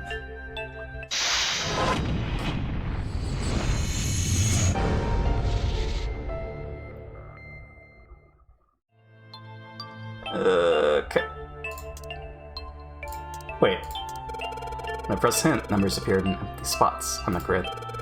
They're all single digits. Get the feeling the numbers change when I switch out the yellow squares. The square at the bottom.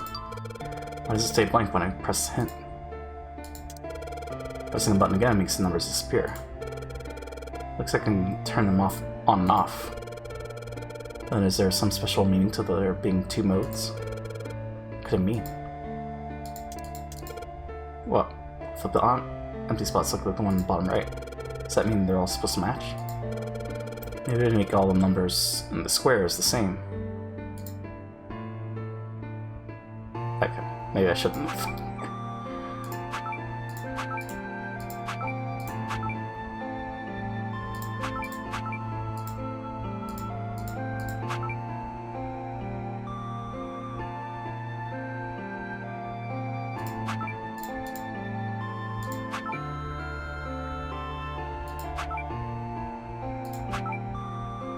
Yep, still don't understand what the puzzle is. I don't know.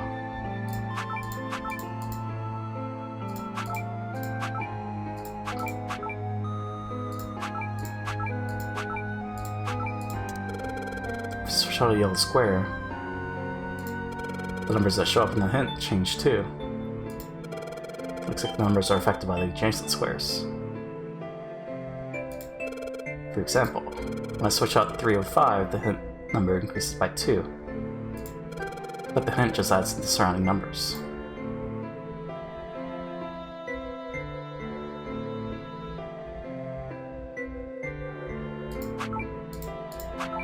So we just keep, okay, just keep the hint off. Hint on, I mean.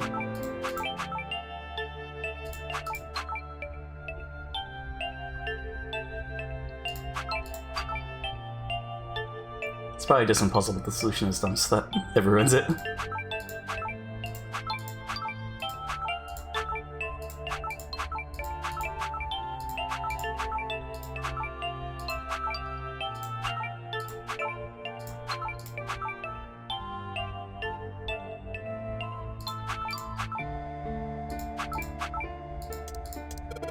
It just plays with the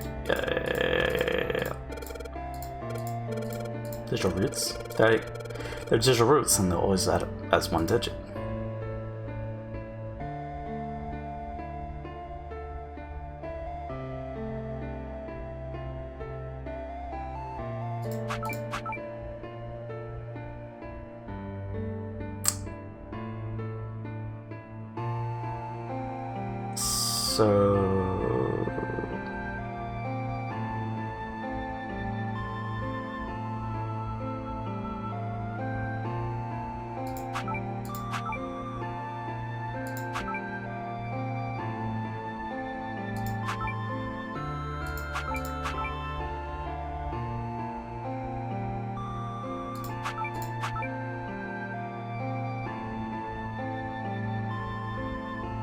Yeah, I'm not sure.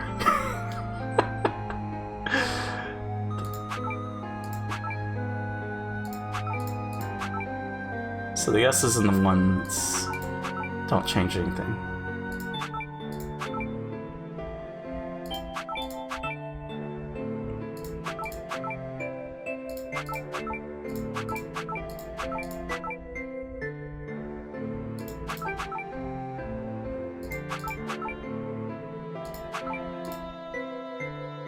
But how?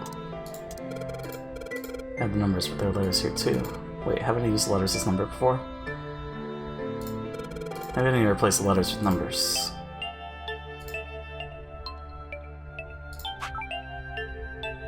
It's 14. 10, 11, 12. Still, it has S's and P's and O's and R's and W's. No!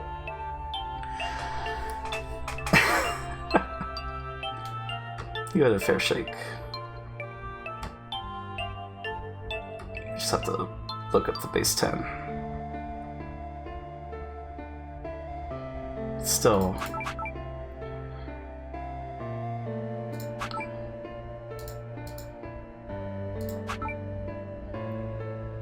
What if...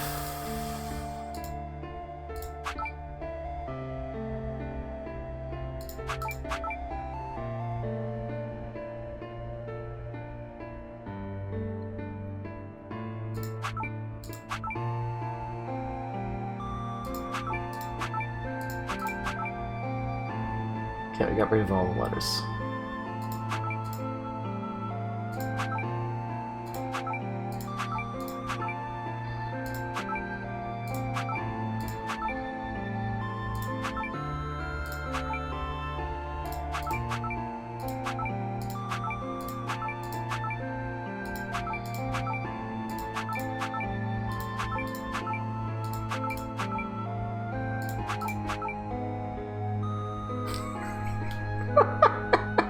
Well, I did it, but yeah, I guess not. Alright, fine.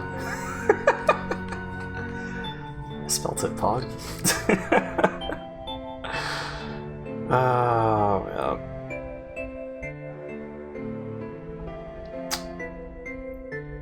Big brain.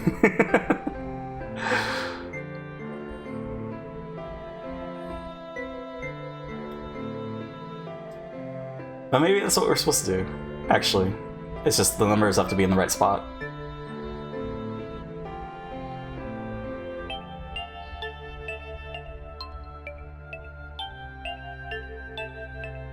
So...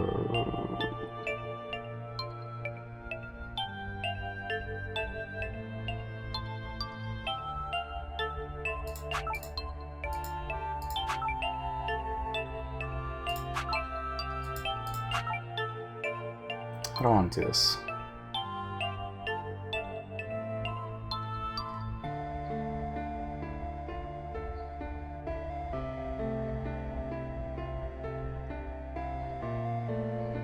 Letters.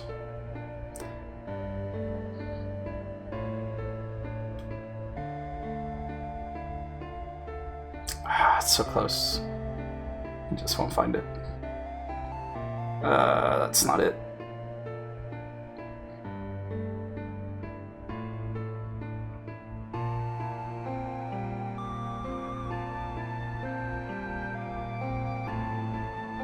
Like it's base 10 conversion, right?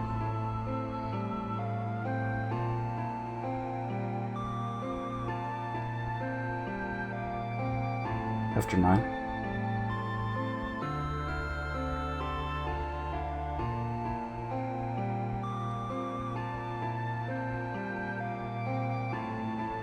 Is that it? That's not it.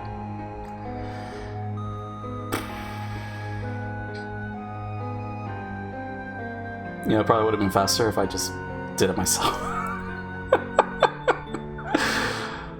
Oh, man. I should have done this off stream. But, you know, I thought we would have been done. But I guess it never ends with this base 10.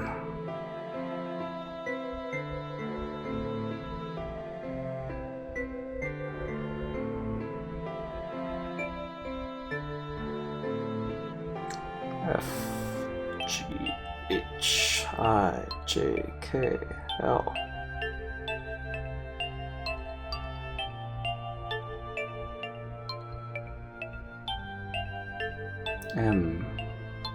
Oops. Words really say password. They do. Once I noticed that, I was like, couldn't be that, could it? But then, it's not. Q. Okay. 15, 16, 17. I just don't know. I don't understand how it adds up. Because it. Yeah, I don't know. Like, is it all the things? No, because it's not. Oh, wait. Do some math. Stopping in the middle.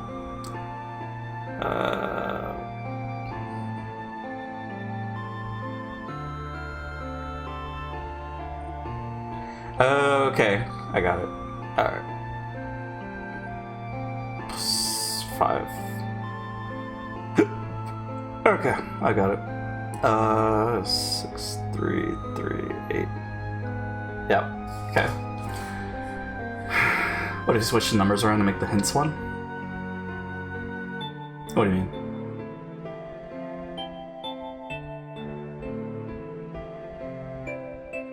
To make the hints one?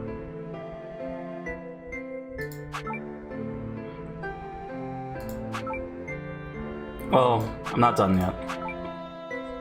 Because, well, it has to be password, right?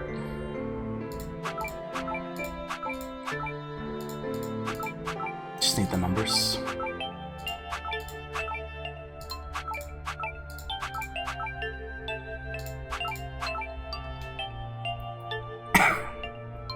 Just have to put.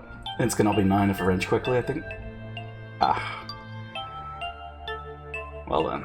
Let me just finish the alphabet then. 19, 20, 21. I guess that was the first hint, right? Oh wait, you said. Or not. I got the gist of the puzzle up top, just to make all the digit roots the same. What number? Searching on a square affects all hint squares around it. Wait, one square doesn't get a hint number. 9 spot at the bottom. Only this one stays blank. Maybe a fixed number goes inside. So the 9 square has a different rule. If only I knew what number goes here. Stop. Hey, hun. Kana is definitely bursting, by the way. Yeah, just definitely. How's it going, dragons? 22. Actually, I gotta go pee. Let me just write this first, then we'll come back.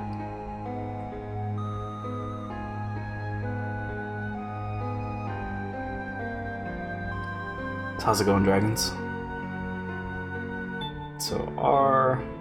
It's okay, we got save states. If she could do time travel shenanigans, she's fine. T U V W X. Ah, so close. If only I had gone to M. It had 2 columns. Y. Let's see.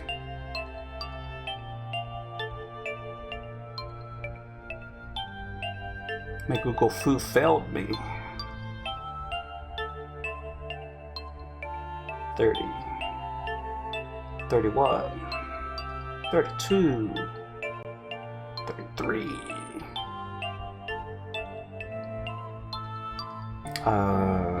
34. 35. By Jove, I did it. I wrote down all of them. You're not doing too bad, just a reading.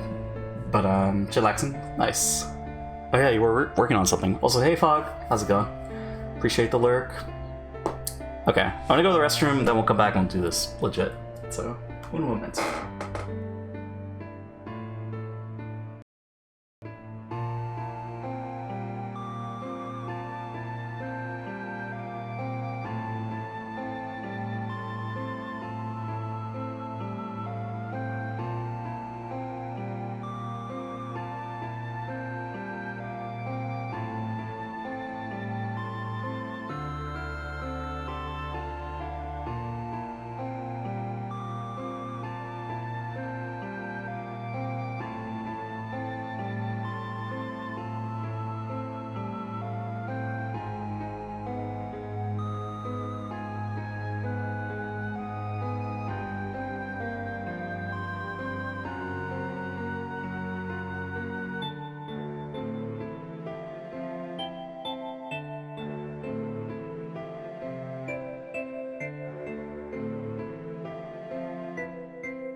Alright, we're back. I didn't look up the answer, I swear. Okay. So, sorry. I had to get some ham and cheese, you know, because I haven't eaten in 4 hours. Puzzles are hard. So I'm guessing we're gonna keep the stuff there that's already there, totally. Also, I don't think we're gonna do Virtue's Last Reward after this. Is that what I said? Yeah. So, because I gotta do stuff. Also, Monday definitely has to be a short stream, because reasons. But anyways. So we want to move the S, we want to move the P, the R, the 3, and the 5. SP, okay. So what do we got? Really what happened is JP did a massive shit and blocked the toilet. That's what happened. Basically. So wait, so we're just working with 28, 27, 24. Okay. Single this out. No, that doesn't work. 27, 28, 24, 13, and then 10. Right, 8's 10. So let's do some math. 28, 27, what is this? Okay. 27, 28, 24, 13, 10.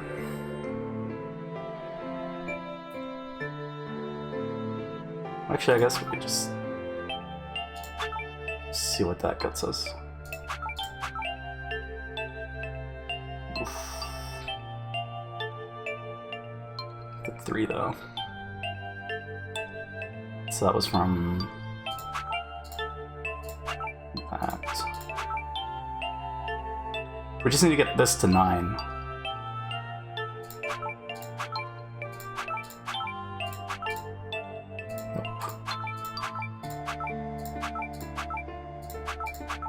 Oh, right, 1 does nothing.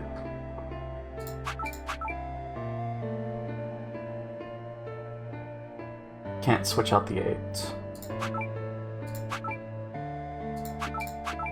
Okay, there it is. So the 3 to 9.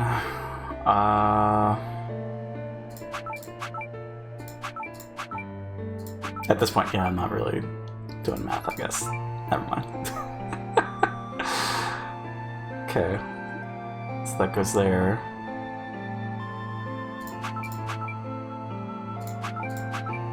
Nope. Like it's that one, but that's wrong.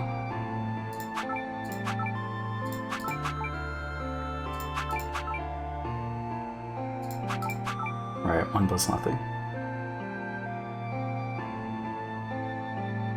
What are you trying to do? I'm trying to make all of them 9. So that's what's going on. P, A, R, O. D does nothing. 7 does nothing. 5 does nothing.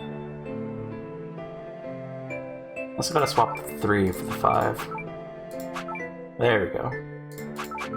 Nope.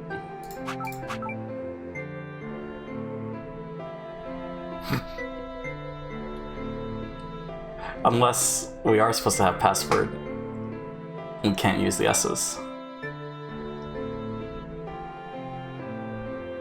It's just numbers and letters to me. Yeah.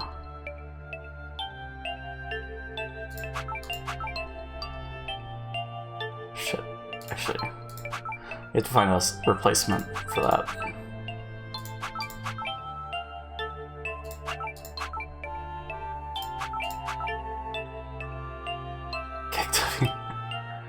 We had S there, right?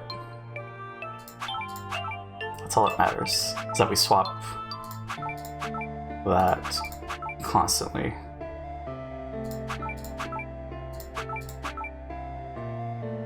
So then W has to change. Okay, well there we go. We solved W. 1 has to go there.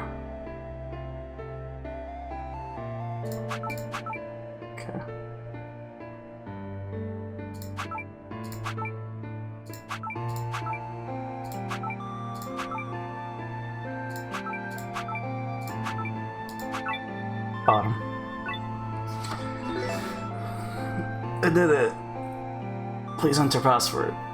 Password is password.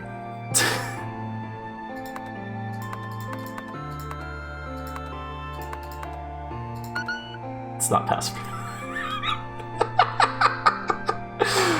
So wait, what is it then? Shit.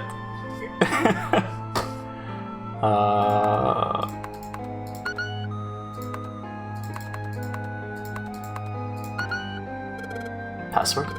I'm putting a password now then. Are there any hints? What the hell am I supposed to put here? It's a fun fact about the puzzle: if you just did the immediate swaps to spell out password, you fill it out in 4 moves. Ah. Well then. What the hell am I supposed to put here?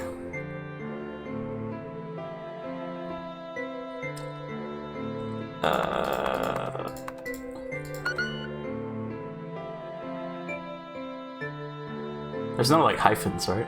Nah. What if it just put Alice? Screen appeared after I solved the last puzzle. Maybe the hint was in that one? It's not password though. Secured it. Never even knew of the digital root stuff. Oh. Finally didn't mess it up there. When the password isn't password. Pretty. Hunter 2? Shit. Puzzle. The answer ended up being password. After it was an extra space. 9 square. Maybe that's the password.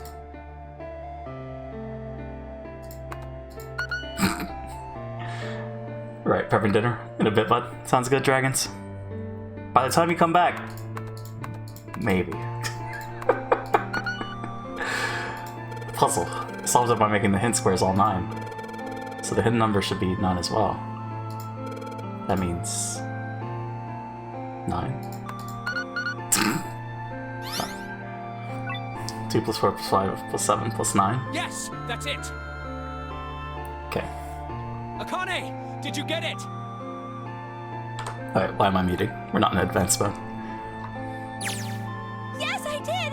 I solved it! I mean, really, you solved it for me, but I copied everything you did!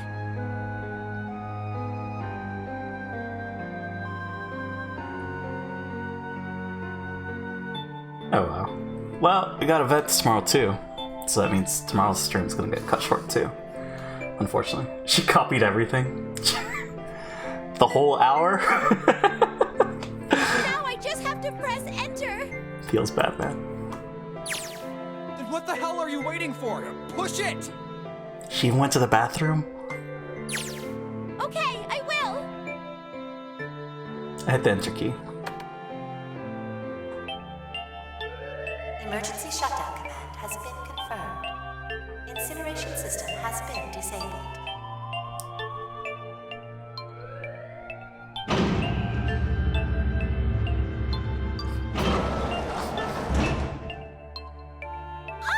Jumpy!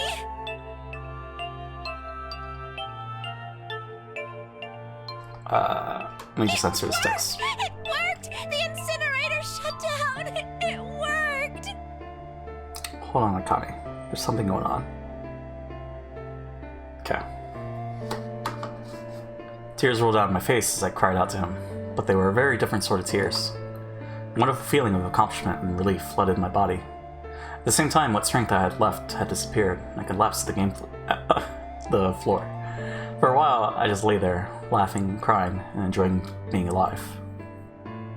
Every time I thought about him, I thought my heart would burst. Whew. Can't quite believe I did that. But I'm also glad. I am so glad, so glad.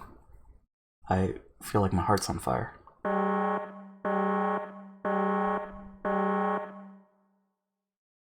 No, I don't have time to be thinking about that kind of shit. I need to tell Akane. Akane! Sorry, but things are kind of busy over here. I'm gonna have to hang up now, okay? Oh, of course, that's fine!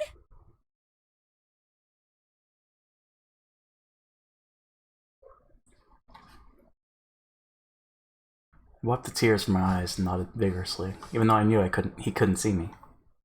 Then I looked over at the corner of the floor. There were 2 bracelets Hongo had left behind. The 2 bracelets. Was a dog barking. Now. Well, Seven and Lotus don't look particularly happy with me. Not a very nice look to give someone who just saved your lives, guys. Junpei, are you... Okay? Shut it. Right, okay. So maybe they have a reason to be pissed off. So what if I haven't pressed the enter key yet? Alright, nothing holding me back now. Here it goes. Wait. Incineration will begin in 90 seconds. It doesn't sound like it's stopping. What the shit? Why isn't it stopping? Okay, maybe I didn't hit the key hard enough. Just hit it again. And again. And again. Okay, that's not working either. Alarm's still going off. What the hell is going on? Got all the right numbers in the right boxes. It's perfect. So why the fuck isn't this thing stopping? Incineration will begin in 60 seconds. Wait, of course. That's what the numbers that showed up after the puzzle mean. 2 plus 4 plus 5 plus 7 plus 8. Snake, Clover, me, 7, and Lotus. Then, door 9. No, that's it. That number on the door isn't a 9. It's not even a number. It is hidden, but an exit can be found. Seek a way out. Seek a door that... Holy shit. Of course. Then we just have to put the right number into the red and... Incineration will begin in 30 seconds. Run, guys! Get to the door! Run! Oh shit, oh shit, oh shit, oh shit. Don't have much time. Man, I sure hope they can just trust me on this one, or we are all fucked.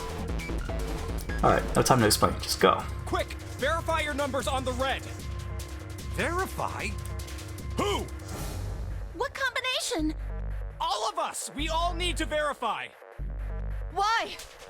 You really think this is a good time to ask questions? Just do it! Hurry, hurry, hurry, hurry! Incineration will begin in 10 seconds. 9, 8, 7, 6, 5, 4, 3, 2. Central gate has been opened. Incineration system has been disabled. Got him.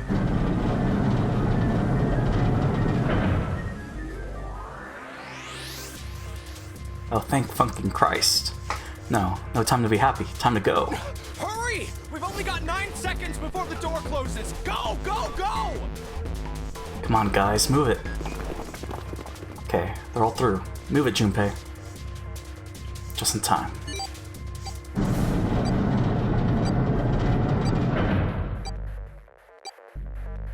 And there goes the door. Nope. Don't calm down yet. You're not done. You still gotta find the dead.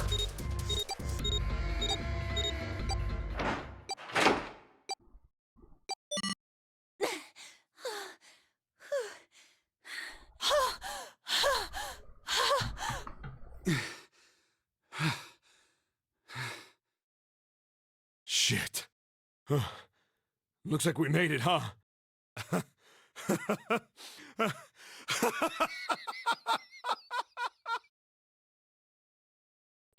Man, that guy sure can laugh when he wants to. Looks like Clover and Lotus are totally out of energy. Snake is shaking his head warily. I just want to take a nap, but... Akane? Akane! Can you hear me? Akane! I want to tell her we made it. I want to tell her how good I feel. But nothing.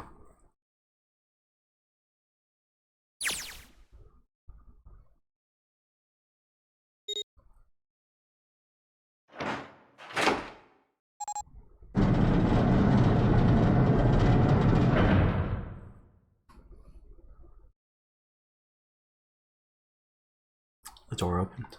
Standing in front of it was my brother. Akane! Oi! I cried his name, even though my voice was almost gone from screaming, and leapt into his arms. Oh, oi! Akane! I buried my face in his chest and cried again. I cried and cried and cried. The steady thump of his heart in my ear made me feel like I was home. Its beat was almost like a lullaby. I wrapped my arms around him as far as they would go and held him as tight as I could. Just to be there felt like a miracle. I hadn't felt the warmth of another human body in what had seemed like an eternity.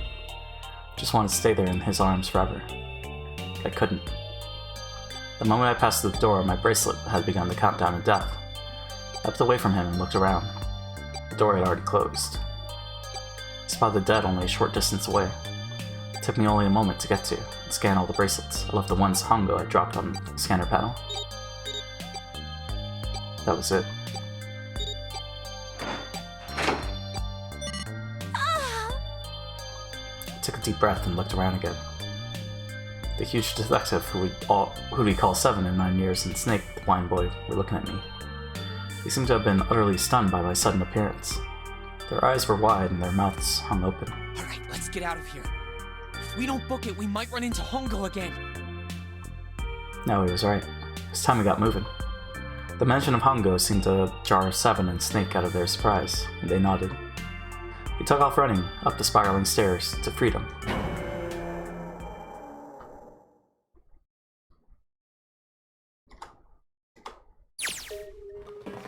Time for more running. But if they can get us out of here, no wonder we're running so hard. My heart's beating so hard I can barely hear. God, I can't wait to breathe the real air again. Huh? 7 talking? Hey, Junpei, can I ask you something? What's up? That door, the one with the 9 on it. Why'd it open? Yeah, all 5 of us verified our numbers on the red. 2 plus 4 plus 5 plus 7 plus 8 is 26. That makes our digital route 8. It shouldn't have opened. That's not like you, Lotus. I thought you would have figured it out already. Huh? Why? Because you were the person who taught me about the idea of bases. Bases? Yeah. What are the 2 numbers in base 2? 0 and 1. How about base 10? That goes from 0 to 9, right? Then how about base 16? 0 through F. After 9, it starts at A and goes from there. B, C... You're right. Whoops. In other words, A in base 16 is 10 in base 10. B is 11, C is 12, D is 13, and so on. So, what about it? You don't get it? What if we keep going with that pattern? What if you go way past base 16 all the way to base 27? Base 27? Yeah. Well, the numerical digits are the same. So, I guess you'd add alphabetical digits. E is 14, F is 15, G is 16. H is 17, I is 18, J is 19. K is 20, L is 21, M is 22. N is 23, O is 24, P is 25. Yeah, and? What comes after that?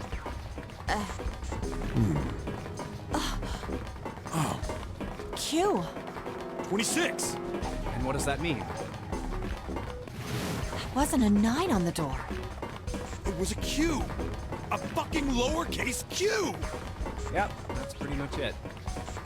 I guess to put it another way, you could say that it was a 9 in base 10, but a Q in base 27.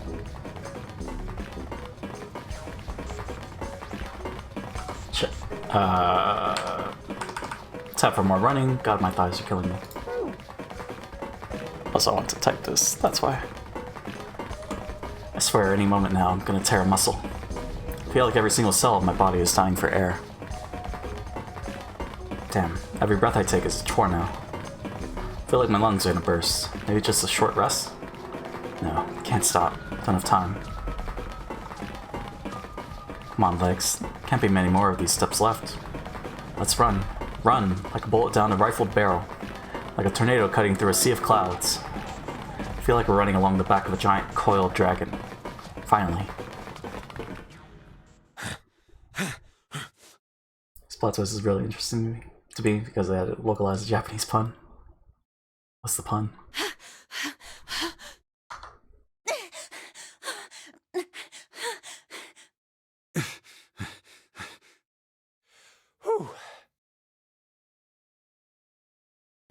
Jesus, I can barely breathe.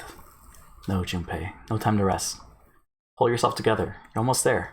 Alright, I'm gonna open it. Yeah. Because in Japan it's Zero who says Q on the speakers, which sounds like Q, but it's also how you say 9 in Japanese. In English thing they do with the fact that Q kind of looks like 9. These pants are mad sus. Mad suspect. Yes. We're finally here. Please do. Sure, you look like a big heavy door, but you're the only thing standing between me and my freedom. But even more important than that, you're the only thing standing between me and Akane. You're gonna open. You're gonna open now.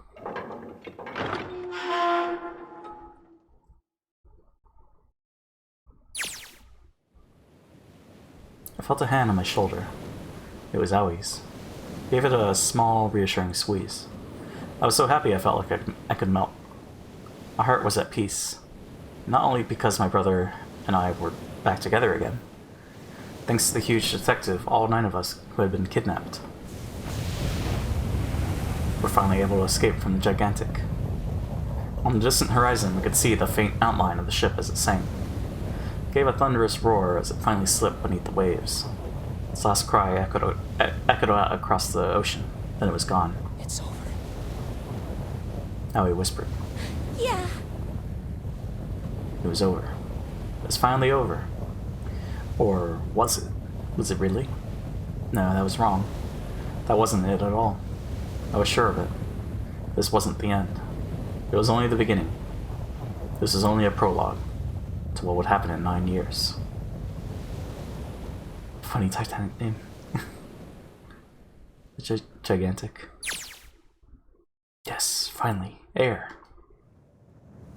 Gah. Damn, that sun is bright. Can barely see anything. Huh. Gotta admit, this doesn't look quite like...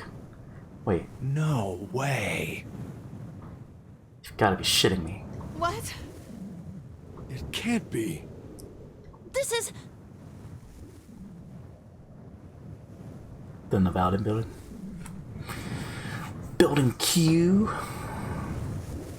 Group Q? Or was it Group Q? This is the building in the Nevada desert. The mock experiment building. Oh my god. This whole time we were in Building Q. Sure enough, that's a desert out there, with mountains all around it. Hello there, son. Boy, am I ever glad to see you. I don't think I've ever been so happy to see the sunrise. Huh? Did I just hear something fall? Right, our bracelets. Guess I've never really got a good look at the underside of one of these. Let's see what's inside of you. Just a little electronic chip, like an ATM card. That's it. There's nothing else. Nothing that even looks like a detonator. There was never a detonator to begin with. Figures. Akane. Jumpy. Heh. Guess I must be pretty crazy about the girl if I think I'm hearing her voice in the wind.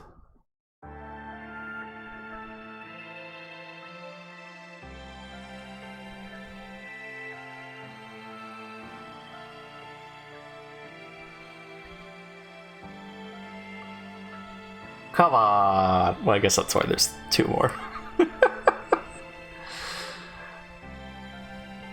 So yeah, the other guys didn't die. Well, except for Captain, I guess.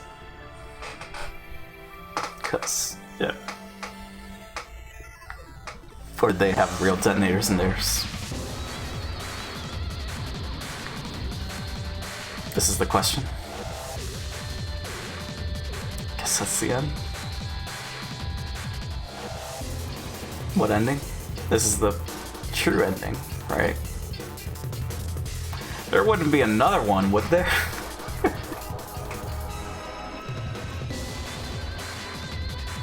Seven routes?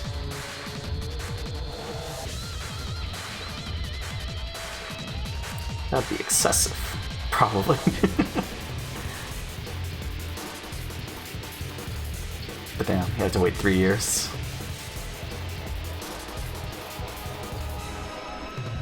Yeah, why was he beat up in that picture? Did we ever see that picture? Guessing bad ending is they lose or all die. Well, yeah. They did it, they got out.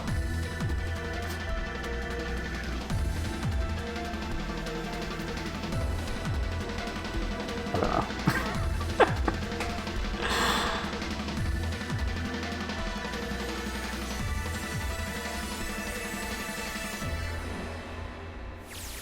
Epilogue? Are you okay? Oh, come on. This is nothing. Really?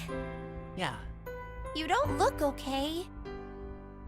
It's just before the end of elementary school. Jumpy and I were sitting next to each other on a small hill, looking down at the town as the sun slowly set. How does it look then? It was half serious and half joking. Thought about it for a minute first. Well, let's see. It looks like you kissed a toad and got warts, but then they just kept growing and growing and growing. What does that even mean? Junpei grinned and... Oh, ow, ow, ow, ow. See? I told you you're not okay. You're too reckless. You can't beat 5 8th graders, Jumpy. That's crazy. Yeah, but I couldn't just stand there. I mean, don't you think so? I had to do something.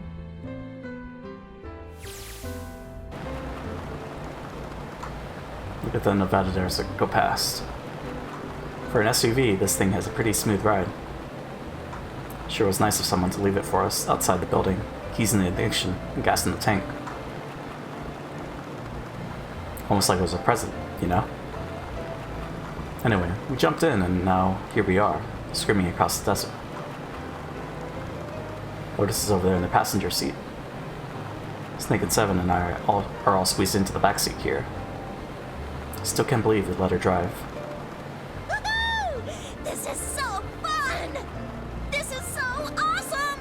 Driving is so great when there's nothing around, and there's no speed limit. Hey, Clover, watch those bumps, all right? This car jumps even a little, and I think I'm gonna get crushed to death. Hey, shut it. I can't help if I'm big, all right? Suck it up. Why don't you drive, Seven? I'm a cop. I ain't gonna break the law. He doesn't have an international license. Yeah, but you could have sat in the passenger seat. I agree with Clover. Oh, hell no. There's no way I'm giving this scene up. And Clover, there's no need to slow down. The car Santa and June are in should be somewhere down this road ahead of us. Yeah, I saw some fresh tire tracks going out. There's no doubt about it. Then we've got to hurry if we want to catch them, don't we? Sure thing. Oh shit. Goddamn, she doesn't have to drive so fast. I didn't even think of a car like this could go this fast. Sure throwing up a lot of dust.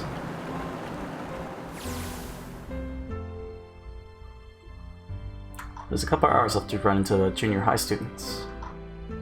They've been hiding in the bushes on the back of one of the hills, drenching a kitten in gasoline. The moment we saw what they were doing, Jumpy ran up to them, furious. Hey! What the hell are you doing? Then he jumped on them. Quickly scooped up the kitten and tossed it to me. I caught it and ran for the police station as fast as I could. Officer, please! You have to come with me! The policeman and I headed back to the hill. All we found was Jumpy, sprawled on the ground with a face covered in big swollen lumps. You couldn't run away after you threw the kitty to me? I asked him. Burn that cat? Is for you burning fucking bullets? What? He stuck his tongue out through the hole in his mouth where a tooth had fallen out. Yeah, I guess I could've... Then why didn't you? I didn't want to. I wanted to beat him up. Beat him up real good. Because of what they were doing to the kitty. Yeah, that too, but I think they were the ones behind those murders our first semester. Remember? Oh, you mean the bunnies. Yeah, the bunnies. Pluck some grass from the ground and toss it into the wind. They asked me what elementary school I was from, so I told them. And then they said they'd do the same thing to you that they did to the rabbits. I couldn't forgive them for that, so I...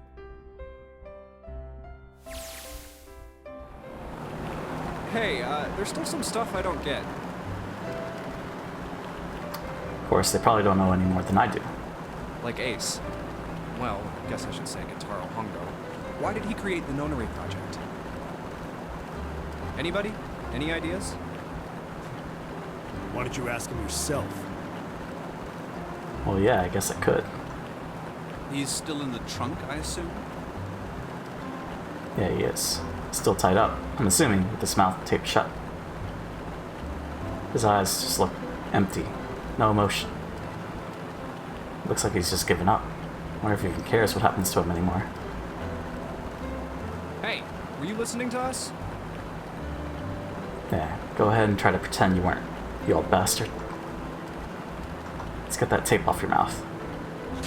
Come on, I know you were. Answer me. You could at least look at me when you talk, man. I only wanted to see the faces. Human faces. I thought if I could gain the ability to access the morphic field set, then perhaps I could see faces. By peering into people's minds, you could understand how they were processing the expressions of others. That's it? Yes. If you want to put it simply, but if you are looking for a more philosophical answer, I can supply that as well. You see, the human collective consciousness... I think that's enough out of you, pal. Time for the tape to go back on. Alright, so what's your second question? You said there were some things you didn't get, didn't you? Well, somebody's a little dozy. Well, my next question doesn't really have anything to do with you two. This is for you, Seven. It's about the whole Alice thing. What's the deal with that? Well, you see, 9 years ago, after I escaped from the Gigantic, I kept going after Hongo on my own, hoping I'd catch him when he finally slipped up. During the course of my investigations, I learned a lot more about the Gigantic. I also found out about Bourdain and Alice. You're not really answering my question. Was there actually a girl who wouldn't melt at room temperature?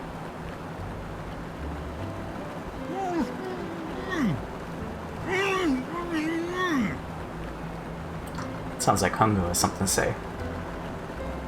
Alright. Alright, fine. I'll let you talk. You gotta behave.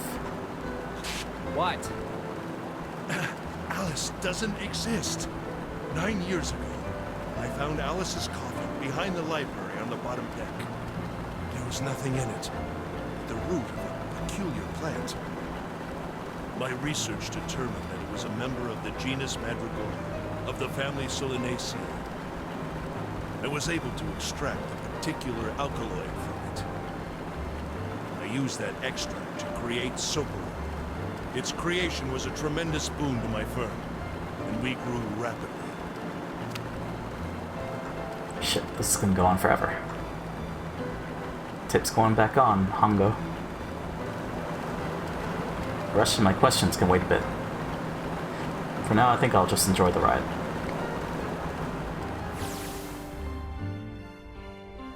Here, this is for you. What's this? This is, for you, doll. His name is Junpei. Jumpy pulled something out of his pocket and shoved out his arm toward me. In his hand was a doll made of yarn, small enough to fit in his palm. Jumpy, are you sure it's, for you, doll? Huh? Yeah, the lady at the shop said so, that means it's for you, right? Are you sure it's not a voodoo doll? Wait, what? That's... Oh, man. Oh, man. Well, it sure looks like a voodoo doll. I mean, you do know what a voodoo doll is used for, right? Yeah, I guess calling it Junpei isn't a very good idea then. Why are you giving me this anyway? It just seems really sudden. Harry Potter, did you put your name in the goblet of fire? There you go. How's it going? You know how after June, we aren't gonna get to see each other too much? I mean, we're gonna be in different schools, and I just thought I'd, Oh, okay, well, how about we call it June then? Okay. So, I wanted to give you this. No way. Dumbledore said that all in one word. Can you do it?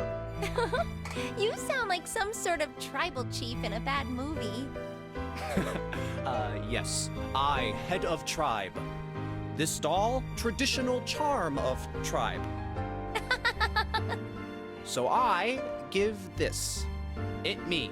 So we always together. Oh, Jumpy. If something bad, then hold and pray. I go wherever you are. So here, take. Dumbledore said calmly. I reached my hand out and picked up the doll gently. Thank you. Thank you so much, Jumpy. Before I knew it, I was crying. Tears streamed down my face, and I fell into June's tiny yarn body. Oh, Jumpy. I'll never forget you. I promise. Jumpy looked straight into my eyes and said just 5 words. I'll never forget you either. The sky was a beautiful crimson red as it melted down toward the horizon. The last golden rays of sunlight stretched out across the city and painted themselves across the hills. We sat, bathed in the warm light of evening.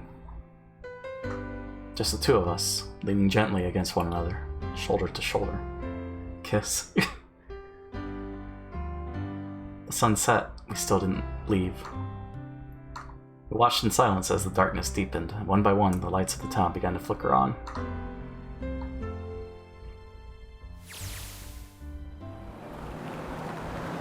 There's still one thing I don't get. To be honest, it's the biggest mystery as far as I'm concerned, and so the only one that's really important. It has to do with June and Akane. 9 years ago, she died in the incinerator on the Gigantic. But she's still alive now, as June. But how? Was it because I tapped into the morphic field set and saved her 9 years ago? Alright. Let's say that makes some kind of insane sense. If I did that, then... how do I make sense of what Seven remembers? Snake makes sense. He's blind. Couldn't have seen her body anyway. But Seven... he said he was sure he saw it. Does that mean there's some kind of historical discrepancy? Or wait, maybe that's not it at all. There is one other logical explanation. What was you told me the truth, Seven? Was what you told me the truth? You look satisfied. No way. You couldn't. Hey, look! Over there! There's somebody next to the road. Huh? What?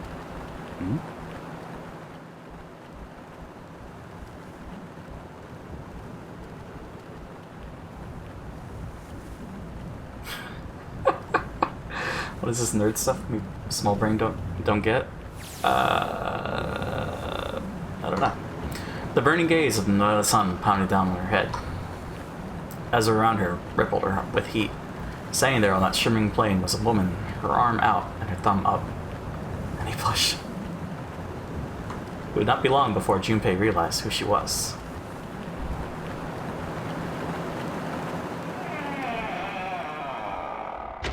Really? Come on. Get in there. Oh, man. Well. Don't forget your towel. What? What is this game even on? Lots of drugs. All the drugs. What kind of drug? All of them. Just all of them. Did it. Saved her. Saved the girl. We saved the cheerleader. Damn, that much. Is there 3 rooms? How does that work? Don't worry, VLR will only confuse you more. Oh man. The only route that we didn't take. That one. Which is fine. But we did it. It's over. It's finished. Oh man. That was fun. It was good times. Just a lot of questions. But I guess we'll get answers. Clap. Let's go ahead and let's not save.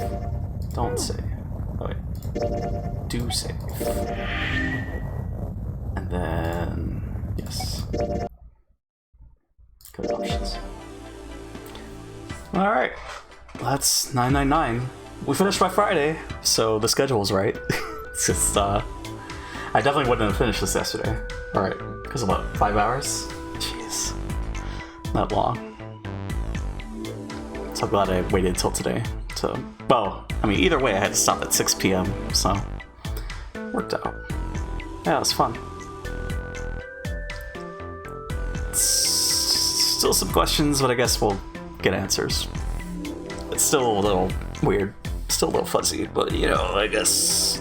Don't worry about it. Basically. Raid? Well, yeah, we're gonna raid.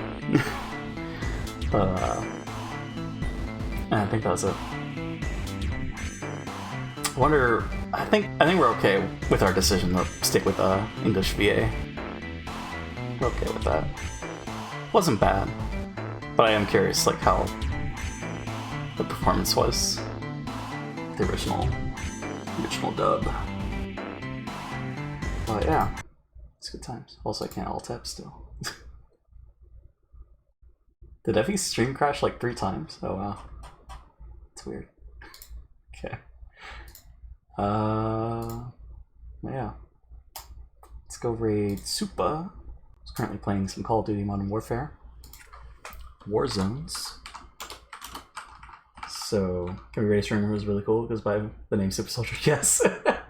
Oh, did you come from Supa's community? Tick then. So yeah. I didn't realize. But yeah, we're raiding Supa. So shout out to him. And then yeah. I think that's it. Yeah, you did? Okay. Gotcha. I wasn't sure, but cool. I guess he joined in yesterday during Supa's raid. But yeah. We're done with 999. So tomorrow. I guess at noon, I think.